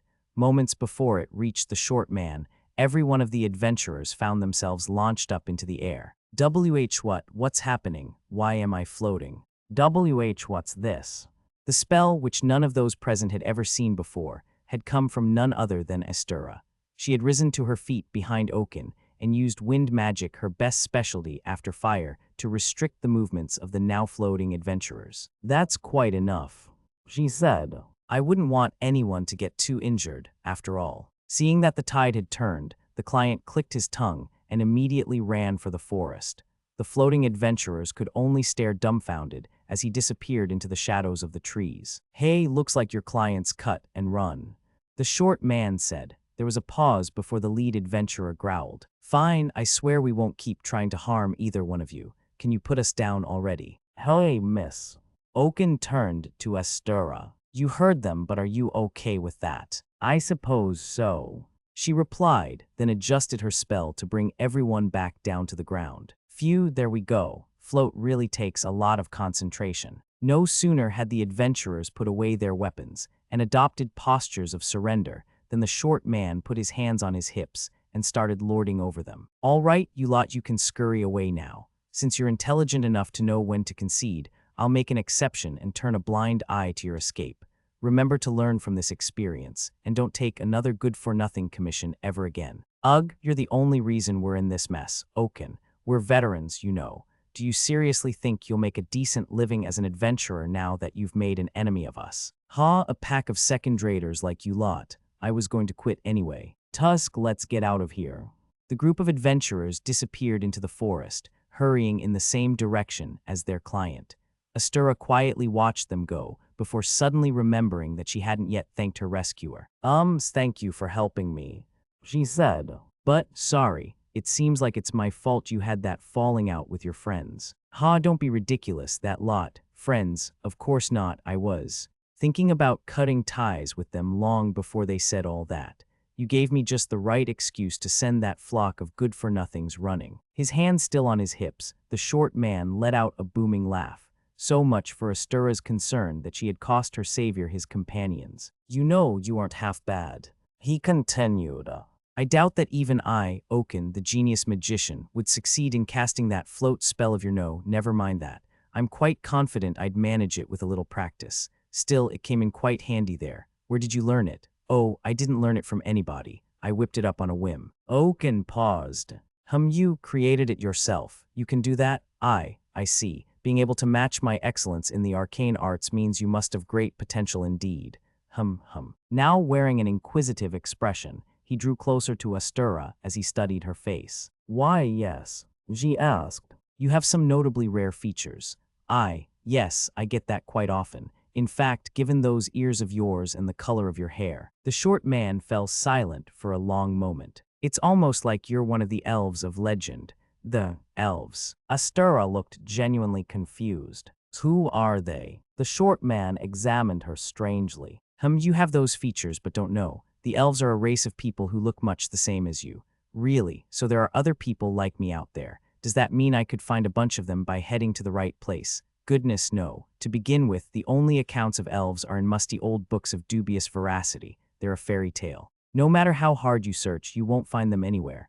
I see. Astirras was a little disheartened by the man's response. She had no reason to doubt him, especially when she hadn't ever seen another person with her strange features. But at the same time, for a reason she couldn't quite place, she suspected that he was wrong. A whisper in her heart told her so. Yes, I see. The elves aren't a fairy tale. They're just hiding themselves from the rest of the world.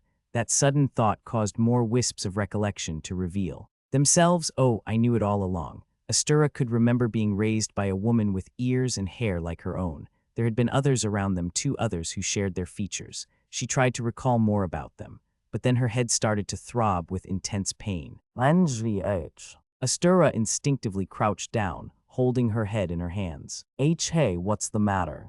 Oaken asked. Astirras took a moment to compose herself and then replied, Sorry, I'm not feeling well. Are you hurt anywhere? The short man fumbled around in the satchel at his waist, retrieving a small bottle. I have a potion if you think you need it. Astirras refused it, instead putting the memories that had just returned to her into words. Actually, I've just remembered a little of my past. The elves, they do exist. I lived in a forest or someplace like one until I was 15, and everyone there had my features. They weren't rare at all.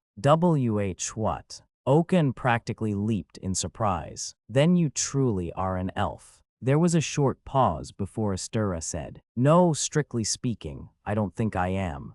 "You don't think you are, what do you mean?" Astirras' own words, based only on unreliable memories, caused indistinct visions of her past to float up from the depths of her mind. She had once lived in a forest or someplace similar enough to be called one, yet for a reason that eluded her, she couldn't remember the faces of anyone there. No matter how hard she tried, there were gaping voids in her memory. She thought she could remember having a mother and father. Though she couldn't picture their faces, she was sure that they were real, well, as sure as someone in her predicament could be. She was also convinced that her mother had shared her unusual features and that the others around them had too, but not her father. His clothes, ears, and hair color hadn't matched those of the others in the forest. He alone had been forever bound in chains and relegated to the dark depths of what Astirras thought might have been a prison. Yes, that man had definitely been her father. That was why she had always stood out slightly from the others, why everyone had told her to leave their home on the day of her 15th birthday, and if she recalled correctly, even her mother.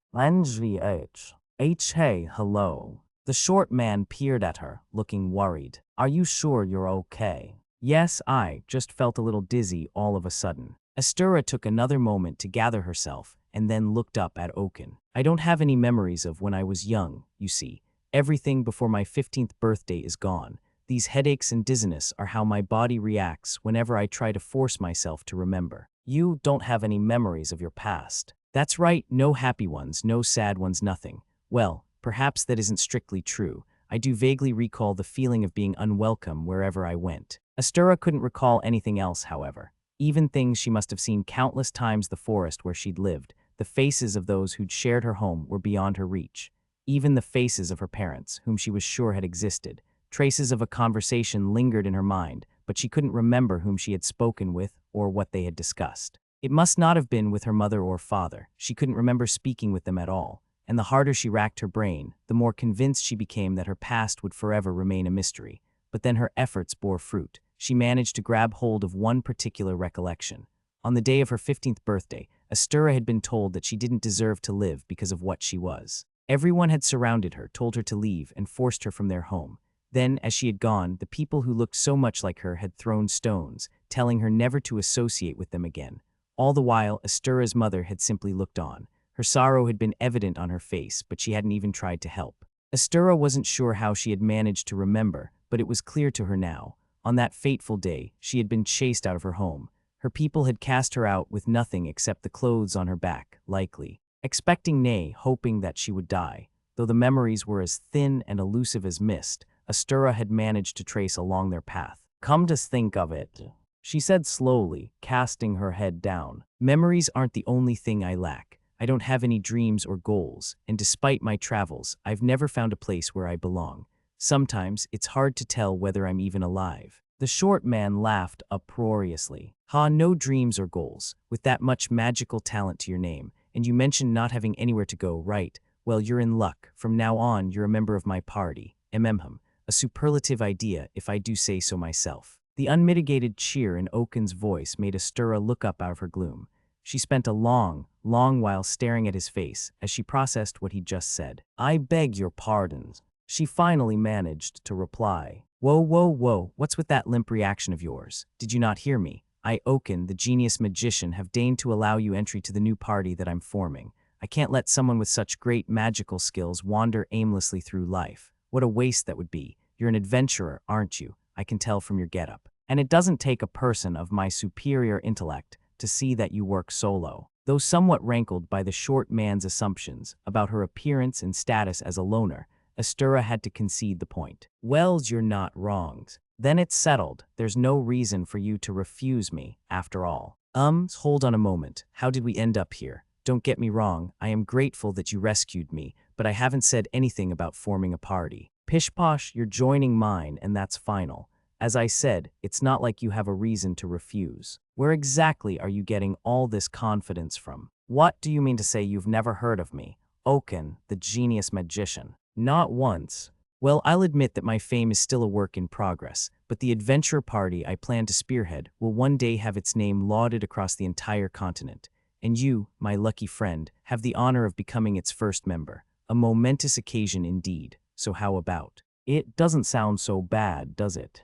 Astirras took another doubtful look at the man calling himself the genius magician. Where was all this vim and vigor coming from? He had just separated from his former companions, and what in the world was making him so confident? Have you not considered the possibility that I might turn you down? She asked. Anyone who turns down an invitation from one such as I reveals a lot about their own talents or their lack thereof. But you aren't like them, are you? I see promise in you. I'm almost impressed by your self-assurance. But wait, aren't you an amateur adventurer too? You certainly look the part. The wind seemed to leave the short man's sails momentarily before he stuck out his chest again. Well, yes, that's technically true, but my confidence comes hand in hand with my ability. You'll regret lumping a genius like me in with those other amateurs running about. Astirras studied the man before her. He was so cocksure that it was almost contagious. As she continued to look at him, her worries started to feel more and more trivial. PFFT, hey, what's so funny? Woken asked. Pardon me, it just occurred to me that you're very, very odd. That's a rather rude thing to say to your savior, don't you think? As I said, I am grateful for your help, but the situation was nowhere near as one-sided as you seem to think. If not for my assistance, you would have been poked full of holes.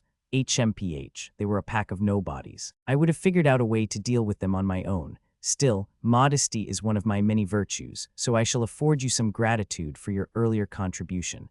That's a rather self-important way of thanking someone. Ha, I don't want to hear that from you, of all people. Astirras paused for a moment. Do you truly mean to invite me into your party? On that note, actually, what's your name? You still haven't introduced yourself. Astirras sighed under her breath. The short man was clearly the kind of person who did everything at his own pace, completely disregarding everyone else in the process. I suppose I haven't, have I? My name is Astirras. It's a pleasure to be working with you, Oaken. And to Astirras' own surprise, she really meant it. The gloom that had previously hung over her was nowhere to be seen. Thus, Oaken and Astirras formed a party and started working together. Though a team comprising 2 magicians was considered unthinkable by adventuring standards, their journeys were surprisingly smooth. If one were to be more precise, Astirras was the main reason for the pair's lack of troubles. She spent her time watching over her cocksure companion and cleaning up whatever absurd messes he got them into. That was neither here nor there, however. The feats they achieved as adventurers became greater and greater until their accomplishments working solo paled in comparison. Still, when tackling high-difficulty commissions, the pair quickly began to sense their limits. In battle, although they had access to far more firepower than they ever needed, neither one had a nose for danger, and their mutual carelessness invited all sorts of threats. The outcome of a party with 2 such individuals was obvious. Having learned their lessons firsthand, Oaken and Astirras reached the same conclusion. 2 party members aren't enough. As such, they wasted no time beginning their search for new members. Tusk, the nerve of that lot. My venerable self went to the express trouble of inviting them, yet they wouldn't even hear what I had to say. Considering how pompous you are when inviting people, I think that's the normal reaction. Do you actually want more party members, Oaken? It wouldn't hurt for you to be a little more friendly, even if only when making introductions. HMPH, what use is there in pandering to mediocre layabouts who don't have an eye for quality?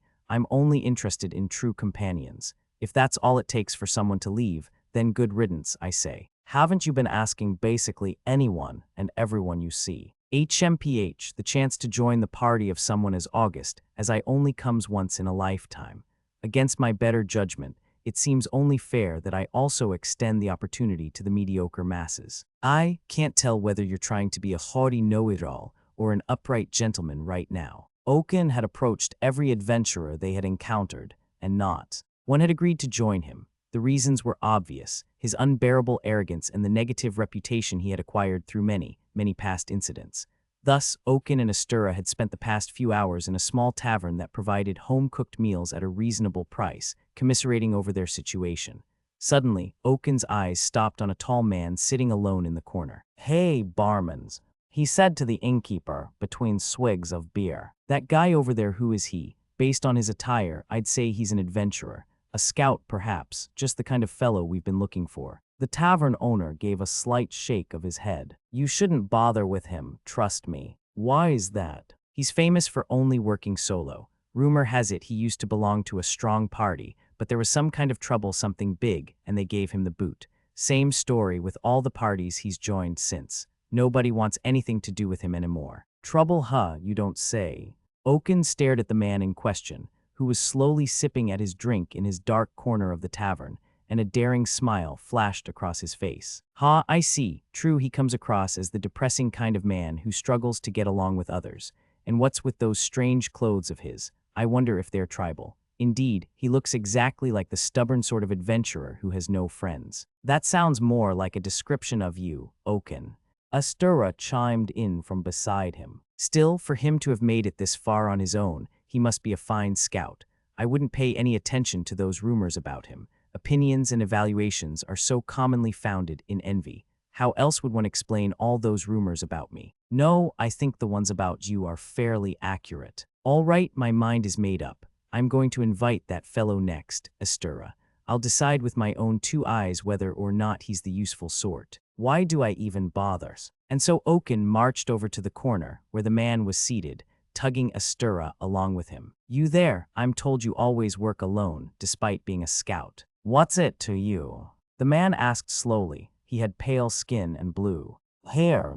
"Am I right to assume you're still on your own? Well, in that case, I shall deign to make a special exception and allow you to join my party. Feel free to shower me in non-stop gratitude." The man Roy looked up in surprise, but as he studied the short, haughty intruder, his expression lapsed back into disinterest. There were still people who came to him with such proposals, but that was because they knew nobody else would take him. Their invitations were thinly veiled attempts to take advantage of him, and this was sure to be more of the same. "Your terms," was the most he said in response. Among adventurers, the terms discussed when someone joined or created a party were mainly about allocating rewards. Those who had more dangerous roles received a greater share, and the number of useful skills or spells a person could use determined their market price. So to speak, as a scout who couldn't cast even the most commonplace spells, Roy had only ever received poor terms, and while he had worked incessantly to shore up his weaknesses, it had done painfully little to raise his worth in the eyes of others. In truth, what Roy lacked in the way of magic he more than made up for with his physical excellence, and his nose for danger was second to none. The problem was that his rustic upbringing had made him too compassionate. He opposed violence so strongly that he refused to harm even birds and other livestock bred as food, and nobody had any use for an adventurer who wouldn't slay monsters.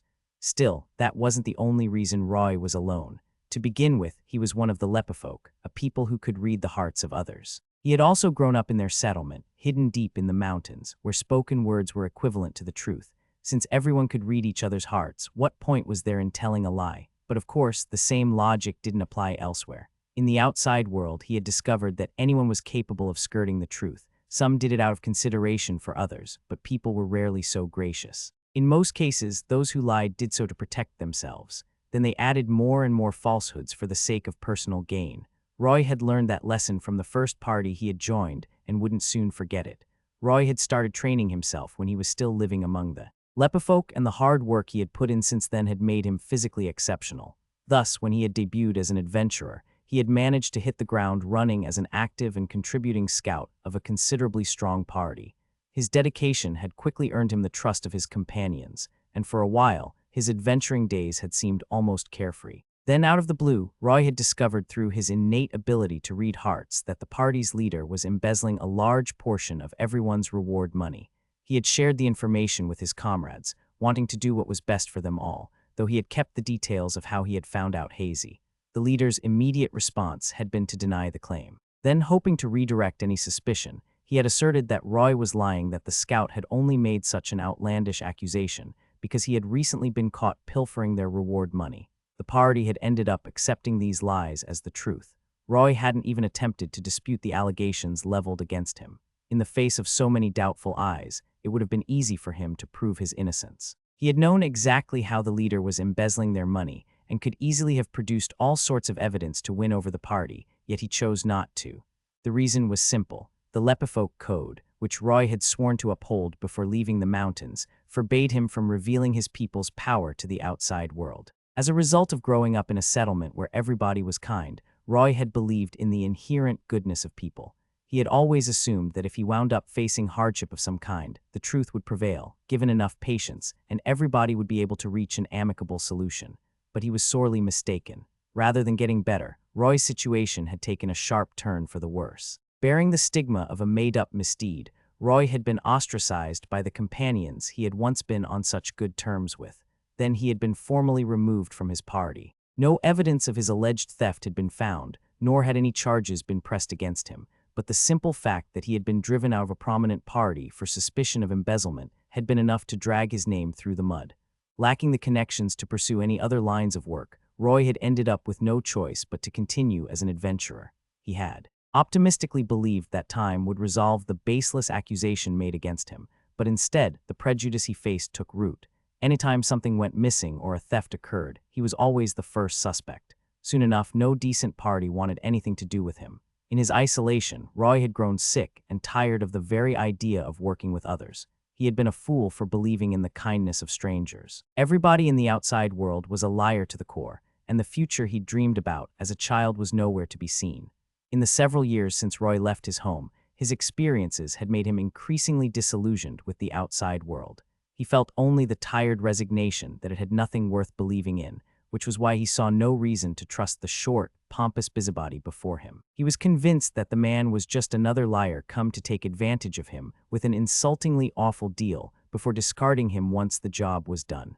Thus, while he had asked about his terms, he had already decided to refuse. "Everyone in our party receives an equal cut," the man explained. "There's 3 of us including you. If you join, so that should mean a rather pretty pile of coins. But in return, you'd better work hard, you hear." "An equal cut," Roy repeated, unable to mask his surprise. Putting aside the worrying issue that there were only 3 of them, and that was counting him, it was the best offer he'd ever received. "You do know that I'm a scout, right? I can't use any magic." "Not a problem. I'm more than enough to cover our sorceress needs. Astirras no slouch either, but well, she's basically my assistant, I suppose." "Excuse me, Oaken," Astirras interjected. "Your assistant?" That aside, we need a skilled scout to help us carry our things. You must be at least decent to have managed on your own this whole time, no?" Roy eyed the short man carefully. "You'd give me an equal share for essentially being a porter. What do you want more?" "No, your terms are reasonable." Still wary that there was a catch of some kind, Roy looked into the short man's heart and sighed. The man was telling the truth, which was problematic in its own way. It meant he genuinely believed the absurd remarks he was making. Roy could tell that the man's only objective was to find companions who could serve as his equals. That part was fine. The issue was the standards he expected them to meet. His heart screamed. "My comrades shall be magnificent, no, legendary individuals worthy of matching me. The man who will go down in history as the greatest magician the continent has ever seen." There were no catches, disclaimers, or doubts. This man truly believed in his dream. Despite the obvious fact that nobody worthy of such greatness would ever idle away an afternoon in such a rundown tavern. Just as Roy was beginning to wonder who this man thought he was, the pieces fell into place. This had to be the infamous Oaken the lunatic. Known for charging with the vanguard despite being a magician, he threw himself at monsters so often that some people wondered whether he had a death wish. His overconfidence had caused more altercations than anyone could count, and the rants he forced on everyone, filled with delusions of grandeur as they were, had made him known as a nuisance whom nobody wanted to be around. Though it was a fine thing to be confident, Oaken the lunatic was a prime example of what happened when one took it well past the point of moderation. The man's death was right around the corner, Roy suspected. He must have only resorted to making this request because nobody else had wanted to put up with him. That would explain why he was willing to give an equal share to someone who would only serve as the party's porter. All in all, the man had no other options left. Roy was about to decline when he caught sight of the woman standing beside his conversation partner. Her appearance was particularly unusual, so he decided to peek into her heart for just a moment. Though he always felt guilty about consciously using his ability on people in the outside world, especially on women, to the point that he tried to avoid reading them, whenever possible he was eager to know more about anyone who would keep such eccentric company. As it turned out, the woman's heart was surprisingly unguarded. She lacked the caution that was so common in female adventurers her age. Roy saw that the short man had saved the woman from being sold into slavery and that the two had traveled together ever since. He also saw that she had suffered a great many hardships in her life thus far, for a reason. Unknown to him, her memories beyond a certain point were entirely blank, but he wasn't interested in her distant past anyway. He had determined that she was a good-natured soul, almost ridiculously so, and that was enough. The pair weren't bad people at all, but a lopsided party with two magicians, and no vanguard was destined to fail. That they had known about Roy's lousy reputation and gone to the trouble of approaching him nonetheless surely meant that nobody else had given them the time of day. They likely wouldn't be able to recruit any more members, especially if they ended up partying with him. Roy had nothing to gain from joining these two, and the reverse was bound to be just as true. Their cooperation would serve as little more than a mutual act of suicidal charity.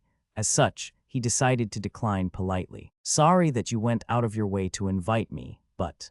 Before you answer, there's something I need to tell you." The short man interrupted, holding a hand up in front of Roy's face. "The people I'm looking for need to be supremely, magnificently, splendiferously talented. So if you end up being deadweight, you'll be out before you can say goodbye. If you think you're prepared for that, then I suppose I could welcome you into my party." Roy stared at the man for a long, long time. Then he voiced the single question in his mind. What's this guy's deal?" Roy had been mere moments from declining when the short man had pulled him back into the conversation, seemingly under the assumption that Roy wanted nothing more than to join his party. And once again, the man spoke not a single falsehood. The words that passed his lips were the same as those inside his heart. Granted, they were still rather ludicrous. Tired of all the lies he'd encountered since coming to the outside world, Roy found this man's honesty a breath of fresh air.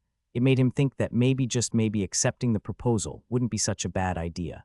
Though he had a few choice opinions about the man's behavior and speech, they wouldn't exhaust him like the other humans' fake smiles and manipulative remarks. The man would surely still tire him out with his boisterous antics, but that future seemed so much better than the alternative. And so Roy decided to accept the annoying man's proposal, though not with any real enthusiasm. Despite his outward attitude, he rarely harbored such overt negative feelings toward anyone, but being talked down to had left him with a particularly bad taste in his mouth. Though he was quiet, mild-mannered, and seldom lost his temper, for the first time in a while, he was feeling sincerely irritated. The good-natured woman standing to the side was another matter, but if Oaken was going to be so pompous, then Roy wouldn't feel at all bad about cutting him down to size. The man seemed comfortable enough speaking his mind at every opportunity, so he wouldn't have any right to complain about a companion doing the same.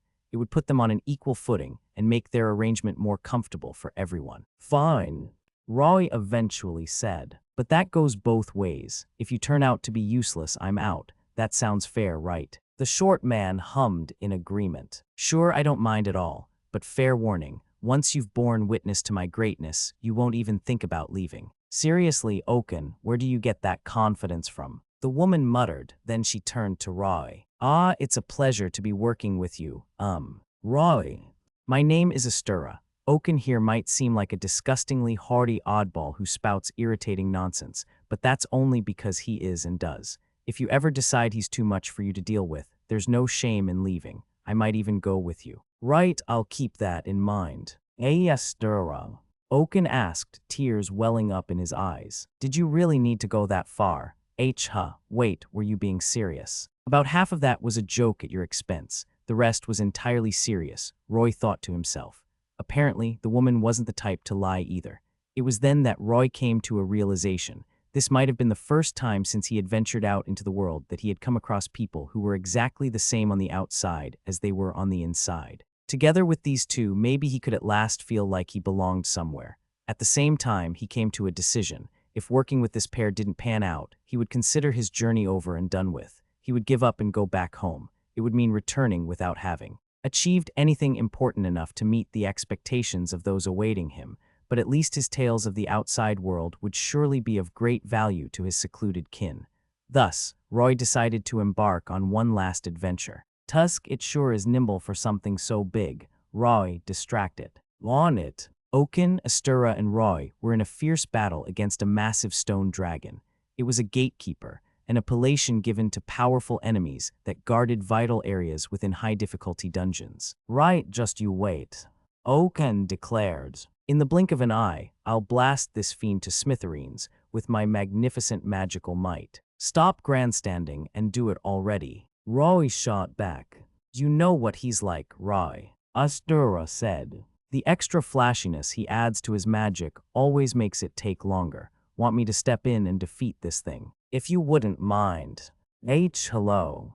Oaken stammered. Could you two just hang on a moment? I'm almost ready, I promise, just a little more. And there, Roy, get clear, wind blast. The explosive wind spell, one of Oaken's specialties, blew the stone dragon to pieces and opened a giant hole in the dungeon's wall. Phew, that makes the third gatekeeper we've taken out this dungeon. Oaken remarked. This place isn't anywhere near as tough as everyone says, don't you think? Sure, Astirras replied. If we don't count the incident when a certain somebody charged too far ahead and was almost crushed to paste. Seconded. Roy added.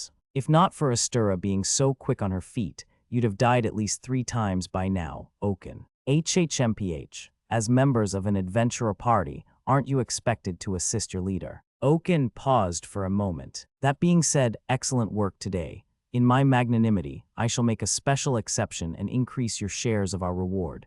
Accept it with gratitude. Is it really that hard for you to just say thank you? Astirras sighed. Miraculously, the trio worked well together. Their party's composition was highly irregular, 2 magicians and a scout, yet they had already begun accumulating results. Even enemies that would normally be formidable fell quickly to their combined efforts. Roy used his natural agility to charge straight into the fray and run their foes in circles. Oaken managed their frontline offensive, and Astirras stayed at the back, providing support and keeping an eye on the whole situation while preserving her strength for when they needed it. In fact, Astirras was a large part of the reason their party was doing so well. During her days as a solo adventurer, she had kept her true ability hidden so as not to stand out, but holding back wasn't an option now that she was working with the reckless Oaken. Though the blundering magician took on commissions that were clearly too tough for him, Astirras was skilled enough to get the party through them. It hadn't been too long after the trio had started working together that Astirras had naturally begun to distinguish herself. Though she played a supportive role and wasn't the leader, at least not on paper, it was no exaggeration to say that she was the heart of the party. Roy was also good at supporting his companions. His physical excellence and keen senses, combined with his usual position a short distance ahead of the others, allowed him to notice threats before they became a problem, so he had saved the party from countless sticky situations. Oaken did sometimes charge ahead in merry spirits and stumble into a trap or 3, but even on those occasions, Roy still managed to foresee the danger and mitigate the damage. The party also meshed well on a personal level. Roy hadn't let his guard down around anybody since leaving his home, yet he bore no ill feelings toward his 2 companions. On the contrary, somewhere along the line, he had come to find his time with them pleasantly comfortable. If not for the code he had sworn to uphold, he would have gone as far as to tell them that he could read other people's hearts. That was how much he had come to like them. Even back home, he had never felt this close to anybody who wasn't his family. As for Oaken, rumors that he had found some comrades were already circulating. Did you hear? That crank who's never gotten along with anyone formed a party. An actual, proper one. I doubt that's going to last. Almost everyone who knew of Oaken had drawn the same conclusion, yet when 3 months came and went, his party was still together. Are you sure, Astirras? Roy asked. I heard they offered you a much better deal than the one you have with us. Astirras paused for a moment, then shook her head. You heard right, but still. As the trio flourished, so did Astirras' renown, mostly because Oaken kept boasting that his party contained a half-elf. Nobody had ever heard such a term before. The eccentric magician had coined it specifically to describe his companion. Around the same time, Astirras had stopped trying to hide her appearance. She had always worn a low hood to avoid the trouble that came from drawing attention to herself, but the fuss kicked up by Oaken's constant antics made that rather pointless, so she had returned to striding around confidently instead. It hadn't taken long for her to start standing out. Everywhere she went, she heard that strange term, half-elf, alongside whispered rumors of her skill. Everyone found it odd that she was traveling with 2 companions with such negative reputations, and many prominent adventure parties had already attempted to recruit her, claiming that her great talents were going to waste. I can't quite explain it. Astirras continued. Their proposal just didn't inspire me. In the first place, I didn't become an adventurer because I wanted to be one. It was just that nothing else really worked out for me, so there's not much point in trying to lure me with promises of vast rewards. Well, if you're sure. I mean, I could ask you the same thing. Word reached me that you've been approached by a fair few parties yourself. Roy's work supporting his companions hadn't gone unnoticed either. The proposals now dropped in his lap were far superior to anything he had received in the past. Oaken's poor reputation had actually helped in this regard. A lot of people had reevaluated their opinions of Roy, and now saw him as someone with enough potential to succeed as an adventurer, even while working under such an impossible leader. I don't really like large groups, Roy explained. I prefer the peace and quiet I can get in this party. Peace and quiet, with you-know-who around. Fair point. I guess it does seem kind of strange now that I'm saying it out loud. Not even Roy knew what he'd meant when he tried to express his feelings. Peace and quiet had simply sprung to mind. Roy encountered trouble so much more frequently now that he was working alongside Oaken and Astirras, generally when Oaken did something unexpected, which always brought about negative consequences. Sometimes this took the form of altercations with less than savory individuals, and matters got rather dicey. Roy couldn't even remember how many incidents like that he'd needed to deal with over the past 3 months, but not once had they made him want to leave the party. That said, I think I'm in the same boat. Astirras pondered. I couldn't explain why for the life of me, though. You too, I wonder why that is. Strange, isn't it? I just can't figure it out. As the two contemplated the mystery, Astirras reached out to grab her teacup, wearing her usual smile. That was when they heard a restless thumping coming down the inn's hallway footsteps. The pair had grown so used to the noise that they immediately recognized who was making it.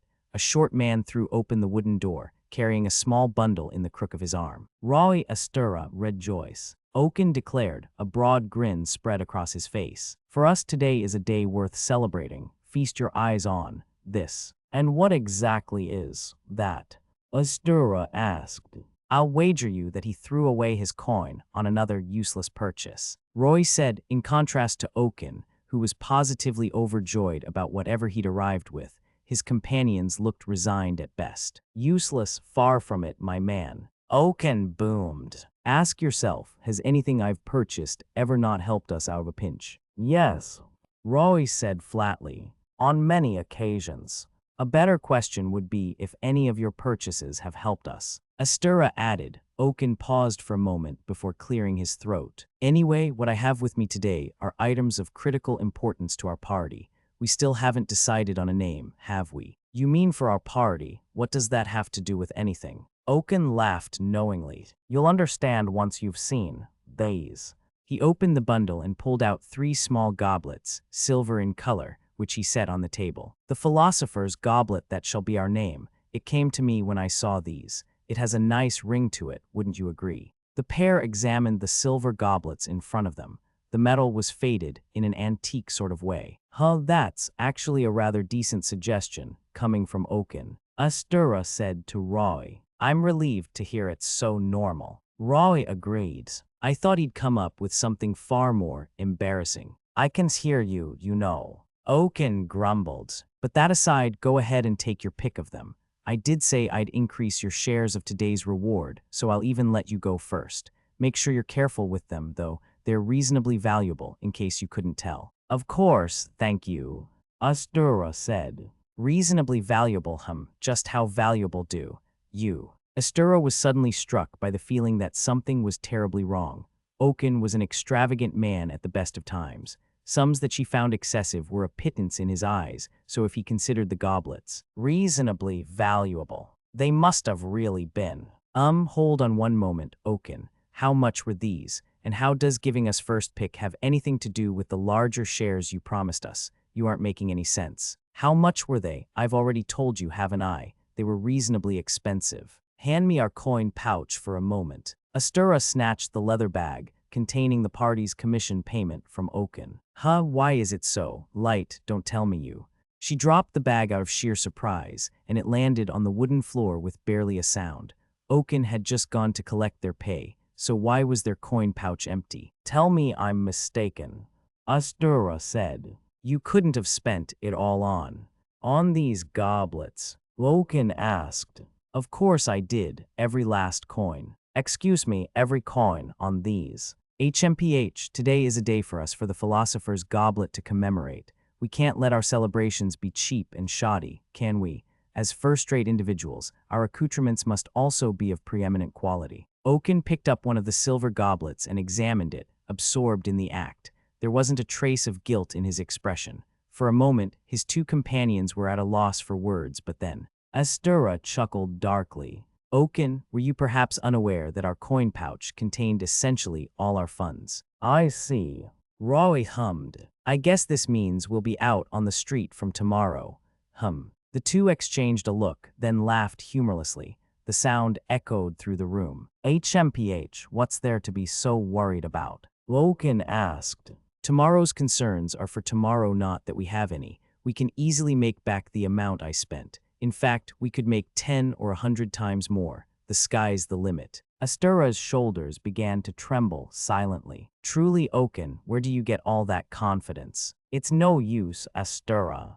Roy said, forcing a smile. Honestly, we're also to blame for letting him hold on to the pouch in the first place. Why are you going so easy on him? If we don't give him a proper scolding at times like this, he'll never learn. Roy thought for a moment. Well, when I weighed our chances of getting through to him, I figured it would be much easier to earn the money back. I agree with you, but we earned so much today, and now we don't even have enough for food.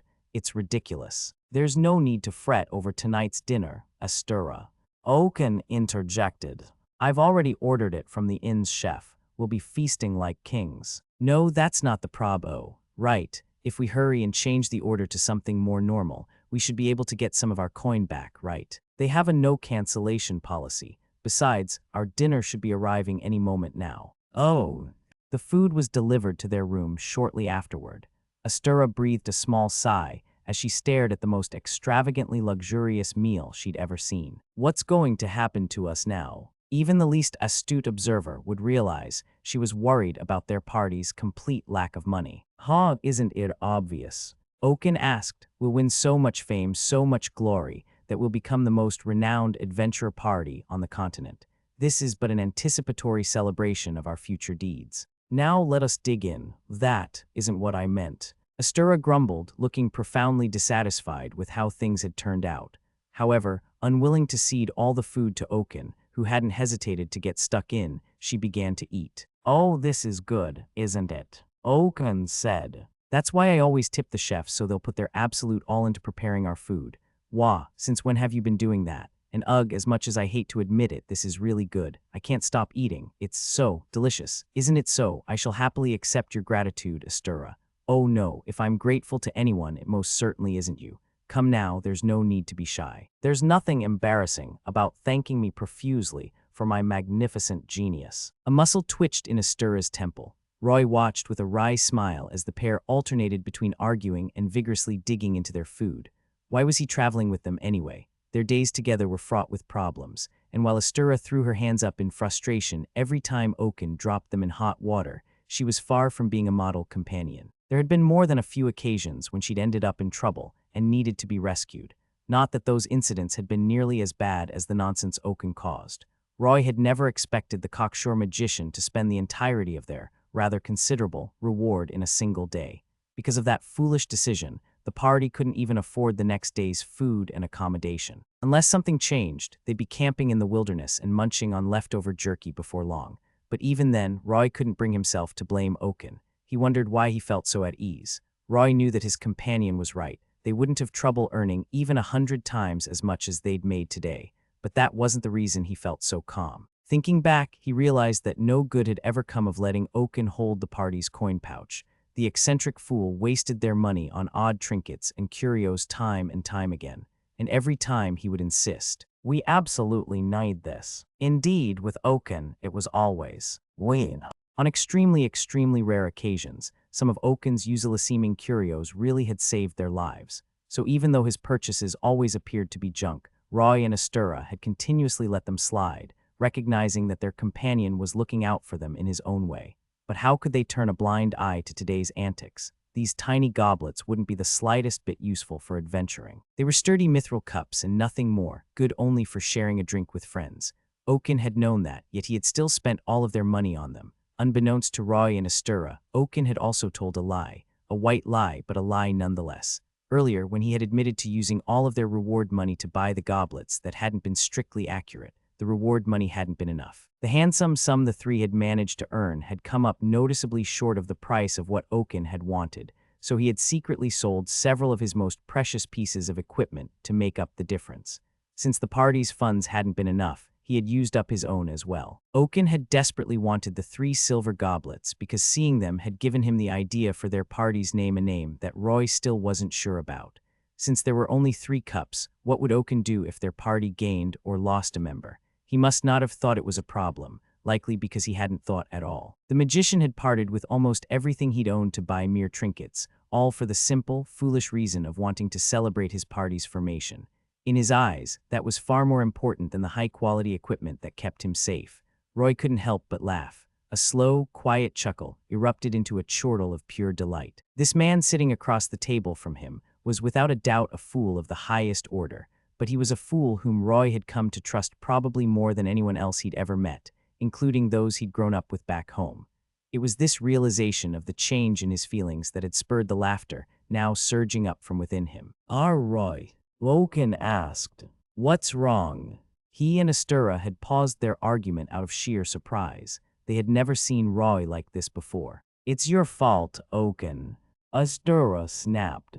"You made him so mad that he's finally lost it." Roy struggled to keep his laughter in check as he said, "She's right, Oaken. SNRK, it's all your fault, guys like you are. Ha. SC, he snapped Oaken, quick apologize. Are you sure he's angry? I mean, look at him."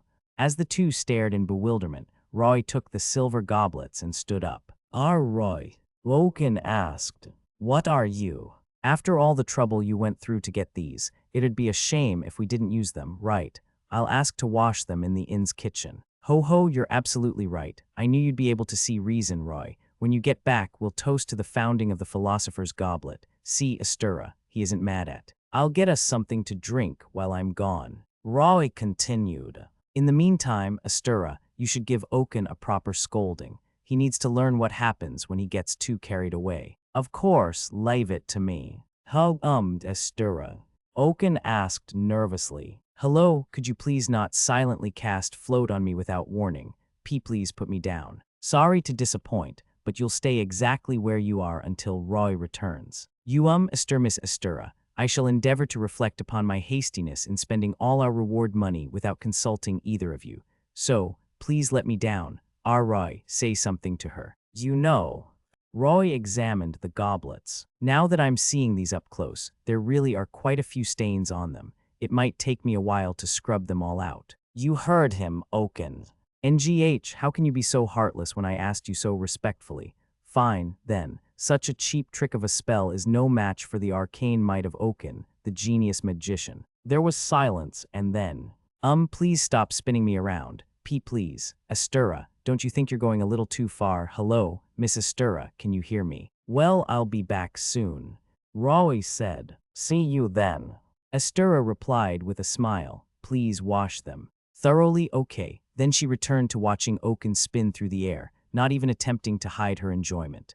A while later, when Roy returned with 3 spick-and-span goblets in hand, the trio shared a toast, and the 3-man adventurer party known as the Philosopher's Goblet was born. It would only be 3.5 years before they would make a name for themselves all across the continent by conquering medium-sized dungeons on a regular basis.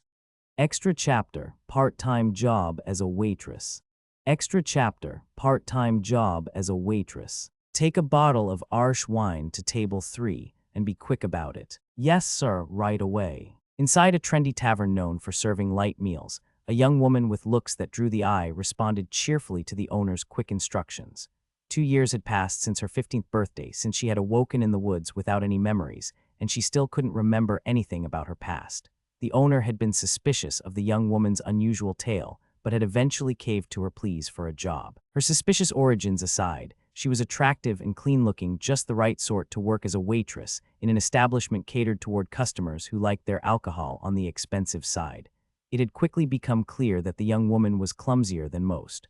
On her first day, she had somehow managed to break 10 times more plates than the owner had expected. However, because she tried her best and excelled at remembering the customers' faces, she quickly settled into the tavern and became popular with its patrons. As for the young woman's name, it was Astirras. Astirras had shown genuine enthusiasm during her interview, and there was no denying that she worked hard. She was always ready and willing to learn new things, but when it came to remembering them.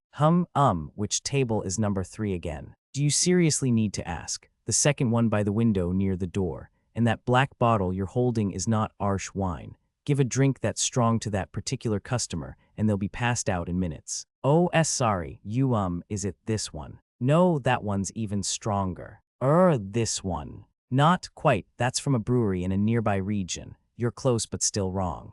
Then it must be this one, right? Oops. Astirras had confidently and enthusiastically thrust a large, dark bottle toward the tavern owner, hoping for his confirmation, only to lose her grip on it at the very last moment. The bottle fell to the ground, and for the third time that day, the sound of something breaking rang through the tavern. The tavern owner tearfully apologized to the customers, then put on a kind smile and turned back to Astirras, who was frantically trying to clean up the mess she'd made. That was the most expensive drink we serve, he said. Hey, Astirras, after we close, I need to have a little word with you. Why you do, what about? From the reluctant look on the tavern owner's face, Astirras already had a decent idea of what he wanted to discuss. She suspected it wasn't going to be good news, and as it turned out, her guess was correct. Uggs fired from another job. After assuring Astirras that he sincerely appreciated the joy she'd brought to his establishment, the tavern owner had announced that he could no longer afford to keep her on. He had explained the situation as slowly and as carefully as he prepared the soup dish he took such great pride in.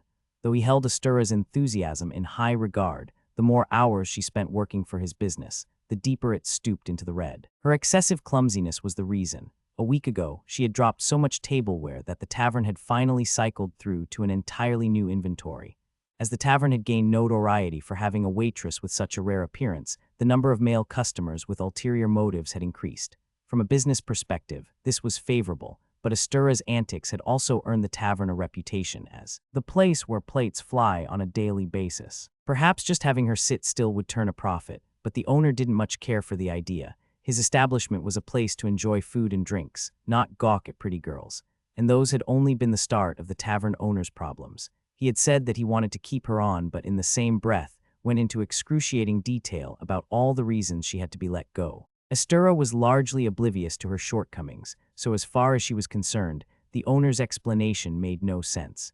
She thought she had done quite well over the past 3 months, sticking with the job even when the cost of all the broken plates had sometimes put her salary in the negatives. The truth was that she loved working at the tavern and wanted to stay there, but asking the owner to reconsider was no longer an option.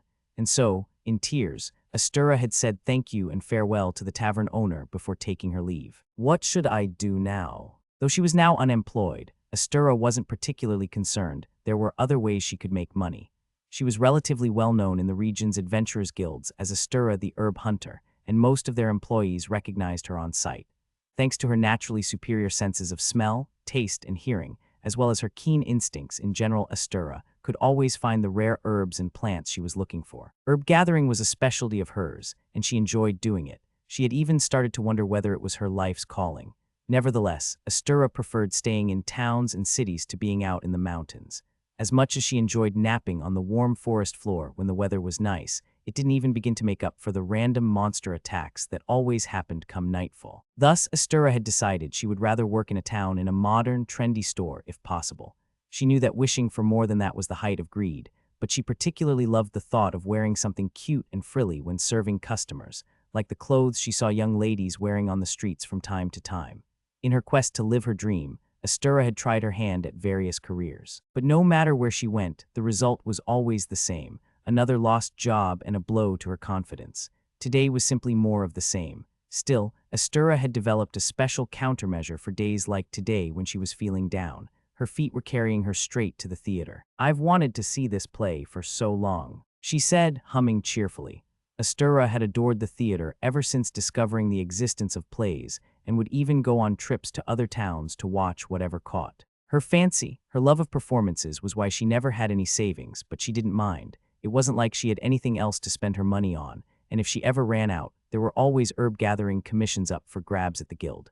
For someone with Astirras' talents, finding herbs was easy. The mountains and the forest were teeming with them, and she knew how to find the ones that others always missed. She could make as much money as she wanted on a leisurely stroll, which was why she hadn't thought twice about returning to the theater and purchasing one of the most expensive seats. One, please, as close to the front as possible. She was unemployed once again. It was sad, but now that she had some time on her hands, there was only one thing to do. Her resolve steeled, Astirras took her ticket from the clerk. Life had its hard and sad times, but here at the theater, she could put all that aside and just have fun. It probably helped that she wasn't actually that down about losing the job in the first place. At long last, she stepped into the theater, and the next thing she knew, the play was over. The time had positively flown by. "I'm glad I came," she said wistfully under her breath. "I really am, but—" Astirras wanted a friend with whom she could share these experiences. She didn't have anyone to ask, though nor would she ever, so she pushed the minor complaint from her thoughts,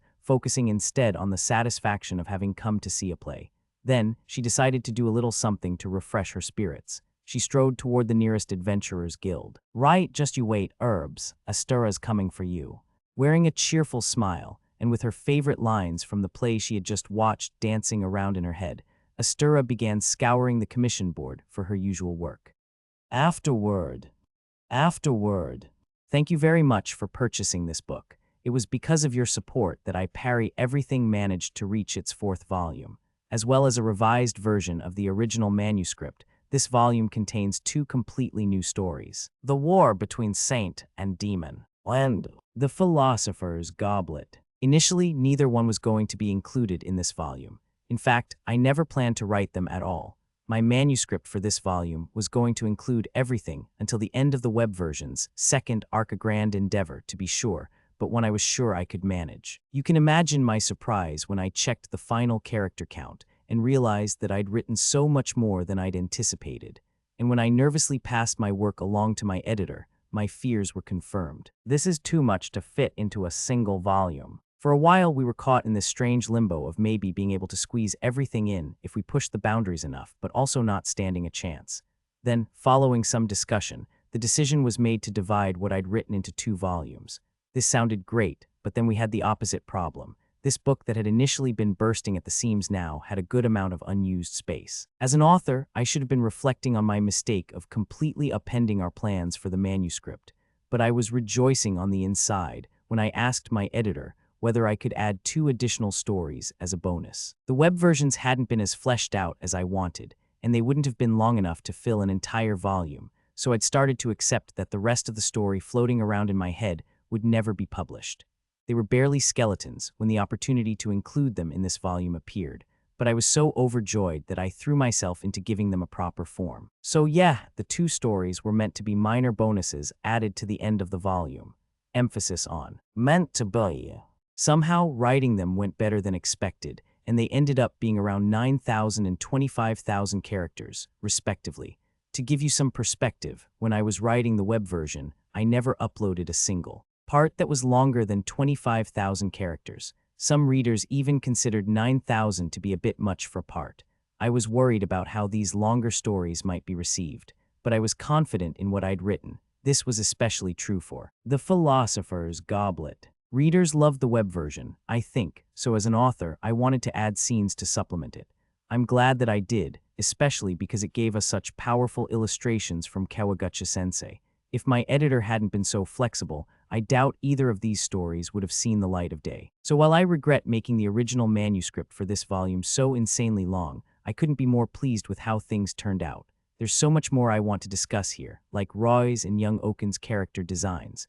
But as I've already written so much, the most I'll say is this: Kawaguchi-sensei, from the bottom of my heart, thank you for your fantastic work. And to KRSG-sensei once again, you have my sincerest gratitude for your work on the manga adaptation.